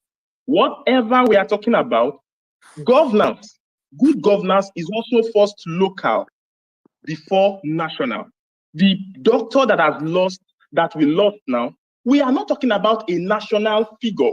This is somebody that is dear to us because she's from a family that is local. She represents a constituent. Let's say in the hospital, there are patients that she takes care of. That is a local influence. But we are talking about it nationally because there is somebody that is relevant at the local level that is lost. Why? It's not lost because there are some national people doing things. There are a collective local representative. There are collective local representatives that represent an ideology that we all call bad governance. These are local people. So how do we change what we are? The problem, we have to think locally. We are not PPC good, 2023 election, amazing, you have to focus on that, but long-term game. Good governance and politics is a long-term game. I'll make an example here, clear example. Putin. When Russia was going to get another president, And that president was going to represent the interest of the people because they already had a president that they considered to be weak. They had to use propaganda to identify through survey what kind of person will the people respond to. Actually, Russians did a poll. If you have what do you call it? If you are on Audible, you can check out this book that has to do with the making of strong men, iron men. You will see that. So we have to think local. Particularly myself, how do we do this? This is something I believe. I believe in local influence. How do you get local influence? All of us here, we all need good governance, but we are only talking on Twitter. We have civil society. Somebody mentioned civil society. Some of them might have lost it. We should be able to track progress of our political office holders. So we came up, I'm a tech person, we came up with something we call Patriotism. What do we do with Patriotism? We are trying to build, we've gathered all the political office holders with focus on councillors, chairmen, House of Assembly members, state reps, that is federal reps and senators. These people, they control a bunch and they influence a bunch. It's not just the number one man. No, your chairman there is one day going to become, if we don't get it right, is going to become a federal House of Rep member. Your councillor is one day going to become a state House of Assembly member. Your senator will one day come back and contest for governorship. We need to be able to track their progress. So we built this, we've gathered all the database. What we are trying to do now is, if you have an issue, a bad road, that you call bad governance, insecurity in a particular area, report it to the platform. We are currently operating manually. What we are trying to drive is, every report must be tied to a political office holder at the local level. This way we are able to know who is responsible and who is not responsible. It's not just sensational issues that we respond to.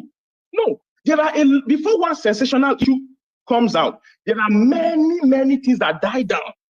There are many that don't get into that are not sensational. So report issues, let's document. If you have a bad road, snap it, put it on Patriotism. We will go and look for the name of the chairman in that place, put it there. It is documented. The person will come back and be contesting for re-election some time back, just as we are looking for somebody to trust. All we need to do is go and look at their names. When they are now contesting, put their names on the platform. The platform will bring all the reports that have been made and whether they responded to them or not, whether they resolved them or not. So we can use technology to improve, to make political office holders responsible. We must know who our political office holders are at local level, from chairman, councillor, House of Assembly, not just governor and president. No, these people. We have to make them accountable and do that with technology. So please, I'm not trying to sell my market here. We need an ideology, sir.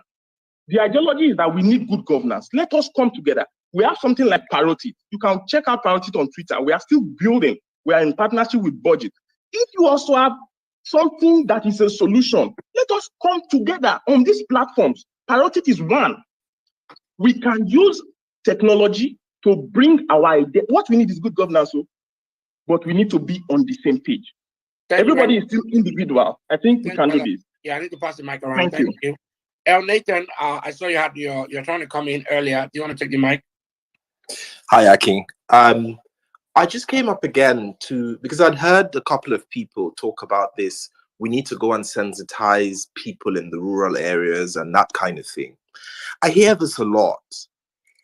I'm reluctant to use the word classist to describe this, but I will say that it makes the assumption that somehow those people who use Twitter, those people who are literate in English, those people who live in the cities are somehow smarter than those in the villages, that somehow these are the people who are voting in bad people, as though we understood politics more than the people in the villages. And I tell you this for free. Nobody on this platform knows politics more than the person in your village. And as someone who's from northern Nigeria, I can say this even more strongly. You think you know politics better than the market people in the village? This is just, for me, it's an arrogant, I think, claim to make, but also it's one that's not backed by any sort of facts or figures. And the reason is this, or rather, I would just say, look at all of the people who are selling out. People who are spokespersons for this inept government on Twitter. Are they in the villages? The people contesting for youth leader that were insulting people up and down, are they in the villages? The BMC members, are they in the villages? They're all here on Twitter with you. The people that sold General Buhari to you, are they in the villages? The people that told you that even though Buhari jailed their parents, you should vote for them, are they in the villages?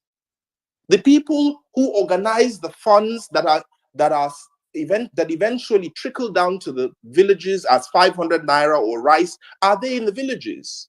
They are not. The people doing this is you on this Twitter.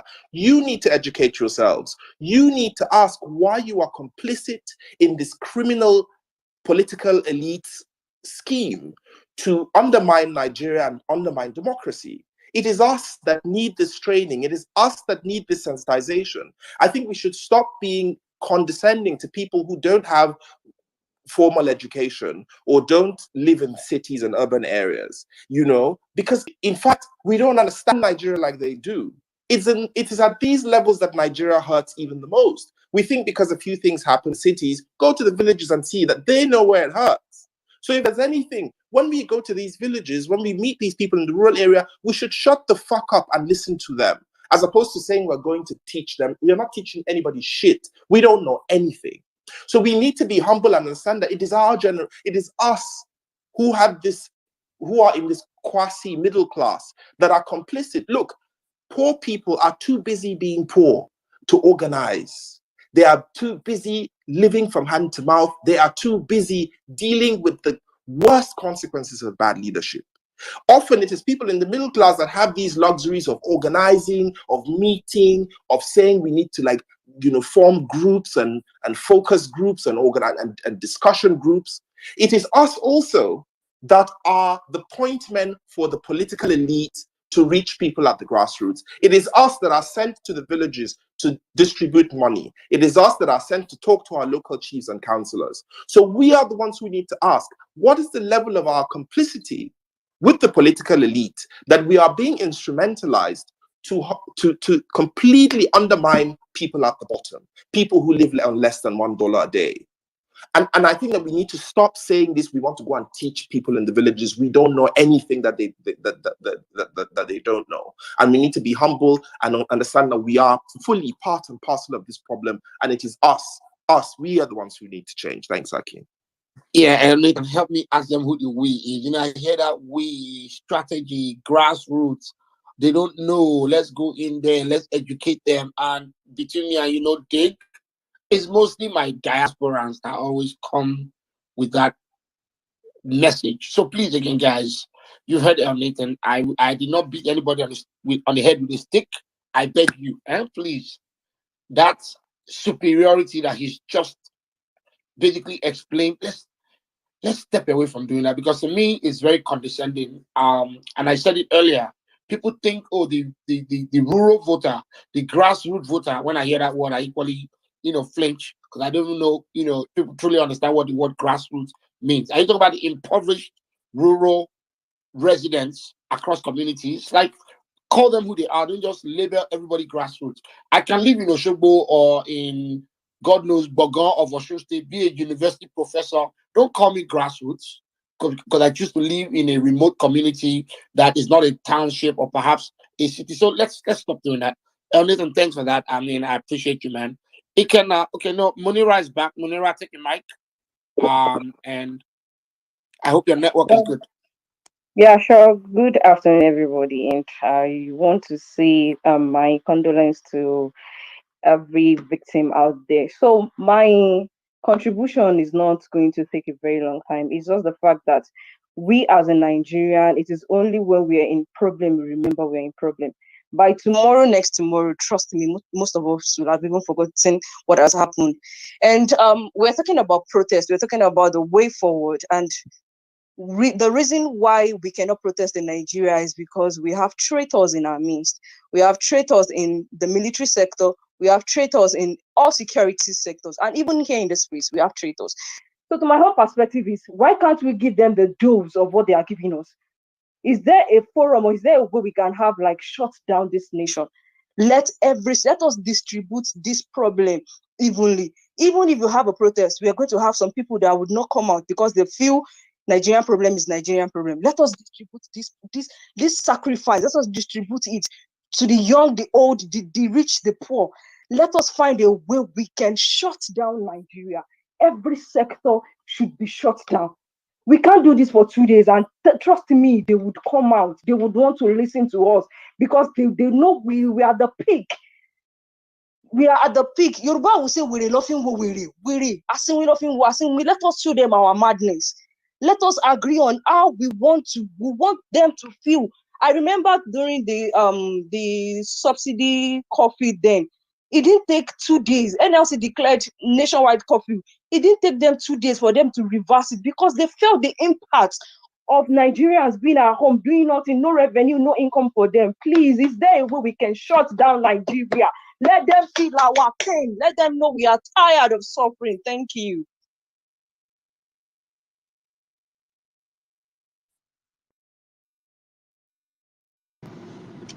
Thank you very much indeed, Maria. I feel your pain, the passion, and everything indeed. All we can do is work towards a better Nigeria, and fingers crossed, everything will get better in our society. Sad, but we have to do better. Brother Ikena, yeah, the mic is just go ahead, sir. Ikena. Yeah. Ikena, can you hear me? I don't think Ikena. All right. I do music. Could you go ahead and the mic is just go ahead, please? I do music.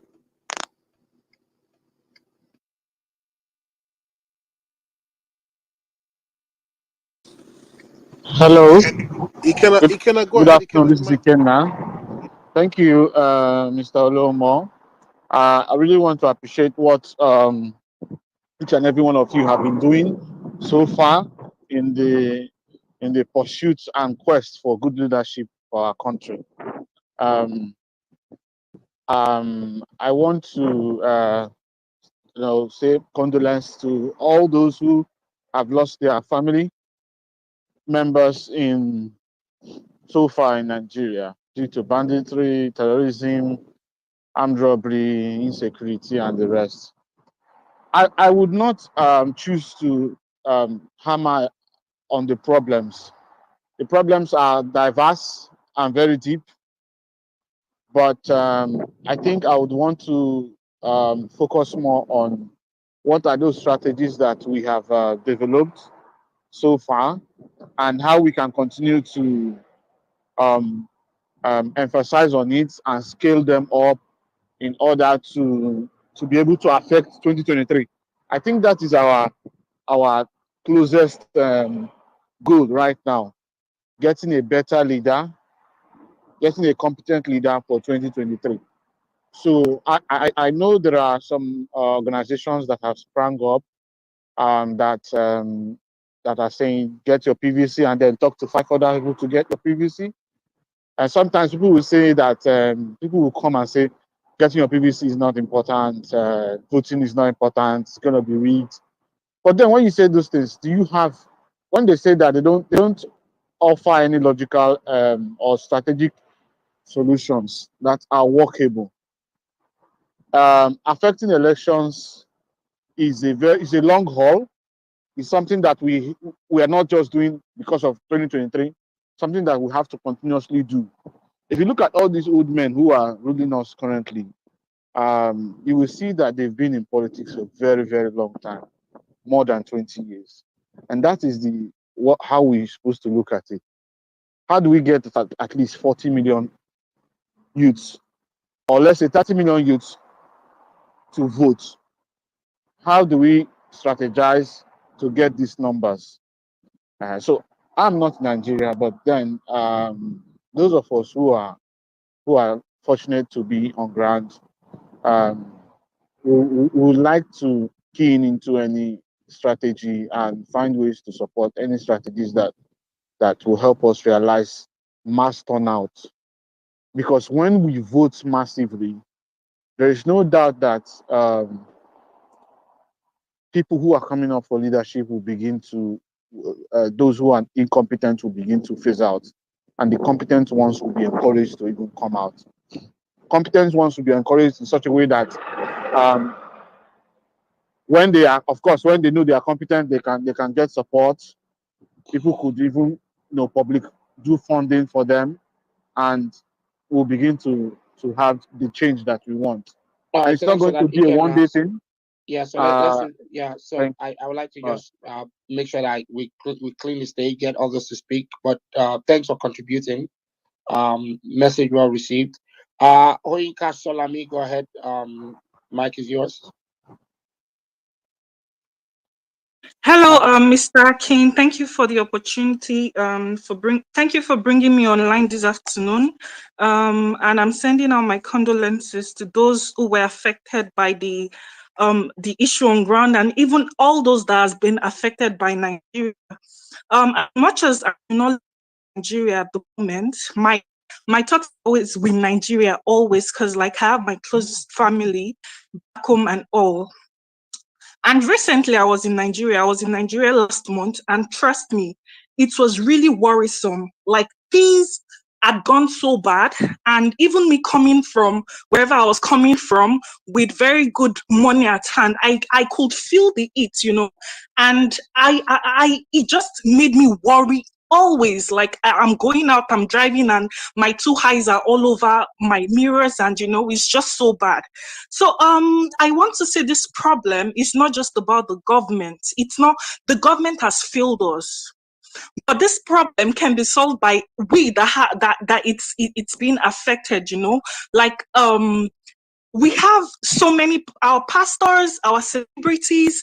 Sometimes I was so infuriated when I saw a celebrity, one of our celebrity that was there at the NSAS protest, that stood on the vans and giving us signs of hope and all. I was surprised to see that sometimes last week or Opa week, he was there at the inauguration party or whatever party they were doing for one of our leaders. So what are you saying? You're saying, okay, it's fine.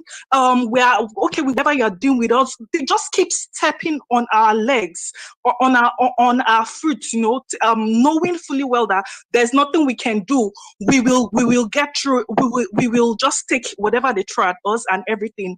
I feel what these people have done to us is enough for us to get angry. And they've seen our pains, they've seen us go through these things without having any human feelings. So since they are like that, they should get a bit of what they've thrown at us. I feel someone like Senator Nomilai will go to the market and go and kneel down and sing praise and worship, and people will take it like that. I feel if you went to the market and people threw stones at him, letting them know that they are in no position to come near us, I feel, in fact, Nigeria worries me so much. I don't like to talk about it at times, but then I feel we need to start retaliating back, letting these people know that we are fed up. I'm so happy that we have intellectual discussions or intelligent discussions like this, where people can gather together and have and put heads together as to what to do.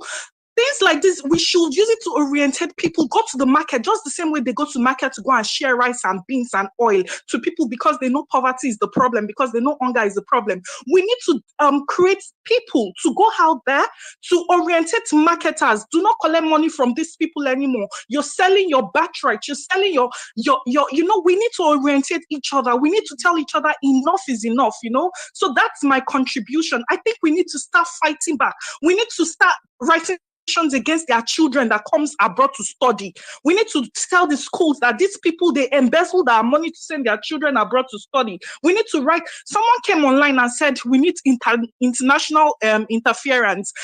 Nobody abroad will come and save our country, because when they are in problems, they will not call on us, they will not beckon on us. Nobody will help us. And moreover, our European master, our European masters, the people that colonized us, the schools they made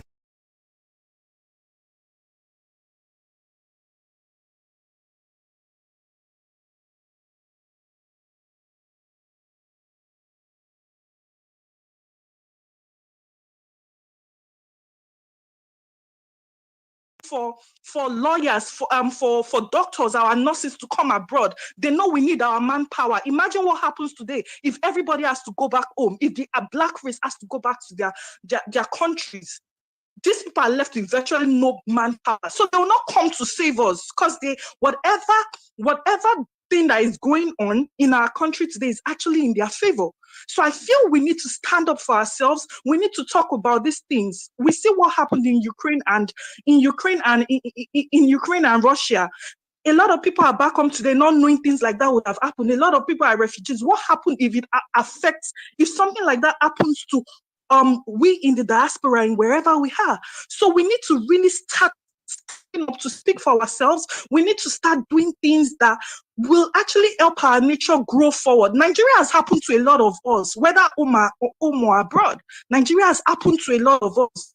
A lot of us would rather be in our countries, but we are here. A lot of people with very good degrees are actually here doing works they will never have imagined doing. So that is my contribution. Thank you, everybody. And I hope I've been able to make a point or two.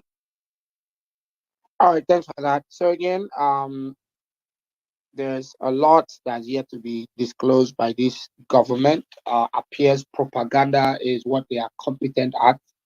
I've never seen anything like this before.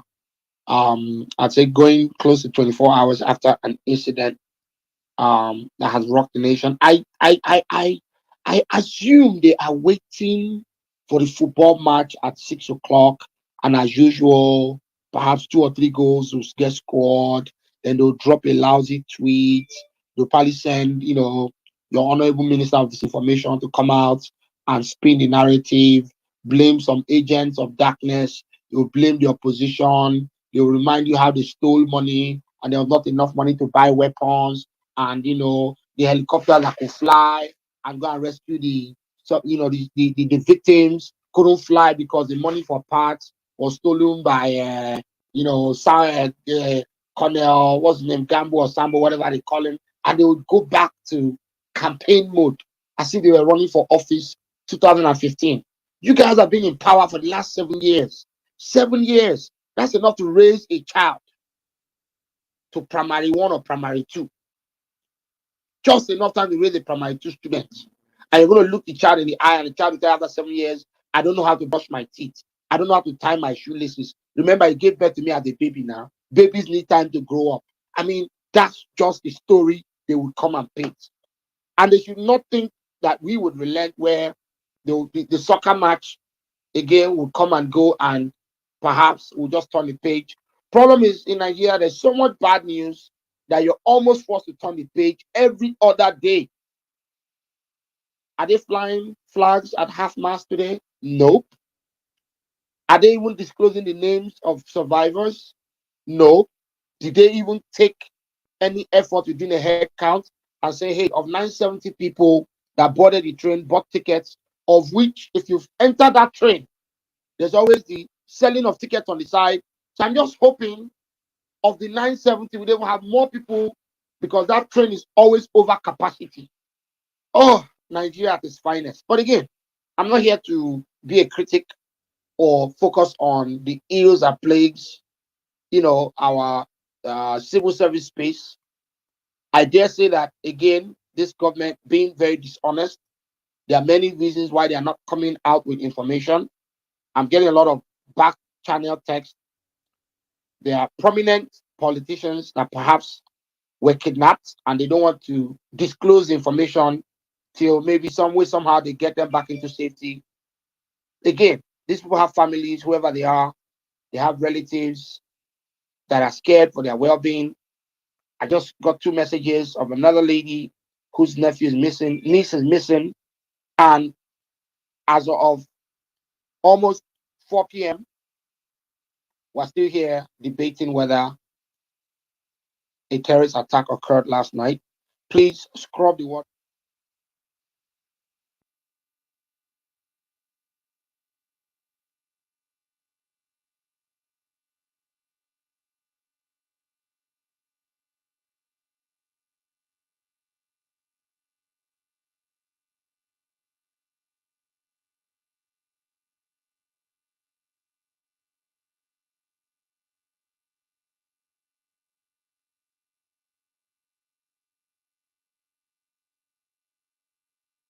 terror. You are inflicting terror on your countrymen and women.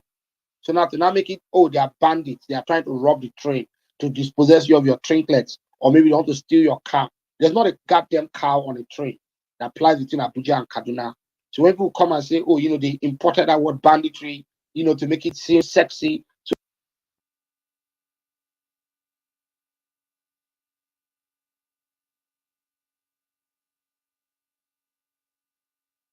pick this keyword and add it to our vocabulary. No, these are terrorists.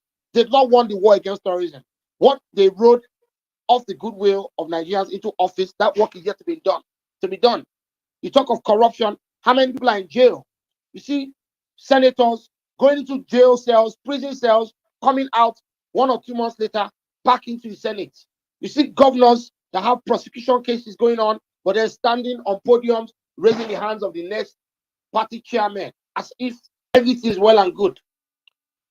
If you're being indicted for corruption and you're in court facing charges, for the fact that you're on bail should not even allow you even find yourself in a social setting.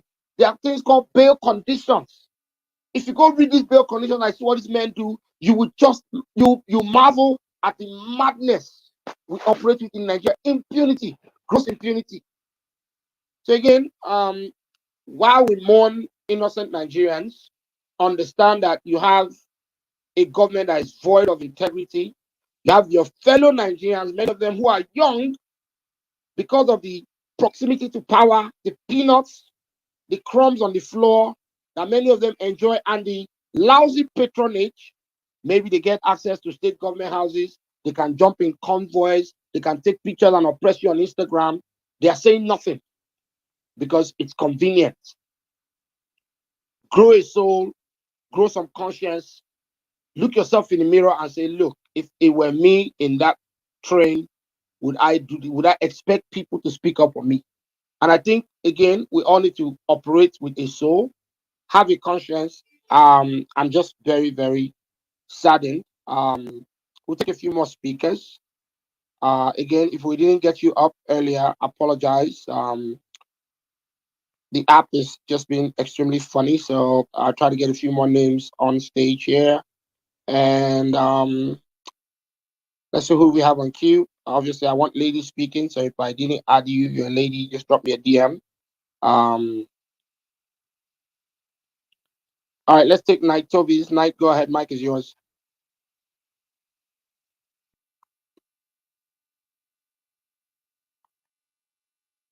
Okay, don't know if Night Toby's is up. Okay, I think it says connecting. Julian, go ahead, Julian. Yeah, hello everyone. Good day. This whole thing is just a whole mess. The way we found ourselves is it just stems from from our foundations. Everything is just being cut off right from our foundations. Even when I was young, I saw these things coming.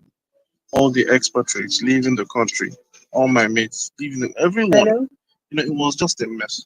I don't know what to do right now.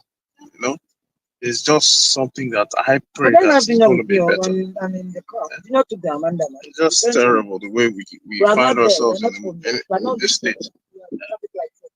I just pray that this thing is it's an orientation that we find ourselves. Okay, when I say I wish that we can all come together and decide that look, there has to be stages we can take, stages that we can say that, oh, we're done talking. What is the next line of action? Should we all just band together and try and get the PVCs, and give a roll call to the federal government that we, the people, we do not want any form of incompetence in the next coming elections.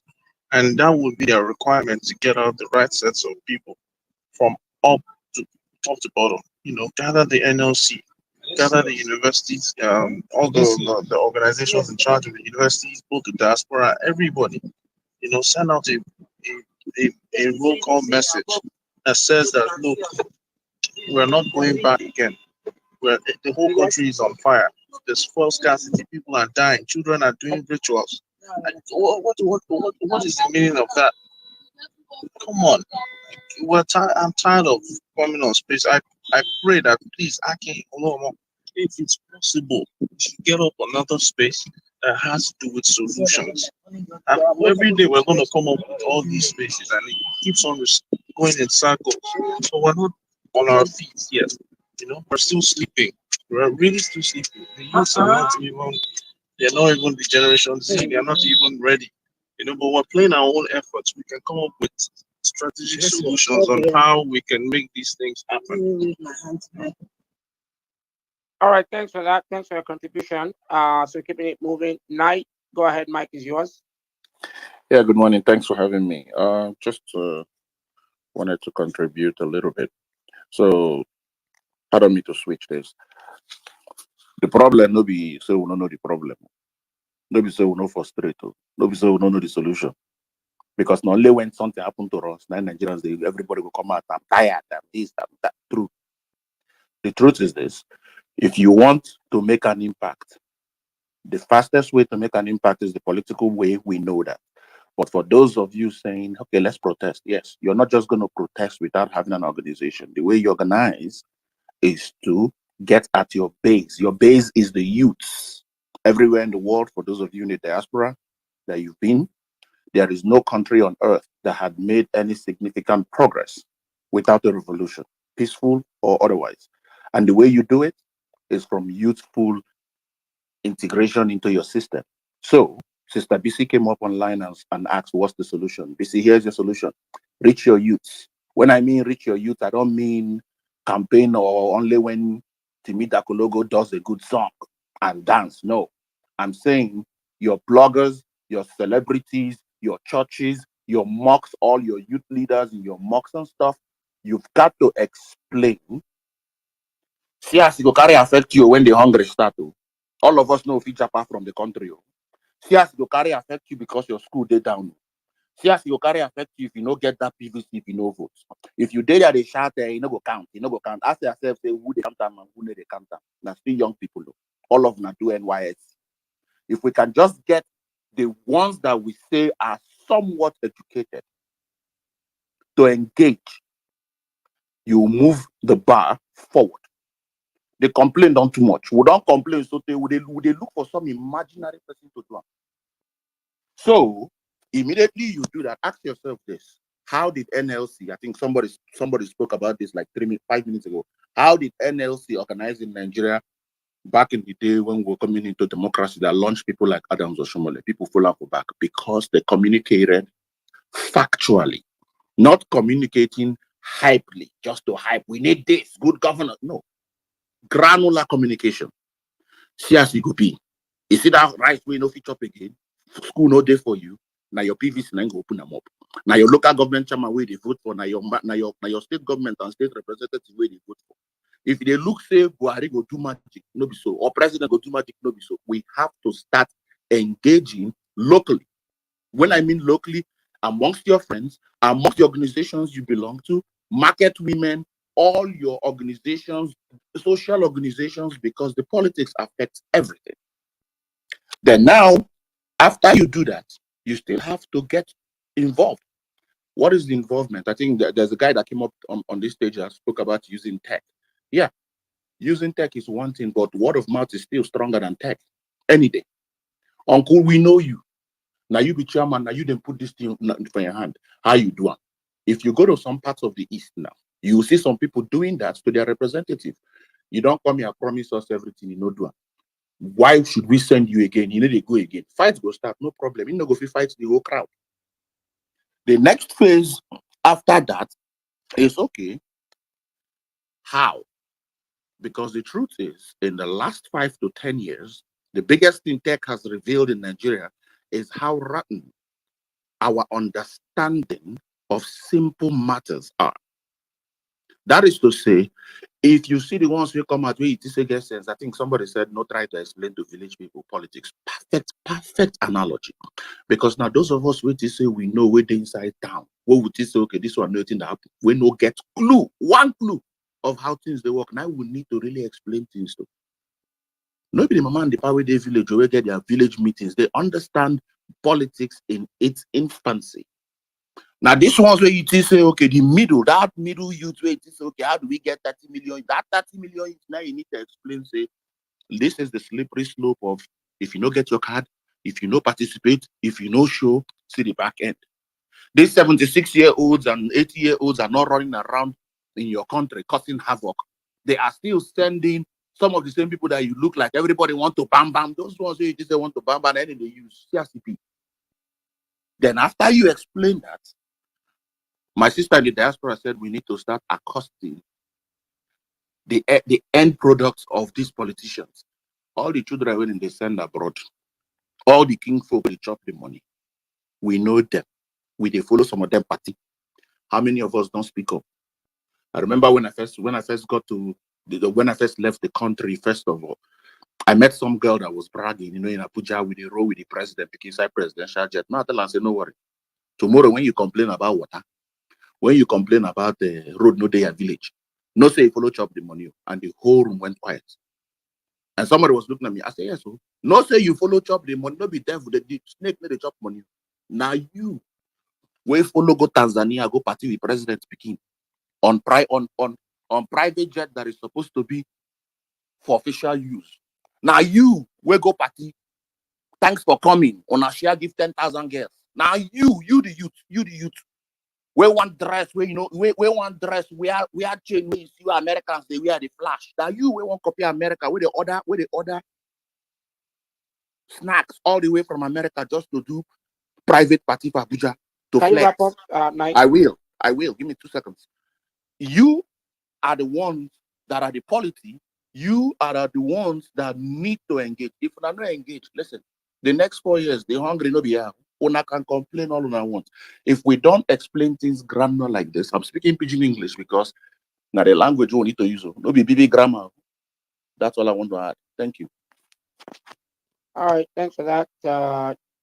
Julian, I believe you spoke earlier, so let's take Oyinka, you spoke. Isuchukwu, go ahead. Thank you. Yeah, thank you, Akin, and everyone here. I will take a swipe at the host and co-host. Then please don't cut me off, please. In Nigeria, our realities are different. Okay, so I find it very uncomfortable when we try to shut people up because they have a different reality than we do. Okay, somebody might come to talk about agitation, why they are agitating and why they need disintegration and all that. And I think that's part of the problem we have as a nation. Our government doesn't listen. They shut you down. They don't want to know why you're saying what you're saying, so they shut you down. And it results to people agitating violently. Sometimes let's hear people out, but make sure they watch their language. Let's know where they're coming from. You can only advise someone or win someone over when you've listened to that person and you can say, come on, my friend, I understand what you're saying, but this could be a better direction if we take this. But most times, hosts, when things don't appeal to them, they don't even care if there are people in the audience that it appeals to. They tend to shut people up, which is what our government does. Moving away from that, we talk about PVCs. I'm a big fan of get your PVC, get ready to vote, engage, canvass, and do all that. But I think there are some important aspects of it that we're not looking at. A lot of us downplay the fact that some people even here have mentioned how difficult it is to get PVCs. How INEC and government intentionally make it difficult for people to pick up their PVCs, even when they are ready. There's news from Lagos that over 1 million PVCs that were not collected before 2019 election are still lying there. I can tell you for free, half of those PVCs were intentionally denied to people. A lot of people go to pick up their PVCs and because of what they want to do with it, they will withhold it. We're not talking about this part. We're also not talking about how difficult it is. Come on, ATM card is I don't think there's much difference between ATM card and PVC? Why are we not talking about, okay, let me use this for an example. They say Southeast have very low turnout of votes and all that, blah, blah, blah. The truth is that Southeasterners are everywhere. A lot of people don't find it comfortable to travel from Lagos to Anambra, Lagos to Abakaliki just because they want to vote.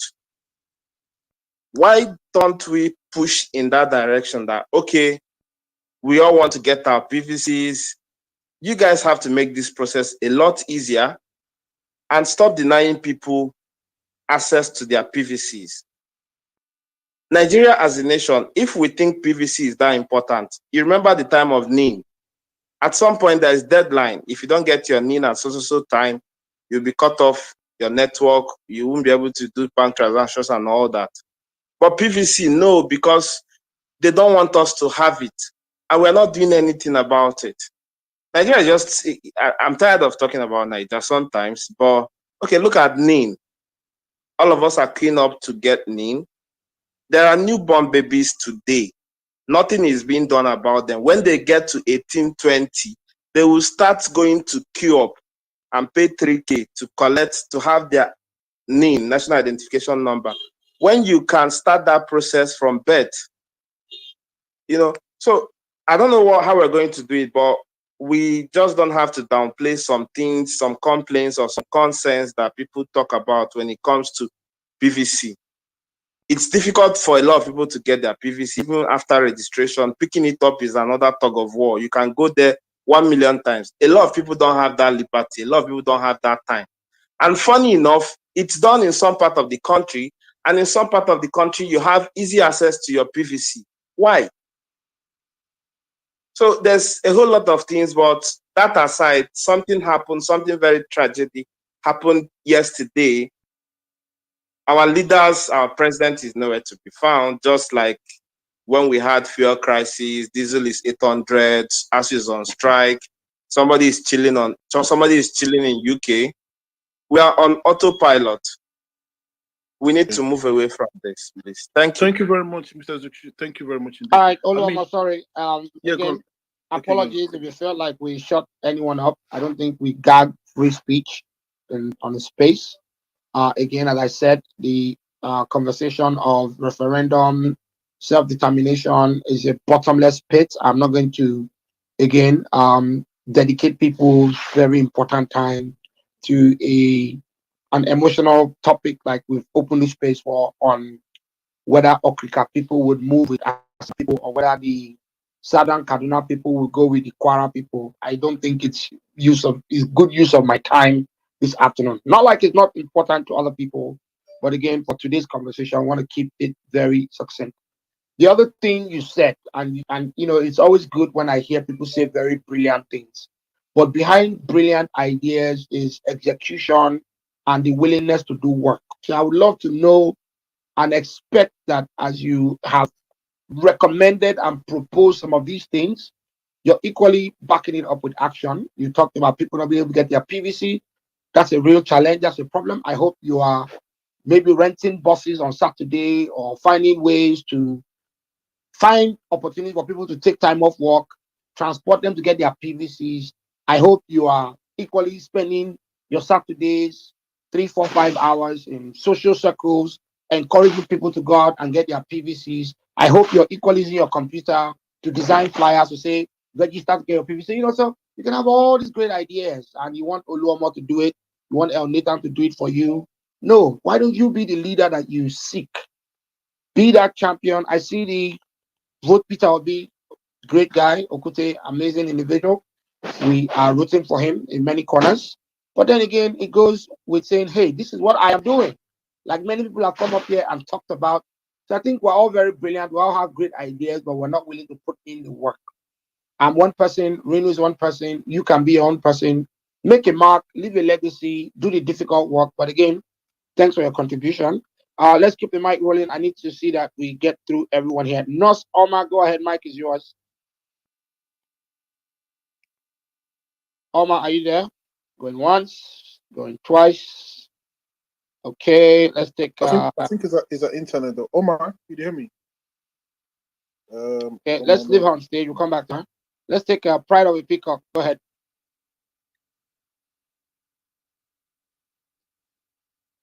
Good Life. I don't know which you go. Okay, can you hear me? Yes, go ahead. Yes. Okay, good afternoon, everyone. I think I'd like to first of all send my condolences to the families of those who lost their loved ones and those that are actually affected. And then to us Nigerians as well, just a form of encouragement and to strengthen us because I think that we are traumatized. We are in an abusive relationship and somehow we are stuck between living or staying. And I think that way it has continued to affect us. And sometimes it leaves us in a situation where we do not really know what to choose. I'd first of all say that all the efforts to get PVC very, very on point. In fact, let me say this, I was quite apathetical about voting. In fact, in 2019, I just didn't really see who I wanted to vote. What I did was I decided to just participate in the election as a polling officer. And when I got there, I noticed that there were so many discrepancies, like irregularities here and there. But the youth stood up, the women, in fact, they were like, no, you are not going to inflate our votes. This is who we want, and this is the person that we want to vote. And even when they tried to manipulate everything, they stood there and made sure their votes counted. And from that moment, my perspective changed. I've always been this person, I like governance and everything, but at some point, I wasn't very active as at 2015 because I wouldn't lie, I didn't care. But then things got more serious. At this point, even the people who didn't feel like who felt like it was all about politics, it didn't concern them, I'm not a politician, everyone now has been affected. Because even if you are not affected by the insecurity, you're affected by the inflation when you go to the market, you're affected by different, in fact, everything, every sphere is affected in the country. So it shows that politics and governance work together. So, in other words, we all are politicians. We may not be registered members of political parties, but we must become politicians because we want to see that change. And until we see that change, then there is no need for you saying that you're not a politician. I think that is the mindset that has continued to destroy us. When you try to make advocacy, people be like, is it not that you put in of politics, of parties? Me, I don't want to talk about politics and all those things. This is why there have been gaps. I think there is a quote that says, when you leave certain things in the hands of those who are ignorant or so, you end up being ruled by those who shouldn't be in the position in the first place. I think something like that. So I think we have let these gaps so long, and that is why. And then coming in with the mindset that we have, I'd like to say something here. It's something I've noticed, especially here on Twitter. I'm going to say this. It may hurt other persons. Maybe they may view me differently, but I'm going to say it. Just an observation. I see that a lot of handles who projected justice during the NSAS protest and everything, in fact, even up till a certain point or a certain point in time, until when it was time for, now that some candidates have started declaring, I see that they have changed.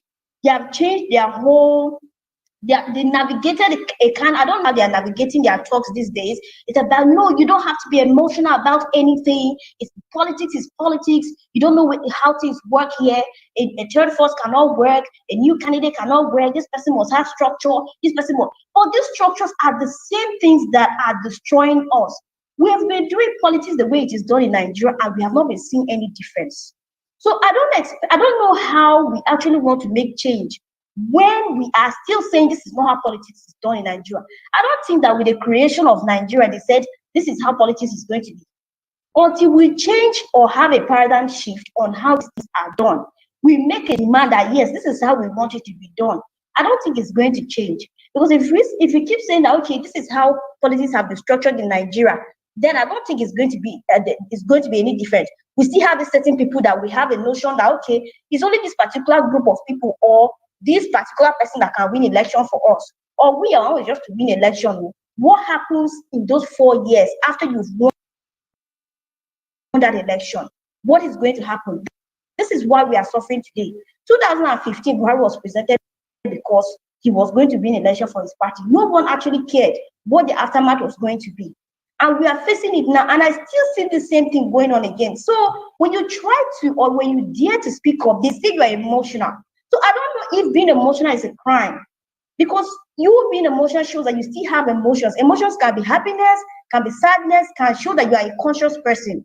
So if being emotional or showing emotions to what actually concerns governance, when you go to the market, you are buying food at an expensive rate, and when you come online, you're trying to project good governance, somebody's telling you that you are being too emotional, and this is not how politics is done. You come in reality.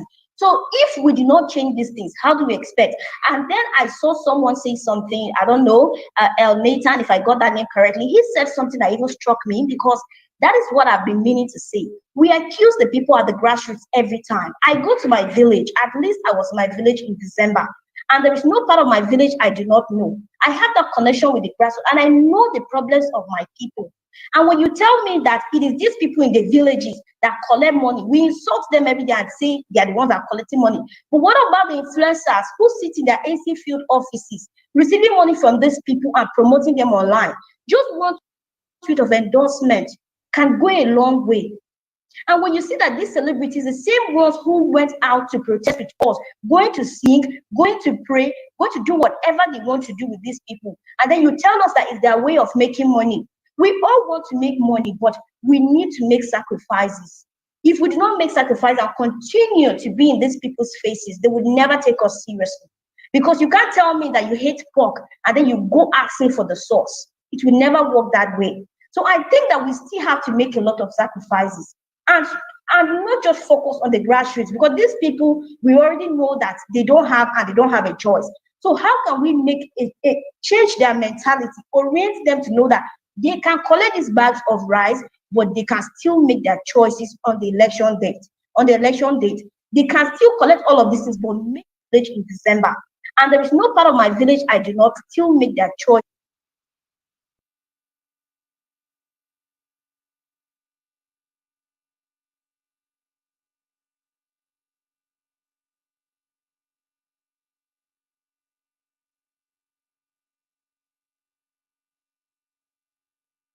Shown here demands for governance. We have been playing politics since 1999 at least, and we have not seen anything.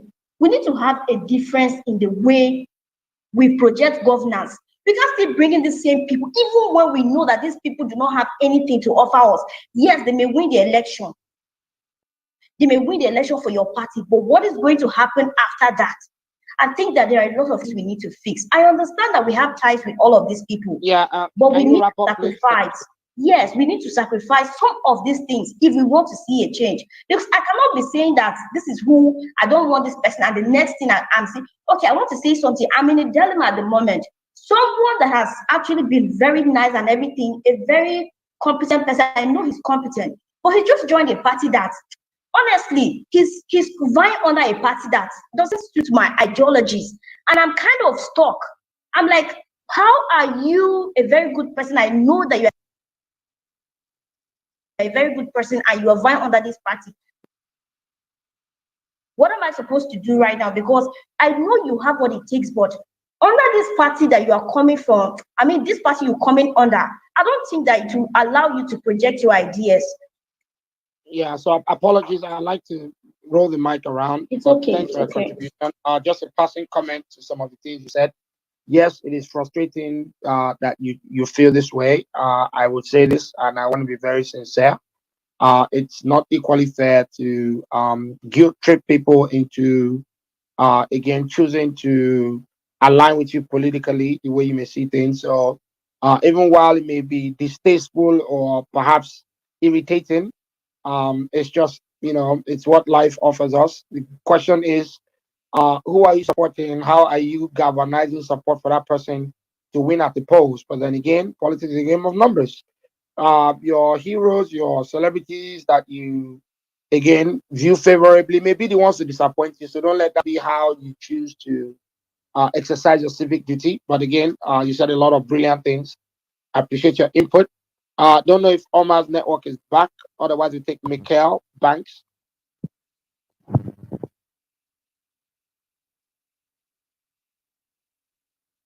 And all breaking news: the MD of Kaduna Agricultural Bank, was kidnapped by the bandits. Um, when it rains, it pours. That's all I can say. I hope they, get him back to safety. Obviously, he has loved ones that need him back home in one piece. But then again, I say this because we shouldn't make everything propaganda and choose to distort information or perhaps suppress information, even when the government might come across and looking inept or incompetent. Again, just to update the room. Go ahead, Omar. Is yours.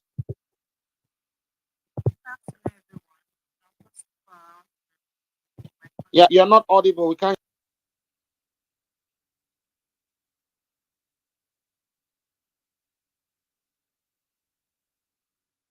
hear you. If you're using an audio device, you probably want to come up of it. Okay. Okay, it's Good better. afternoon, everyone. Can you hear me now? Yes, much better. Okay. I want to say my condolences to anyone who had lost somebody in the incident that happened yesterday. And everyone here, your contribution has been amazing, wonderful. I think, and there are some thoughtful words I heard from people, like the one who said something about having to gradually vet those politicians from the grassroots. I mean, I don't use grassroots, from the local level, uh, commissioners, chairman, and all, because that is where you know who is who at the end of the day. Because I feel the main challenge we have as Nigerians, because this issue is not just the president. The president is not just the problem. We are all the problem. We are all the problem. We lack integrity in this country. We honestly lack integrity in this country. And truth be told, if some of these positions that people are in and they've compromised themselves and showed us that we're not their priority, if that same situation is being given to like two-thirds of everybody here on this space right now, most of us will flop. And it's just the truth. We lack integrity. So before we start pointing fingers, let's look inward and tell ourselves, if I am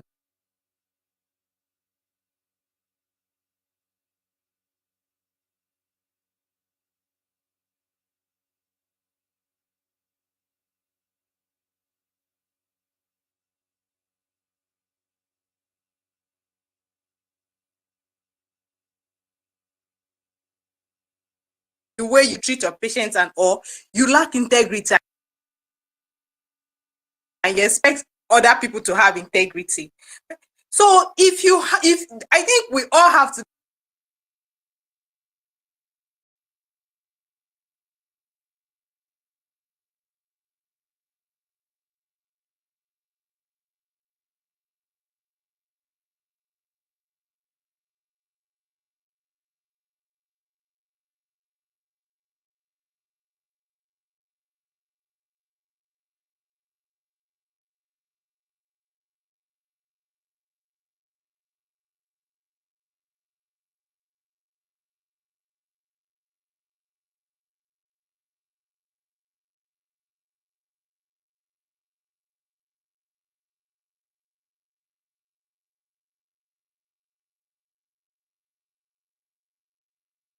good here. What will help everybody? Look at what happened to the young lady yesterday. I mean, I had to look at myself and tell myself, that tweet came in. I didn't reply to the tweet, but I just like, oh, okay, I'll check it later. And knowing today that young lady died, and I'm thinking to myself, what if I was the one who actually typed that tweet? I'm in Yola right now. And what if something terrible had to happen to me and I had to type the tweet on Twitter and be like, oh, something bad has happened. And somebody had ignored the tweet. Because I'm sure those of you who are actually criticizing the people who wrote negative things on those tweets probably ignored the tweet when it happened. You most likely ignored the tweet. But now, because you didn't say anything on that tweet, you feel like, oh, that made you righteous. Because now there's another thing again. We like to be self-righteous in this country. So we need to like look inward, try to work on yourself. Whatever decision you're making, let it come from a selfless point of view. Because if you're going to like keep pointing fingers, we're just recycling the same persons. Even the young persons you're thinking you want to put out there, they might not be any different. Because most times it's not even those who are in power, it's about those who are around them, those who are surrounding them. So we all have a lot to do. It's a collective thing. So don't come and start pointing at the government or the grassroots or those in the village. Please, we all have something to do. We all have contribution in our daily life. Everything we do in this country, those of us who are still in this country, we're actually a major contributor to the damage that is happening right now. The corruption is rooted deeply into everyone, and I'm not even kidding. You might want to say, oh no, I'm not corrupt, but you know deep down that if we're not watching you, if everybody's not watching you, and we have to make a record of everything you've been doing, let's just say in the last 1 week, there's something there that does not add up right, and you will know. You will know, okay, maybe I did this, I was not supposed to do this. If I'm supposed to be watched, maybe I'll be penalized for this. But because nobody knows that, you come out and act all self-righteous. Thank you. That's all I have to say, though. All right, thanks for that. So let's take Rabi. Rabi, go ahead. Mic is yours.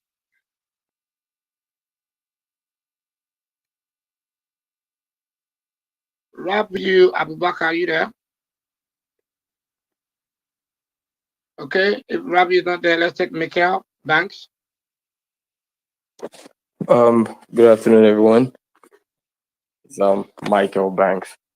All protocols duly observed, and condolences to everyone who have lost one person, whether by the train yesterday or by whatever way Nigeria might have affected you. I've listened to the intelligent takes from everyone right from the beginning of this space, and so far so good. We have something to learn from what everyone has said. But now, about the political scene, Nigeria is a very large space, and aside the whole political alignment, we have over 700 ethnic groups. So there are so many things that affect the politics of the country, and most of the time, we the youths, especially those of us in the social media space, we think we know a lot about politics. Meanwhile, all we know is the leaf on the tree. We don't even know the stem, talk less of the root. I was opportune to, document a gubernatorial candidate in one of the last elections, and I really understood myself what politics was all about. We had to go, we didn't even focus on those that were on social media, we didn't even focus on those that were in the city. We did campaign, to those who were in the village because those were the target markets. We did campaigns to all of those people, and those people already knew what they wanted. They knew there was no option of good or bad. The only option was take money or not. So how do we beat that? As a people, if we are truthful to ourselves, let's forget emotions, or let's put emotions aside for now. The most intelligent person politically so far, since the new democratic dispensation, has been Bola Ahmed Tinubu. And this guy strategically built himself from the beginning down to this point. He didn't just jump and say he wants to become president or, he built himself to this point. So as youth, what are we doing? If we need to kill something, we need to understand the thing itself. So if you want to beat Tinubu at his game, if you want to beat these big guys at their game, you need to understand their game. Tinubu took over Lagos. Tinubu is originally not from Lagos, he's from Osun, but he understood that to take over Nigeria, you need to start from Lagos. So he had to take the name Tinubu, which is not his name. He had to do that after he became governor. He planted his own wife, he planted his children into the political space. And here we are, he wants to become the president. He has everything it takes because he has the people. So he started from Lagos. He gradually brought in the southwestern, states. And then Buhari knew for him to win Nigeria, he had to come to Tinubu. And that's how CPC and ACN and all of those came together. So he dealt with the grassroots first before national. So as youth, what should we do? Many of us don't even know what our counselor is. So let me pause you there. When you say grassroots, who is grassroots? Explain to me. Grassroots is your counselor. Grassroots is your local government chairman. We don't even know our word. Okay, so hold on, and I think this is a symptom of how we have been miseducated. Grassroots is a term Nigerian politicians have coined, owned, and they use it to communicate in a way and manner that leaves people confused. Grassroots is people in a community banding together, making demands, choosing to campaign or promote the emergence of a candidate during elections. When they use the word grassroots, let me tell you what they've done, and it's equally worked on you. I apologize. Maybe the many people in the audience, again, I'm not trying to be combative or again lord over you with knowledge. I'm just simply trying to state something that has happened over decades. They have characterized the word grassroots to reference a very poor demographics that constitutes of rural and impoverished Nigerians. You get it? So they will not come, they will go to Agege and say grassroots. Is it the university professor that retired from Yaba Tech or Unilag that lives on the street in Agege? They are referring to grassroots that participates in elections. When people gather and they see the man wearing his eyewear and his Tom Ford suit with his children at school in America, they are not the grassroots. They push them aside. It's the wheelbarrow pusher. It's the Okada rider. It is the mama that sells akara that lives on less than 200 naira a day. They are referring to as grassroots. Do you know what they are scared of doing? They're scared of calling them poor Nigerians. Because when they remind you that you're poor and they're handing you 2,000 naira, they are awakening your consciousness to rejecting that money, reminding you of your station in life. You get the trick? So it's as savvy as you are, you're equally, again, the accusation you laid on Nigerians that don't know how politics work. Politics 101 has worked on you yourself. And I'm not saying that, you're not knowledgeable. I'm just simply telling you what has been done.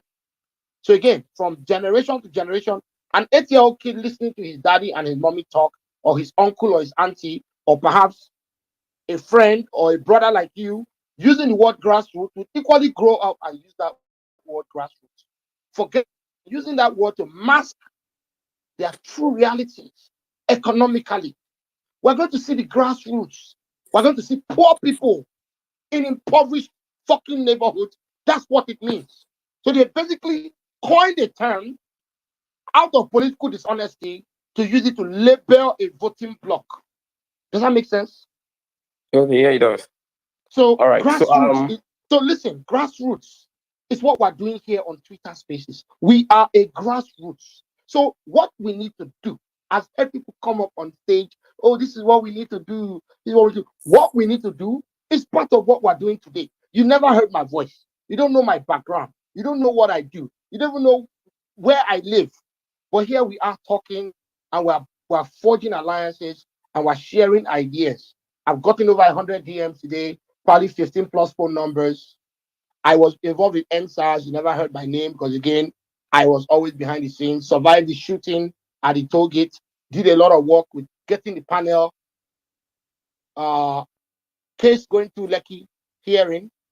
But again, that's me in my own little way doing my own grassroots efforts, keeping a base, talking and seeing that we remain engaged. This is grassroots. When I would invite a JFK or a candidate from Oshun or a guy running for office in Agege under a small party, that's grassroots. I say, let's raise to 2,000 naira, small donation. That is grassroots. Grassroots is not a poor woman and unemployed youth that runs behind an ideology that is a reliable voting bloc for the political establishment, and they call it us grassroots. No, us poor people It's what it fucking means. So how do you help poor people make good choices as they determine who to vote for, not grassroots? Because as I said, if you move back from Manchester, UK, after working for a big four consulting firm, and you live in Oshobo, when you show up to a campaign rally and you stand in front and you're speaking big grammar, when they will point people in the crowd, they will not point you as grassroots. They know who they are pointing at. They are calling them grassroots to actually deceive the people and help them mask their reality. Lace it to the fancy word. So this spaces here, me, Oluomo, Michael, pick anybody in the audience next to you. This is grassroots. So go and research the word on Google, look it up. It's nothing to what Nigerian politicians use it in their reference. It's just a way to again, I'm just getting very irritated even talking about it, because you think about what they've done to us psychologically for decades. This is how we arrive at where we are. Certain things that involve civics, we don't even know because we have been bamboozled. Now, you talked about, you gave Bola Ahmed Tinubu a glowing, perhaps introduction that he's done the work. Bola Ahmed Tinubu was not the first elected governor of fucking Lagos. Let me even put on the microphone. You had Jack Conde. You had people that were governors in Lagos. Lagos was former capital of Nigeria. The investment in Lagos by the federal government gave Lagos the foundation Lagos has to succeed. Lagos has been built on enterprise. My family lives in Lagos. They fucking did business. Bola Ahmed Tinubu will not make Lagos what Lagos is. So I will push back on that. Let me not even dwell on, this bad guy that you're coming here to push or promote. I'm a businessman in Lagos. Hold on. I don't. No, you didn't promote him directly. Hold on. You gave me a glowing, and this is part of the education I want to offer, where I can lend my voice. And again, I'm not, anti-Tinubu army. First of all, I'm not even trying to wear that hat. I'm just simply saying, when I hear these things, it's political dishonesty once more. He built Lagos, transformed Lagos from a state from 25 billion to 400 billion. Of course, Nigeria went through a transformation in 1999. That's why we're even on this level.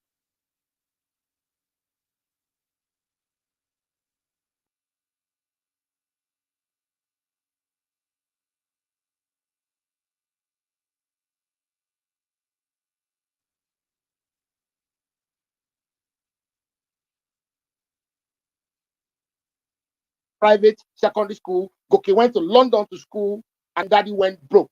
And then everybody else had to go to Igbojaye grammar school, where they had no chairs to sit on. Then Goke makes it in life, and the others don't get higher education and say, oh, Goke is a brilliant kid. Goke had foundation, Lagos had investment. So let's stop this over glorification of one man's, again, role as a public servant, which is what he was. Public servant. Lagos is made up of very intelligent people. I am one of those people. I own a reputable business in Lagos. You probably don't know my first name or my last name. So let's not attribute success. It's like attributing my success in Lagos to Bola Ahmed Tinubu. Why? How many hours a day I stay awake? So when they run around and they continue to repeat this lie, you've equally bought into it. So again, I want to push back. It's not a campaign stop. I'm just, again, trying to offer some insight. Part of what you're asking us to do is what I'm doing with you right now. We need to take a step back and say, what do we need to do differently? When I say we, what do you, hold on, I'll let you land. What do you do differently is the question. I have little groups where I raise money for candidates. I have little groups where I send them out for PVC registration. That's my own little effort. I am one person. Apolitical. I don't belong to a political party. I have candidates I like, and I'll advocate for their emergence. What are you doing? So when you say, oh, we, question is, what am I doing? And I need people to work with who wants to join me, should be the attitudes. I've heard lots of, oh, strategy, we. Myself and Oluomo, we've been here for how many hours, Oluomo? Probably 6, 7, 8 hours. This is work. How many people are willing to do work like this? Raise and call attention to issues, sacrifice their personal time to invest in conversations like this. It's part of the work.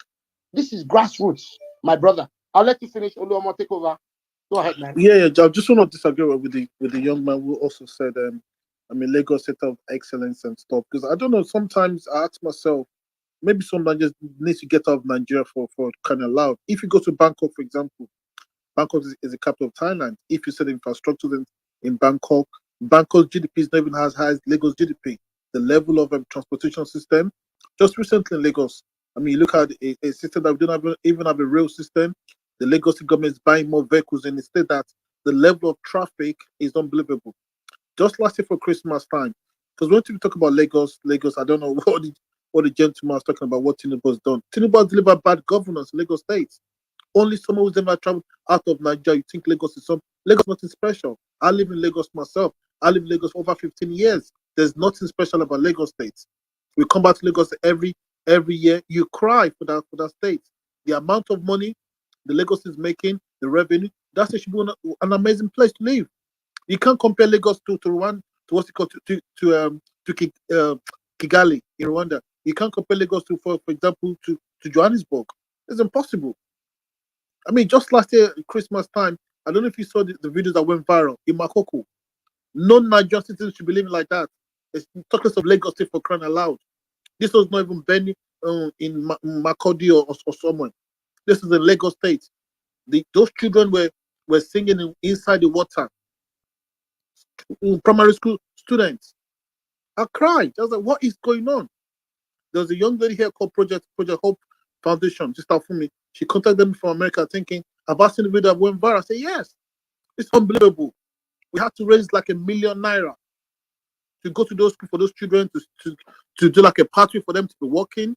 We tell them a Christmas gift, Christmas tree in the same Lagos State, in Makoko Day.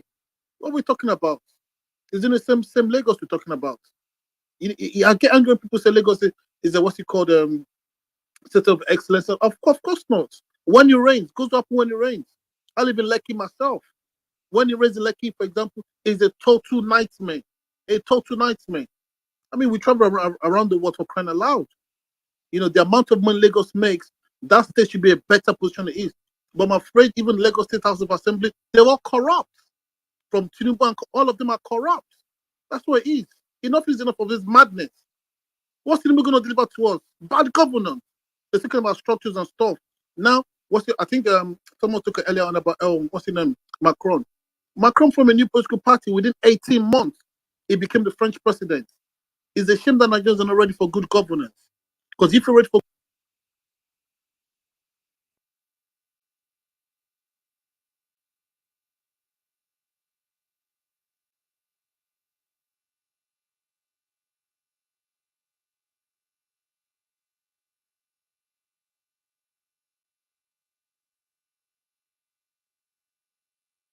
Nigeria, you've been Lagos State, you'll be looking at you'll be driving, you can't even feel safe in your own country. What kind of madness is this? If I go on holiday to Bangkok, Singapore, I feel comfortable. I'll be walking down those streets comfortably. Nothing will happen, even as a black man. But I come to my own country, Nigeria, in Lagos, the same Lagos State. People will telling me, oh, God, don't drive from Lagos to Ibadan. You know, don't go on your own. No. People will be telling me that, oh, after 5 o'clock, I should be traveling back to Ibadan from Lagos State. I mean, it's a madness. Are you the mic for now? All right, Michael, apologies if you're in the audience. I think you got dropped by some, I don't know what happened there, but I was not backing at you. I think you made some great points. I was just simply trying to, again, explain the fact that certain keywords that politicians have used to, again, deceive constituents, we need to, again, start unlearning some of these things as part of our growth process. Somebody tweeted at me. She said it's a euphemism. I was looking for that word. I couldn't find it. Whoever you are, thank you very much. You know, I feel jammed. I didn't pass my English. I only got the F9. Uluomo. So again, just kidding. But again, look, great conversations today. Michael's We've back, been here though. for hours. What's that? I said Michael's back. I think we'll speak his back. Okay, great. I'll let him take a turn. So again, we've been here for hours. I think some of us need to go, find some gasoline. We have Sorosuke hour, 9 p.m. Oluomo will be coming back. Reno will be coming back. This is Grassroots. This is why they banned Twitter. First of all, this is why they banned Twitter. Guess what? They will chop breakfast because we're here. We're not going anywhere. We're going to have these conversations. We'll network. There's a lot of work going on behind the scenes. Again, brand people. You hear smart people talk in spaces. Drop them a DM. Work with them. I think after the NSAS protest and all of the apathy. People started suffering with, frustration and depression. They feel like many of us have run into corners. No, we're here, we're breathing, we're stronger. Somebody asked me what happened to the Sorosoke constituency. I said they went back to refuel their tanks and we're going to come back stronger. So if anybody thinks, oh, listen, what are you doing is the question. Don't come up with a we. Find your own activity and band with people. That is your own grassroots, my grassroots movement, right? And it's not the poorest people around you that are grassroots. It's your father that has a PhD from Harvard that cares about his community gutter being clogged. That is grassroots. Filling up potholes on your streets, going to classrooms, helping them paint it, building homes for homeless people. That is grassroots. Taking ownership of community issues and equally pushing people that represent your interest to the forefront is not done by the poorest people. So again, let us unlearn it because they have, again, disenfranchised us with knowledge and understanding of how politics. I hear this thing, we don't know how politics works. And I'm just like, what the hell? Like, what's new to politics? Is it you're telling me that I don't know how to, again, function in a corrupt manner within a political arena? That's the only difference.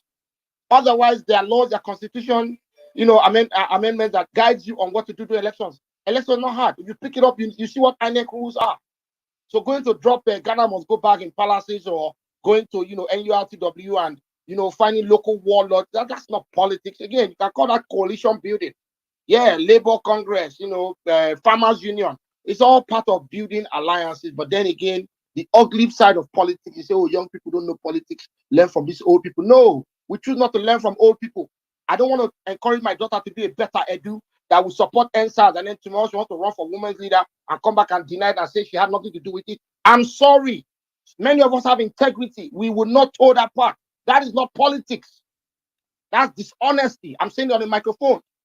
So again, if that party wants to come produce people like that and tell me that people like that will help produce the next leaders of Nigeria in 2023, I say no.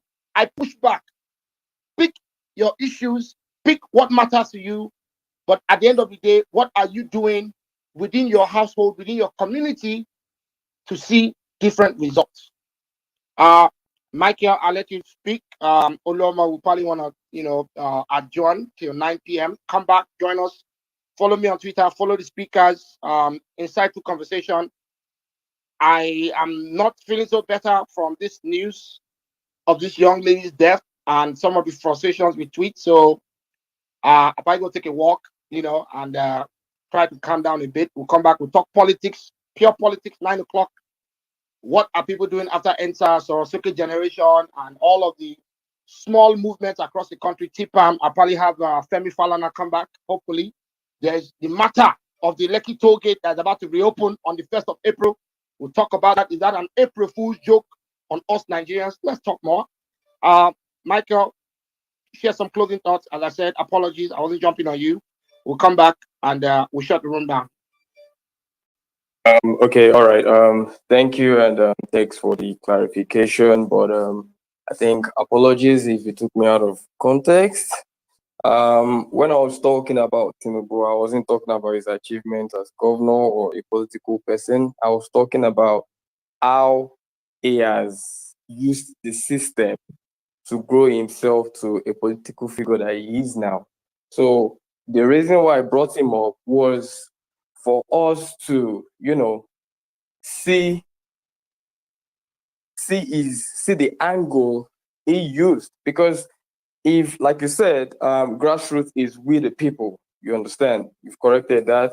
And if we are going to fight the menace of people like Tinubu, right, we need to have the people solidly behind us. You understand? And I feel like the best way to do that is to own politics from the councillor, from the local government, down to the House of Rep, down to state, and down to, the presidency. But if peradventure we vote a president in, who are the people who are going to be in the Senate? Who are the people who are going to be in the House of Rep? These people are still going to cause a problem. Now, most of the election I told you I was, part of that I covered, most people wanted to vote for the right person. They knew the name of the right person. They knew his face, but on getting to the ballot boxes, they could not recognize the flag of the party. So these are lots of things that we need to do to sensitize a lot of people. So it's not just about saying this is the person we want. It's not just about talking about what the person has done.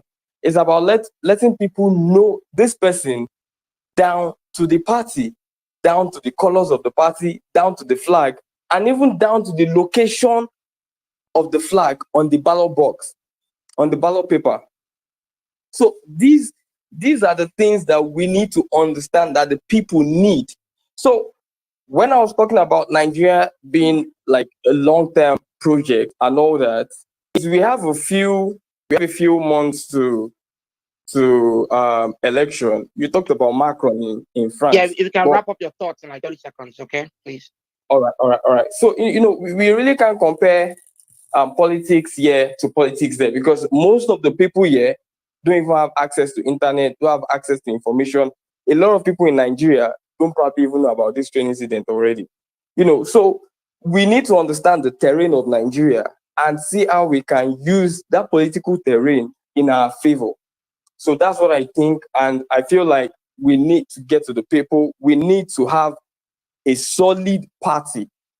People are dropping takes, people are dropping ideas, but what are we doing collectively to push the agenda?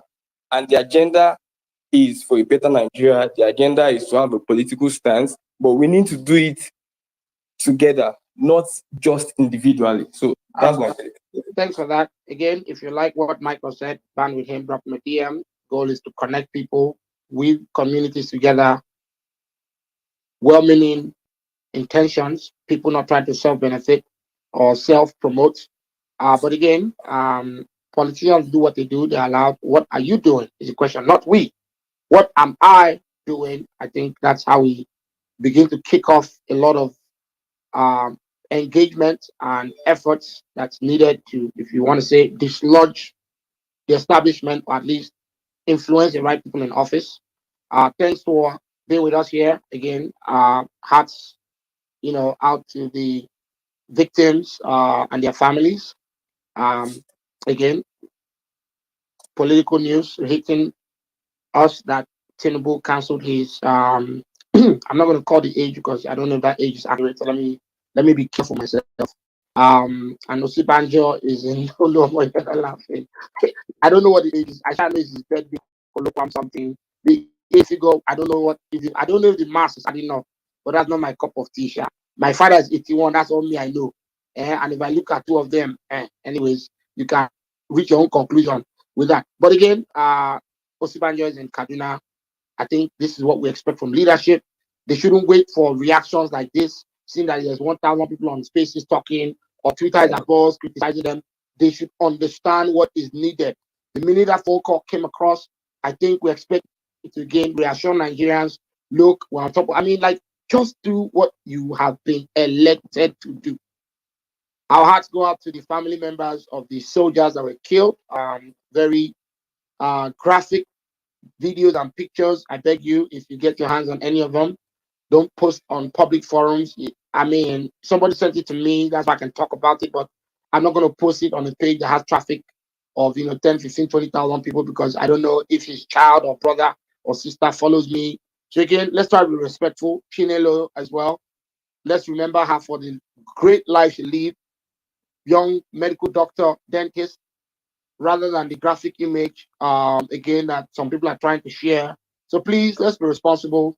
Yes, information flies. People may not be intentional when they do it. Let's promote decency always. It's really important. And, again, if you have time, join us. Come back. We'll have this space. And Oluomo, thanks for joining. Kudos to everyone that joined us earlier. And room will be shutting down in 4 seconds. Thank you.